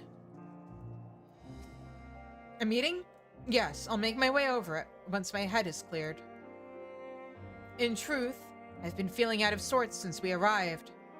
The air is thick with a palpable aura of malevolence. Oh, is this because of her aura eyes?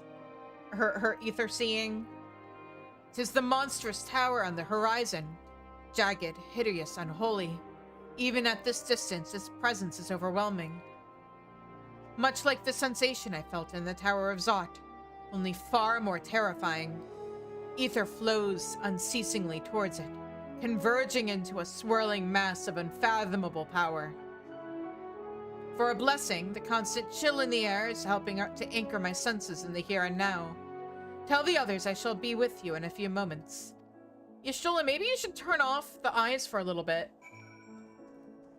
You might actually feel better. Like, we need to... I want the story to put her in a position at some point where either there's no ether for her to use to see by, kind of similar to the buildings that she couldn't really see in the Tempest, or they need to put her in a situation where there's so much ether and it's so overwhelming that for her own survival, she has to, like, not rely on it. So that her like disability, because reminder everybody, she is blind, but so that we can like really see the drawbacks of like it not just being like, oh yeah, this character's technically blind, but they magically like get around it. Like, I want to see the story actually explore the limitations of that. You will be pleased to know most of the Tempered have been quartered inside the nearby buildings and are receiving treatment as we speak. I do, however, feel no small amount of guilt for commandeering civilian homes. The occupants may be long gone, but everything is exactly as they left it. Considering the length of time that has clearly passed since, one would expect to find them ransacked. Strangely, there are no signs of anything having been stolen. It's possible that everyone fled at the first sign of trouble, though it seems to me they left far too many useful possessions behind. Although there is no conclusive evidence, I strongly suspect they were tempered. Sorry, I was merely thinking aloud. You mentioned a meeting? I will make my way there.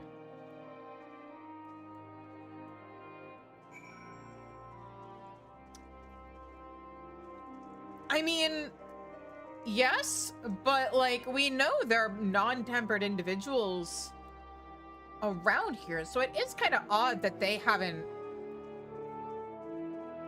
cleared out anything usable here.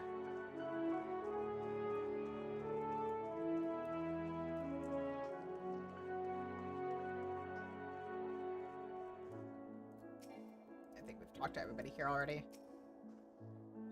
Yeah. All right. Thank you for informing the others of our meeting. When everyone is here, we will begin.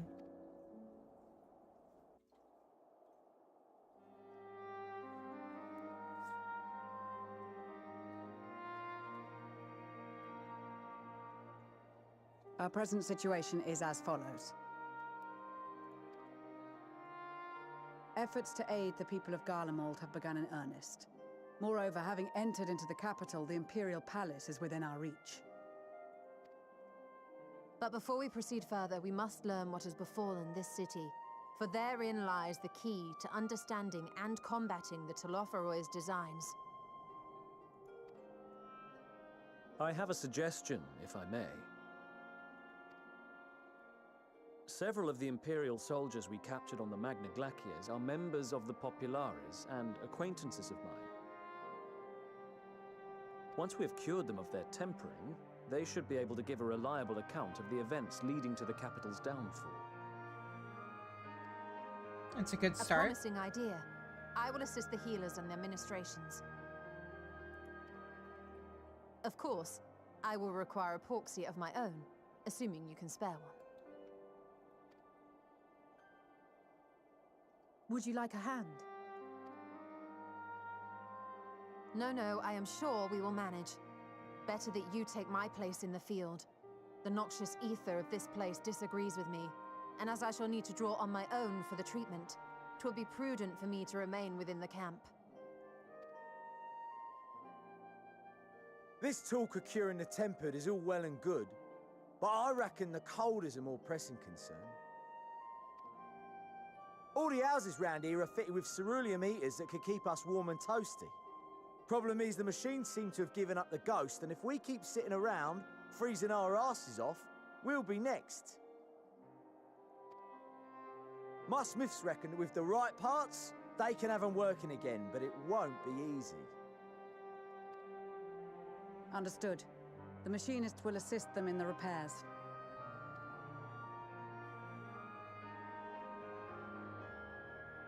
The rest of us should either stand watch or survey the area. We've made our presence known to the Telophoroi. They will be searching for us, if they have not already ascertained our position. That we have seen no sign of them since the battle suggests they have yet to do so. However, I suspect they may be biding their time.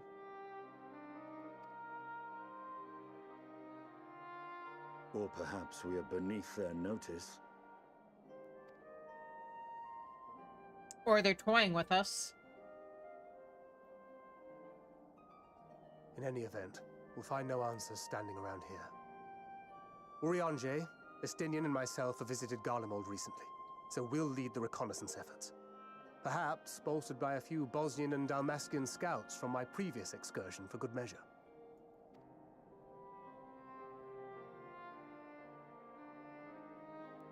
Don't forget about us Alamegans. We have experienced scouts of our own. Well now, this is turning out to be a rather sizable team. With such numbers, we should be able to cover a wide area with relative ease, including that surrounding the Imperial Palace. How about you, Graha? I have a feeling we'll find a use or two for that vanishing spell of yours. 'Twould be my honor to be of service, though I doubt that you of all people need rely on my tricks. That leaves us with guard duty. As a matter of fact, I have something else in mind for the two of you and Alphino. Between here and the center of the capital lies the Eblan Rime. I would have you search the area for survivors. Your keen sense of direction, honed in your extensive travels, should prove useful in navigating the ice fields. Oh, that's cute. They think I have a sense of direction? If there are any survivors, we will surely find them. Extensive travels is something of an understatement, but I suppose there's nothing else that needs doing. Ice fields. I love ice fields. Oh, wait. No, I don't. Ha!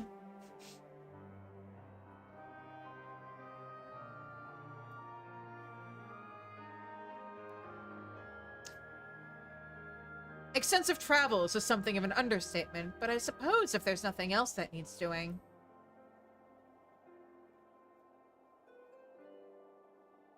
This too is a vital task, and I appreciate your willingness to see it done. Rest assured that a serving of hot soup will be waiting for you. Oh, okay. You all have your duties. Let us make haste. May the Fury bless and keep you.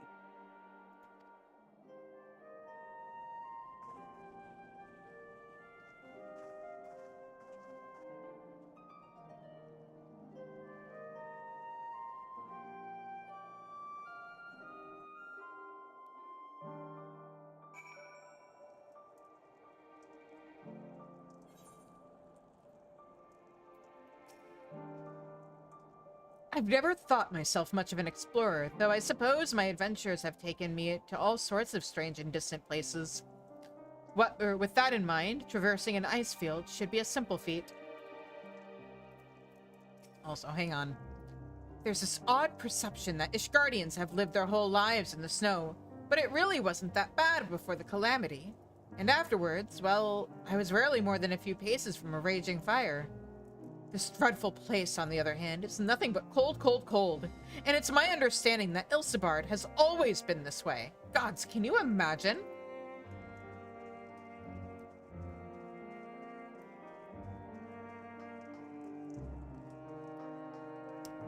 Okay, now there's more people for me to talk to. Hang on.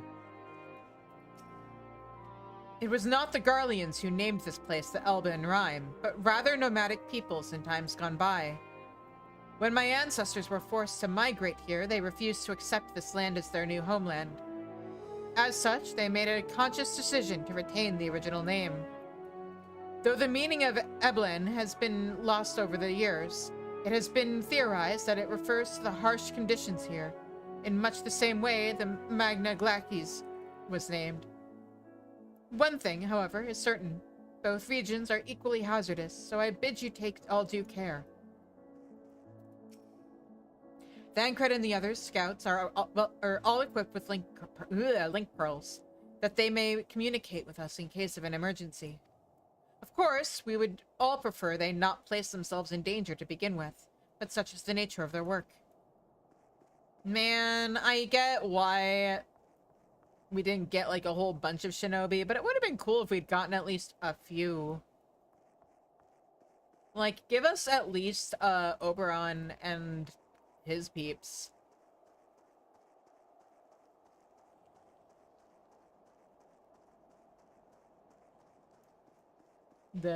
Just all the characters from the Ninja Quests.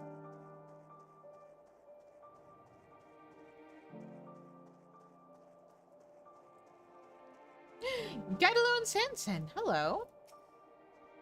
I'm rather looking forward to hearing the songs of our comrades' homelands. I love a rousing melody, no matter where it's from. Once the Garleans have found both their strength and their footing again, I shall ask to hear a song of their people, one that conjures visions of home.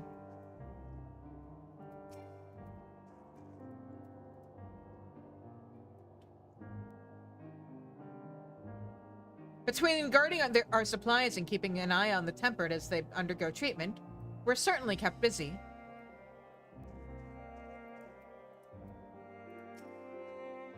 The tempered are being treated here. Some of the allied nations' best conjurers are tending to them.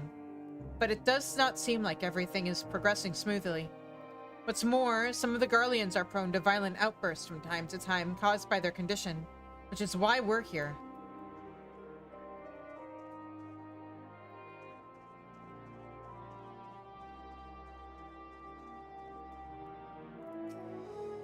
I made the mistake of asking Bronbar if he knew of any effective methods of staving off the cold. According to him, working up a sweat from smashing boulders repeatedly with an axe works wonders. Though that is hardly the sort of advice I was hoping for. Yeah, I think that's the guy from the Marauders quests. That's fun. That's cute.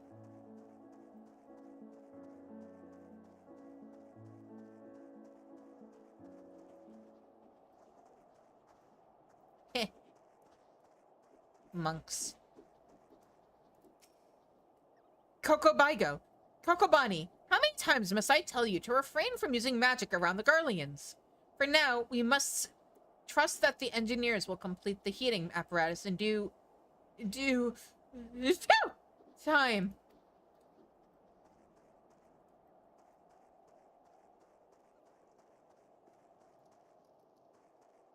Still not firm enough in MSQ to have access to you, huh?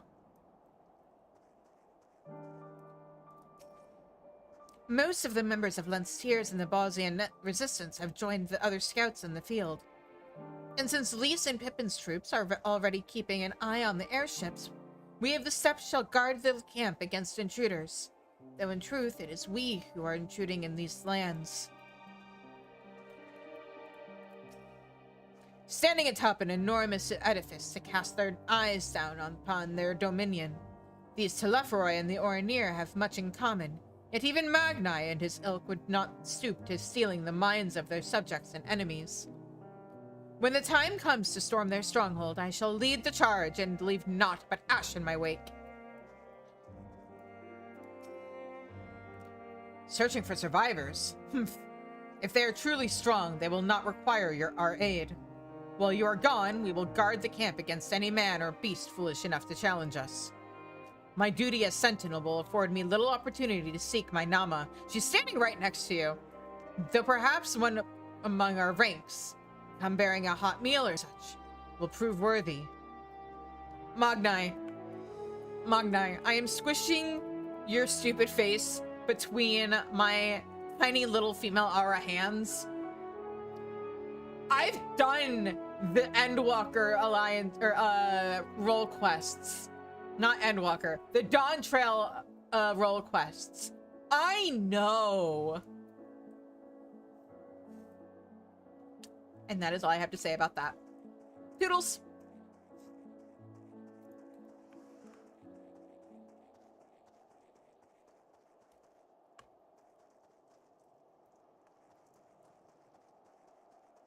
Hey, Alberic.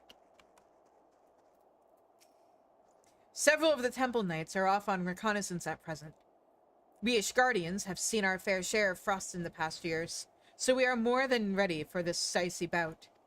The Hrothgar from Balzia, on the other hand, are having a devil of a time adjusting to these chilly climes. The warming stones we lent them seem to have helped, though. Oh. Poor kitties.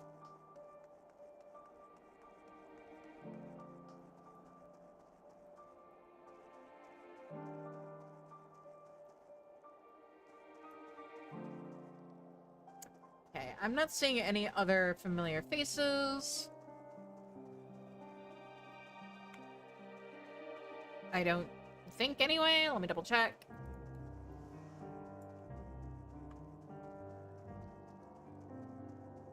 Yeah, no. I have covered everything. This isn't a familiar face, is it, that I can't talk to? Doesn't look like it. Okay. Then let's go find the twins.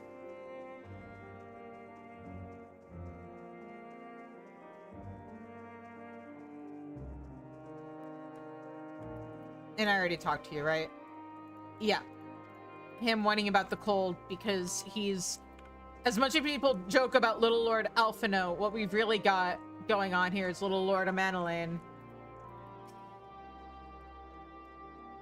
And we already talked to Alphino. Okay. Gods be good. If it's this cold with Tataru's clothing, I dread to think how we'd fare without it. I must remember to thank her when next we meet. It makes me realize, too, that while the people of Garlemald have spent their whole lives in conditions like these, even they'd be hard-pressed to survive away from the warmth of their homes. If there are any survivors, we must find them, and quickly.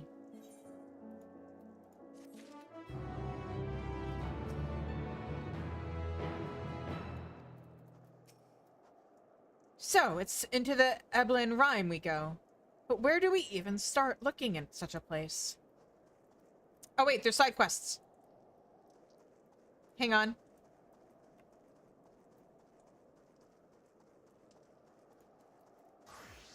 Ah!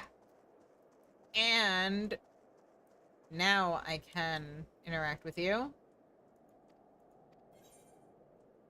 Gonna have to do some fates off stream to get stuff. To get to the rank where I can get the writing map are the words I'm trying to say. Man-eating bears stalk the ice fields, and Iliet has a mind to turn the tables, but not quite as one would expect. Just the person I was hoping to see. Might I interest you in a little hunting? It's bears I'm after. If you've never tried their meat, I'd thoroughly recommend it. They're far from the easiest of prey, though I dare say you've faced much worse. If you're game, here's the plan. First, we lure them out with the steer meat, which is also laced with a sleeping potion. Then, it's a simple matter of walking over and offing them in the manner of your choosing. What could be simpler? Here's 3 ample servings of prime venison. Be sure to let the concoction take effect before swooping in to claim your prize. Actually, my understanding is that bear meat isn't that good. And it's actually just like the fat that's worth hunting bears for. Like, I'm sure if you're hungry and you have no other choice, then sure, bear meat will suffice, but I have an important task to perform, and by that, I mean have someone else perform, of course. And you're gonna, the Warrior of Light is gonna be that someone else, huh? I've been lumbered with the unenviable duty of keeping inventory of supplies brought by each delegation. Excuse me. Though weaponry and basic provisions have been accounted for, I can't say the same for what might be considered creature comforts. You see, even the most frivolous of things can make a huge difference out here in the frozen wastes, so I'm trying to put together a list of the luxury goods at our disposal. Seeing as you're in good terms with practically everyone here, better me than me at any rate, perhaps you could help? I can try. Much appreciated. I've already sent one of my subordinates to speak with the Maelstrom, Temple Knights, and Alamegan Resistance. I need you to ask the remaining groups, namely the Twin Adders, Immortal Flames, and our Far Eastern allies. Any information you can bring me would be most welcome.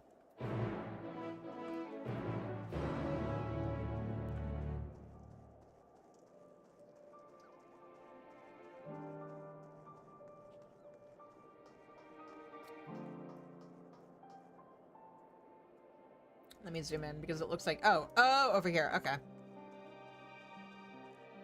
Oh, Stavinian! Or Stephanivian. There we go. I can say his name. Pray give me a moment to finish up designs on the ceruleum heater. I shall have it ready before you know it. Truth be told, I've already warmed up after much heated debate, with a Leminson engineer.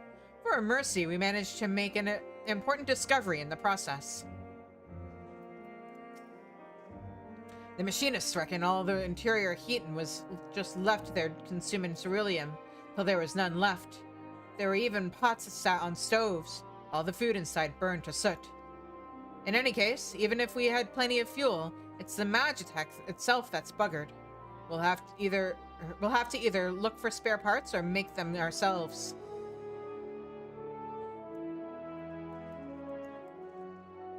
For a moment, I couldn't tell if this was a player or not.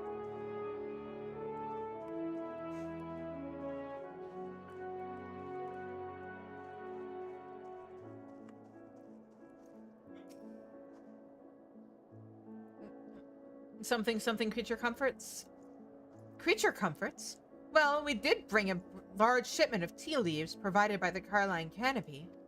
Mother Miyun and Fufucha both agreed that there's no better way to stave off the cold than a nice hot brew, and I can personally attest to that. We've enough for everyone if they've a mind to try it.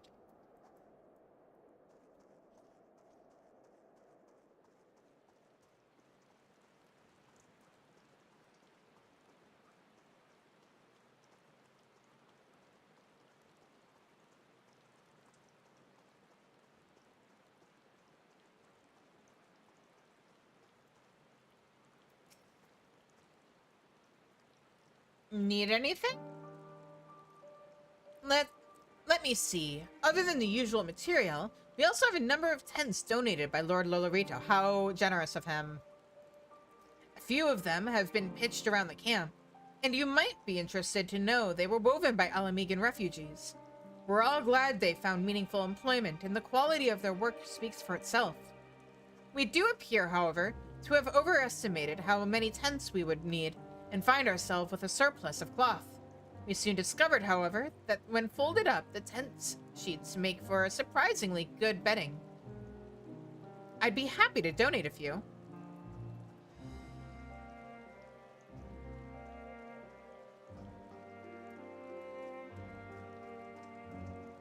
So wait, are you talking about these, like, canopies that are here?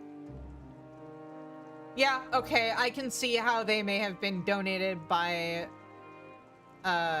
Uldans, or like an Uldan merchant, and maybe made by Alamegans.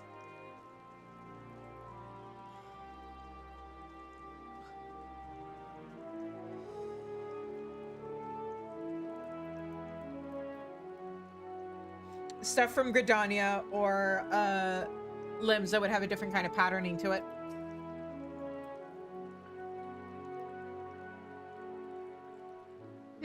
There is one thing that springs to mind.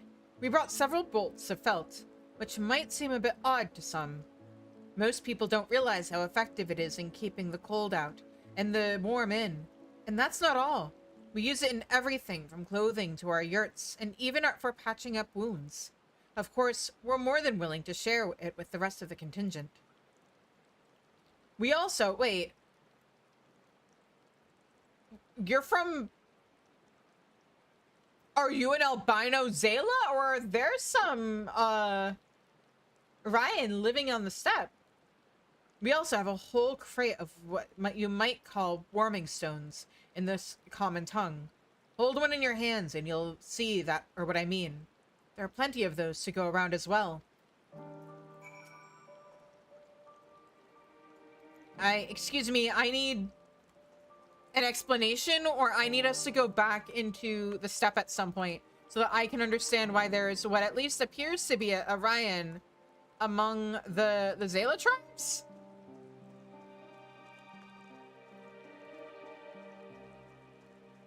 Like, nothing wrong with it. I just want the lore explanation. Or is he a Buduga who got kidnapped, since they don't seem to discriminate a whole lot? Okay. Now, give me bear. It is not any bear that they want me to get. Okay. Noted.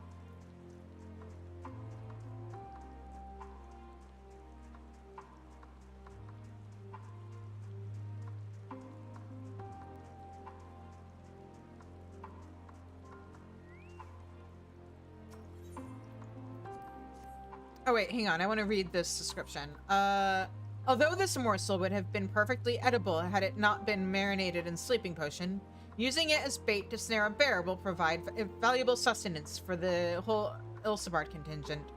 Should the plan fail, however, not only will this prime venison have gone to waste, you will most likely be dead. How comforting. Thanks, game. But I have nothing to worry about, right? Right? Game, I have nothing to worry about.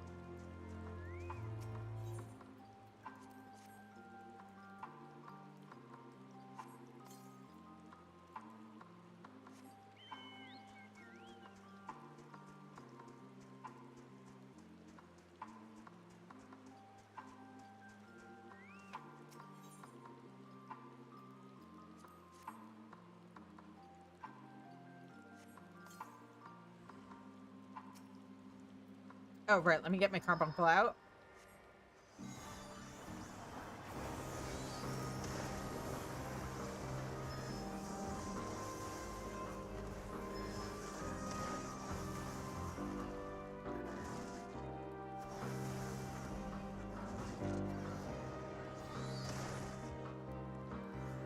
Oh, you're not.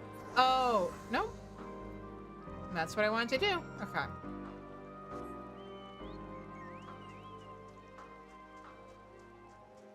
Oh, you know what would have helped? Let me save Broken Glass as my home point.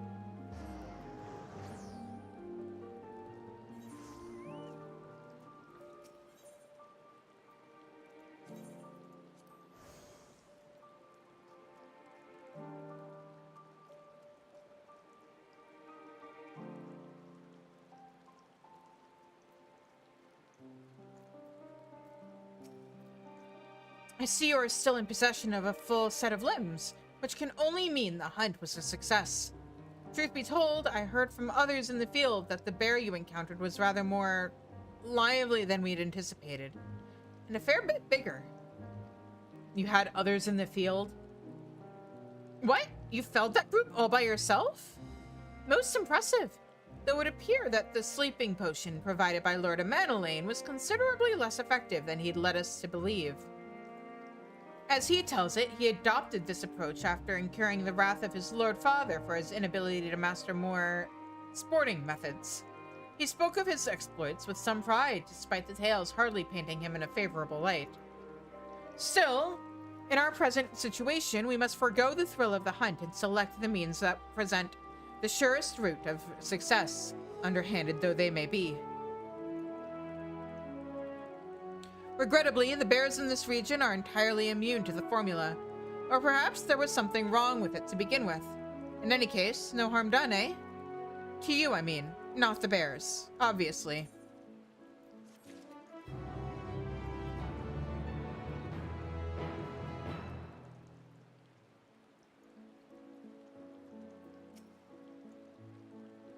Do the others have everything to or anything to share?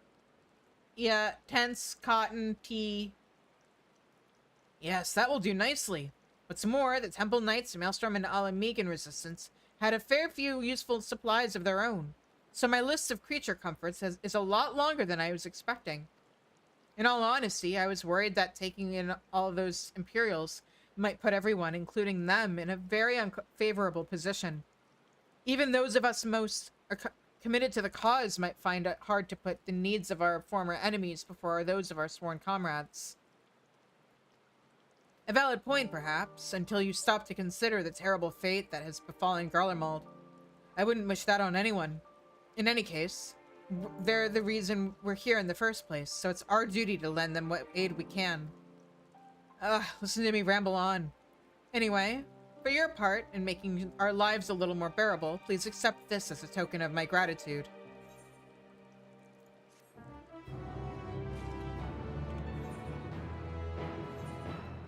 Oh, right. Hang on. Let me use this real quick.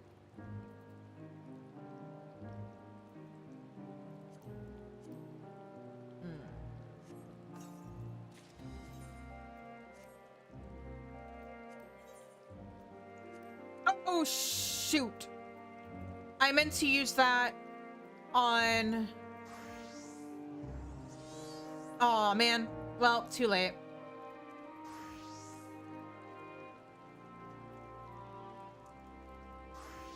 I meant to use that on Viper. Oh, well.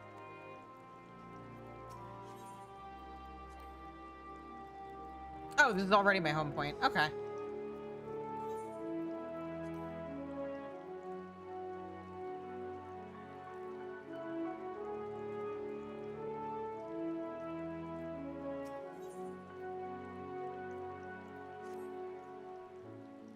What ho, chums? Been giving it something, or been given something use or to do, have you? As it happens, I too have been ordered to make myself useful. Sounds like rather a tall order. Since you ask, we're to scour the Eblin Rime for survivors. What? Wander around ice fields on the off chance you'll find someone? You'd take forever to finish the job without the benefit of my expertise. Or more specifically, my telescope. Come, friends. I know just the spot to begin our search. I'll probably regret this, but we may as well humor him.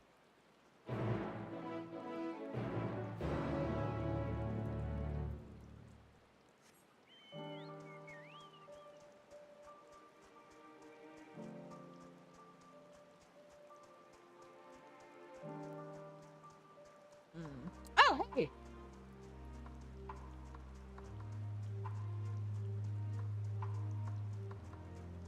Right, this is the first zone we unlocked flying in.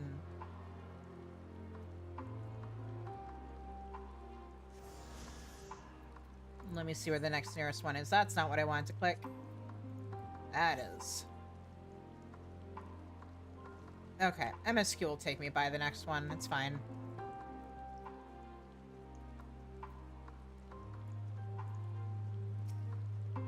The few buildings I can see don't appear to be residences. They may still warrant investigation, though. I'm surprised by how many wild beasts there are roaming about the place. Perhaps now that the soldiers have gone, they're free to wander and forage as they please.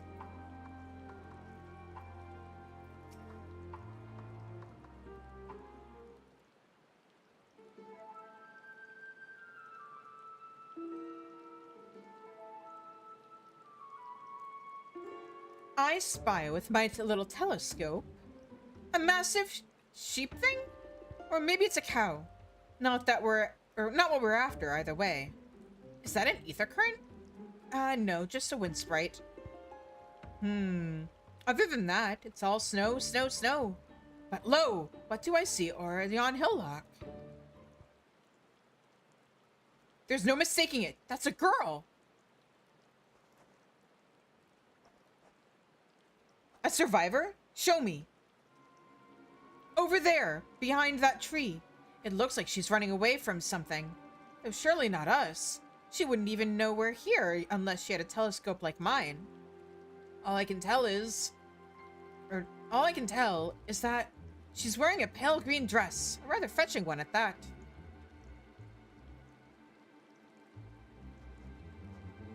She'll be long gone by the time we get anywhere near, but we should be able to follow her footprints. I'll let Lucia know where you're heading. Oh, and take these warming tinctures with you. The poor girl must be chilled to the bone, if not on the verge of freezing to death. That's actually very thoughtful. Thank you. But won't you need some for yourself? No, I'll be fine. As a man of chivalry, my honor demands I do no less. And lest we forget, the very reason we are here is to protect those in need. Now go, and Godspeed. It's fine. He'll just huddle up back at the camp by a fire or something. Grab some of that tea the Gridanians brought. Why are you still here? If you dally any longer, you will miss your chance to play the hero. Fine. Alright, let's go.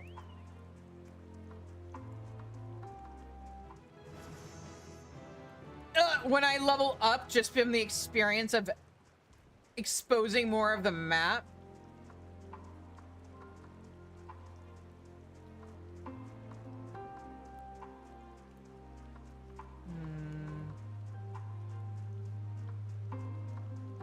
Is the path not where I'm supposed to be looking? Oh, here we go. Footprints in the snow.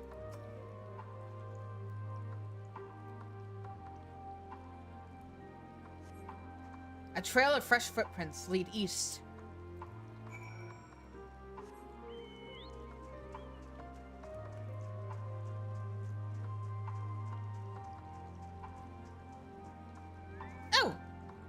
Elfino and Alize are here. Hang on.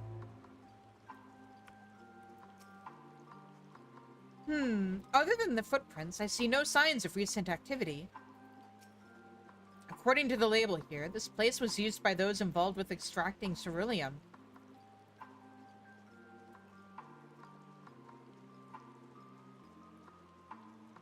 That could most certainly be useful.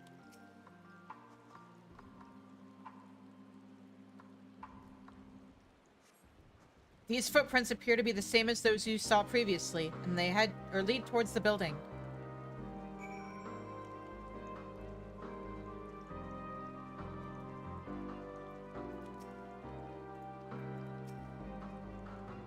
We're getting closer, I'm sure of it. At first, we thought she'd gone inside the building, but the door doesn't look to have been opened in some time.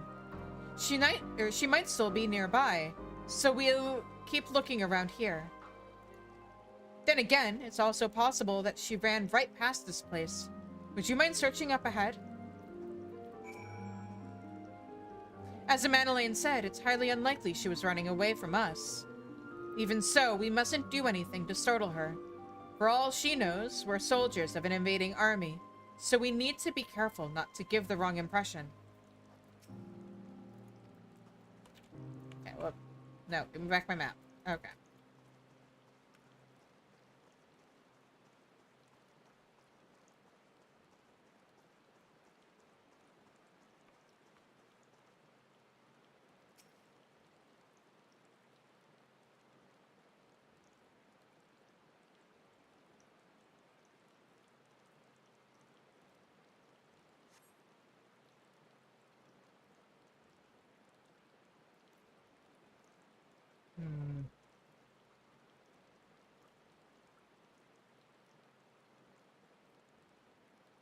Oh, I see her.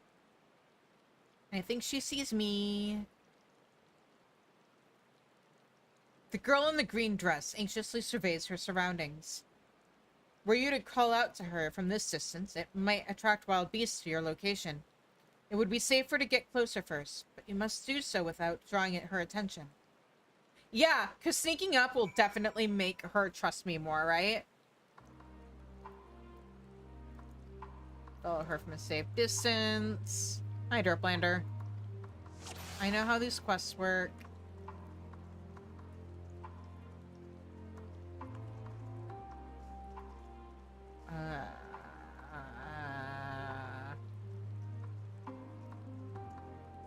Man, I wish there was a way to turn off the little caution light. Because I get why they did it, but I actually liked these quests better when we didn't have that. I like a little bit of a challenge.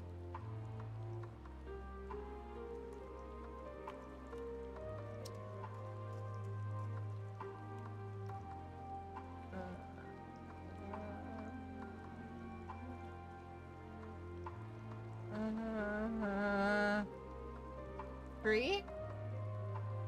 I want to hide behind tree?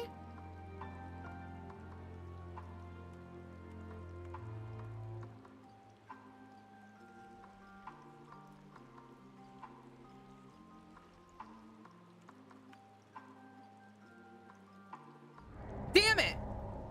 Alright, let's try that again. That was bullshit.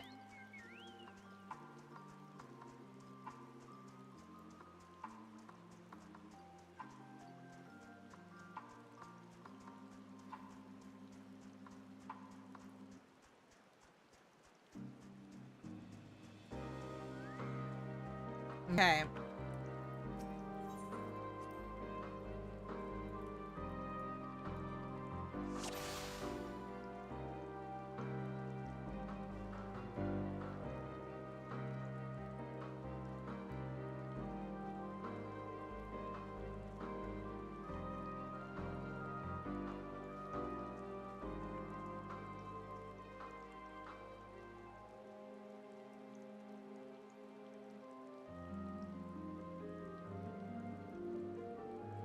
Not gonna be able to see me from here.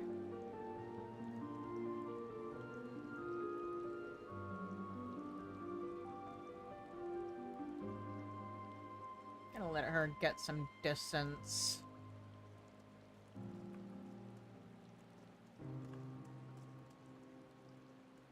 Do. Definitely not following you. Just minding my own business. Definitely not. You sounded like you're a lot closer than you actually are. I'm just gonna stay still. Nobody's here.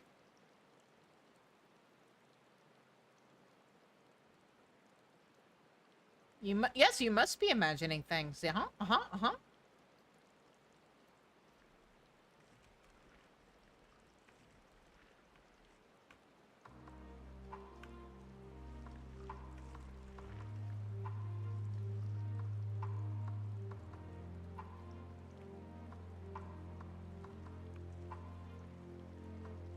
Go ahead and hide here. You can't see me.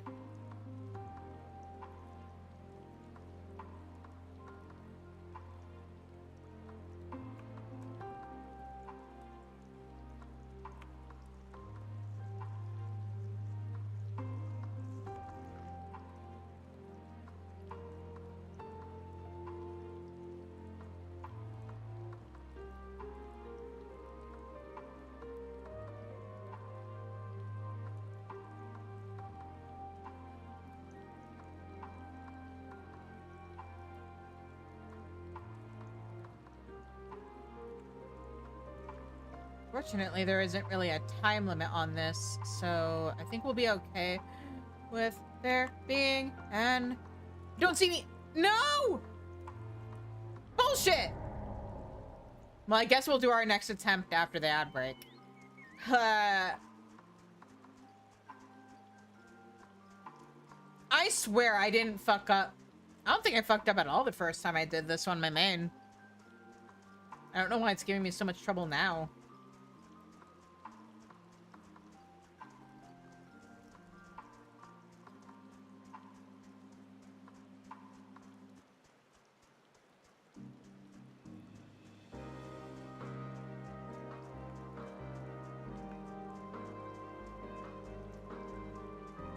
Okay.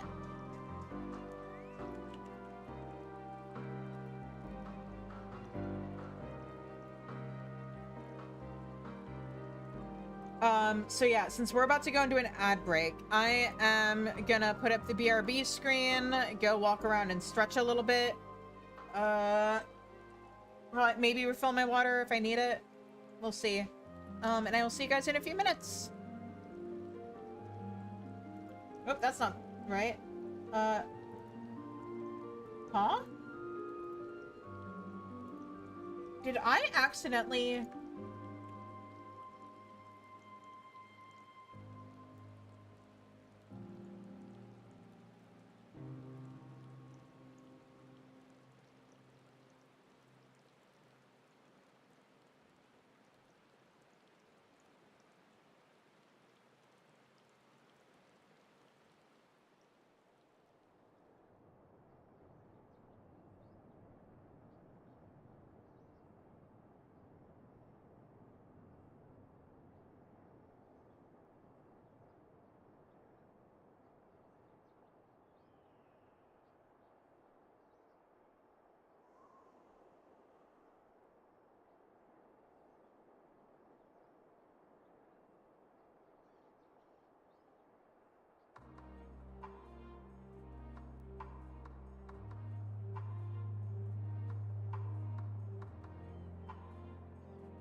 blood trail.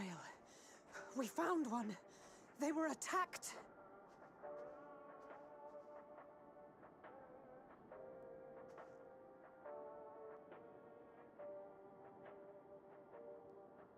No.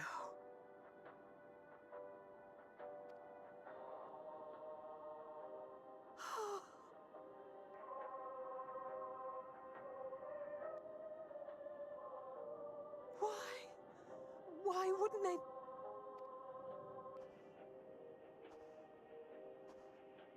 Safer to brave the wilds than trust in our magic.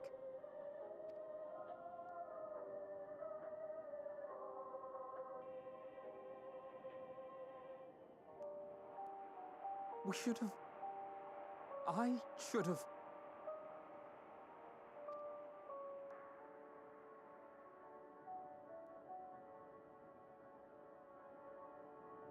We can't leave them like this. We have to take them home. What if we're only making it worse?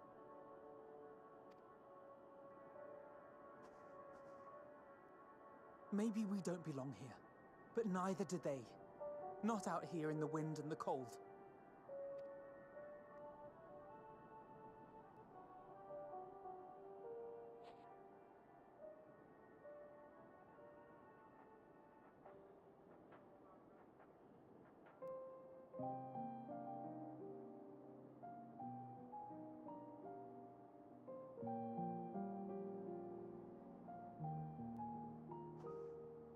I heard the story about Varus's voice from beyond the grave. Of course, I didn't believe it, but Licinia and her sister did. Perhaps there is something to the tale after all.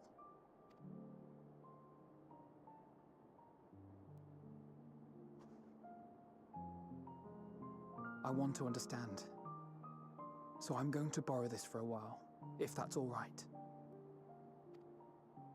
You had every reason not to trust us. We came as trespassers, invaders. But I pray that in time, we will be more than that to you. That we will find a way to help your loved ones. And see that no more children are left to freeze alone in the snow.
I've been muted this entire time? No! All of my commentary!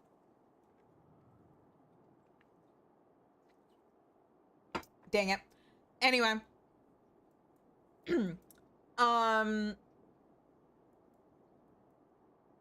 Shit. Hopefully it was only since, like, the last ad break. Anyway. Ha ha ha.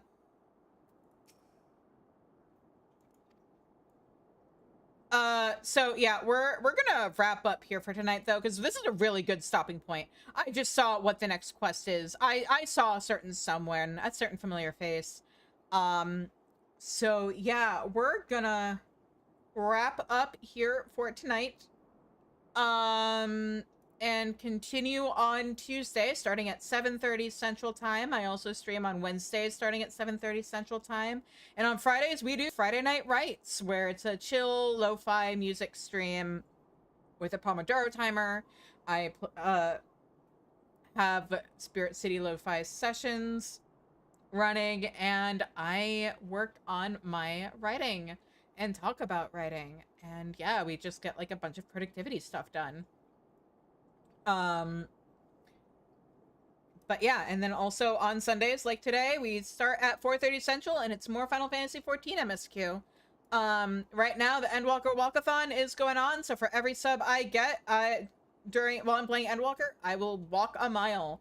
Right now, we are at, last I checked, it was like 58 miles, but I'm gonna have to double check, probably tomorrow, just to give Twitch a chance to update things. But anyway. So yeah, that is where we are right now. Thank you everybody who joined me tonight. If you haven't already, please hit that follow button. Subscribe on YouTube. Subscribe on Twitch for the reasons I already gave. Plus, if we are at 100 subs at the end of July, we'll do a repo stream. Because yeah, every month I put up a poll in Discord. People vote on a thing, and whatever wins that poll is usually the game or the activity in a game like Final Fantasy XIV or whatever that I have to do for a stream. Things in the past have been doing a Blue Mage stream where I unlocked and leveled up Blue Mage. There was a Magic the Gathering stream. There have been some months where I've had to play Phasmophobia. Last month we played Synth Riders. And yeah, this month it is repo if I'm at the sub goal at the end of the month. So yeah, if you want to make me walk a mile and you want to get me to that sub goal, definitely be sure to sub on Twitch.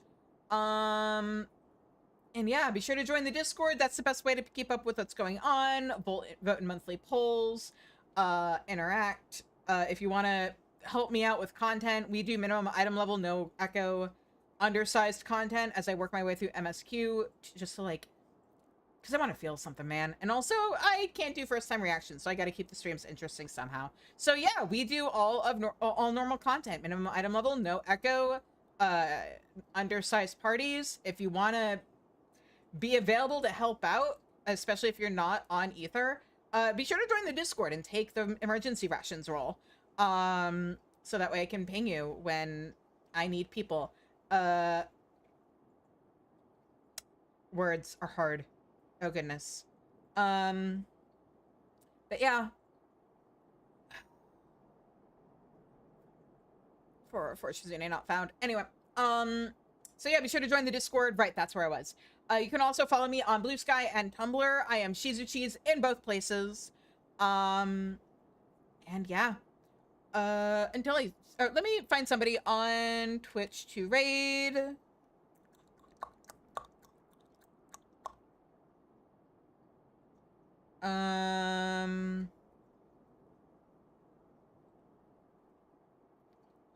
Is there anybody?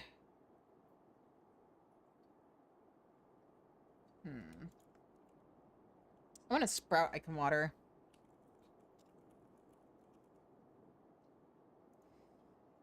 So let's see here. Oh! Let's see.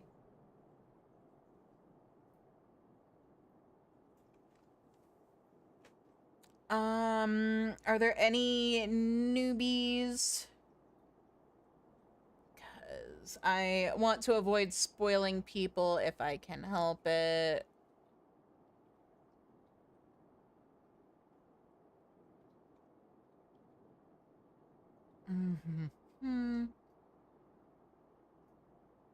This is somebody who is definitely not.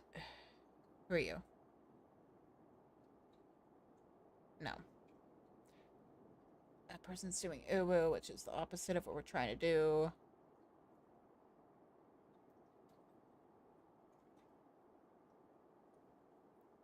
Bunch of people doing Dawn Trail endgame stuff, which again is not what we are looking for. Oh, wait. Nope. Wait. Yeah, no, that's... No, Savage. Nope.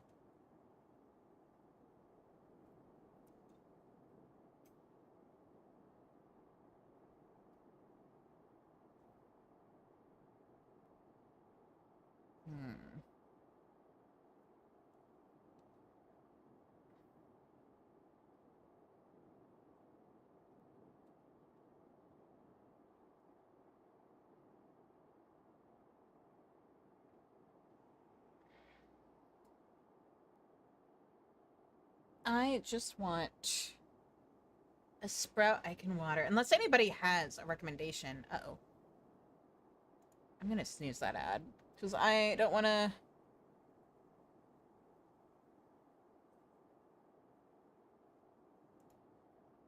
Oh, they're doing Moogle stuff.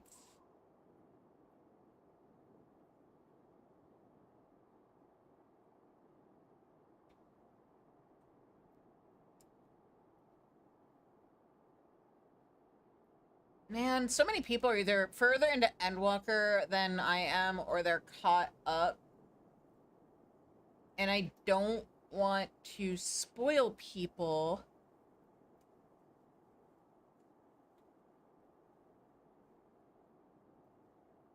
Where's this? Hang on. Oh, no.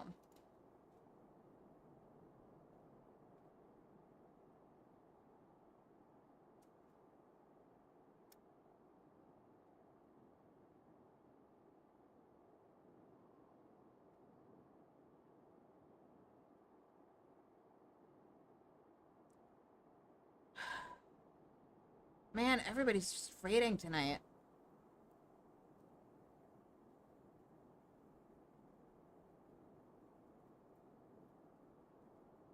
Oh, wait.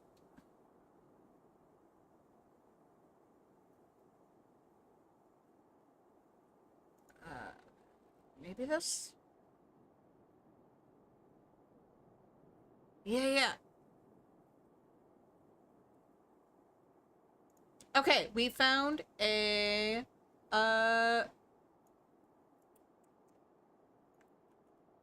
We found somebody who is in Stormblood, or like right at the beginning of Stormblood. So we're gonna raid them. Their name is Noelle Amelia.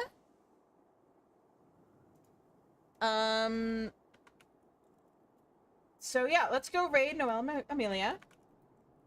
And until I see you guys again, I hope you have a good night. Stay safe, stay healthy, and take care. Bye-bye.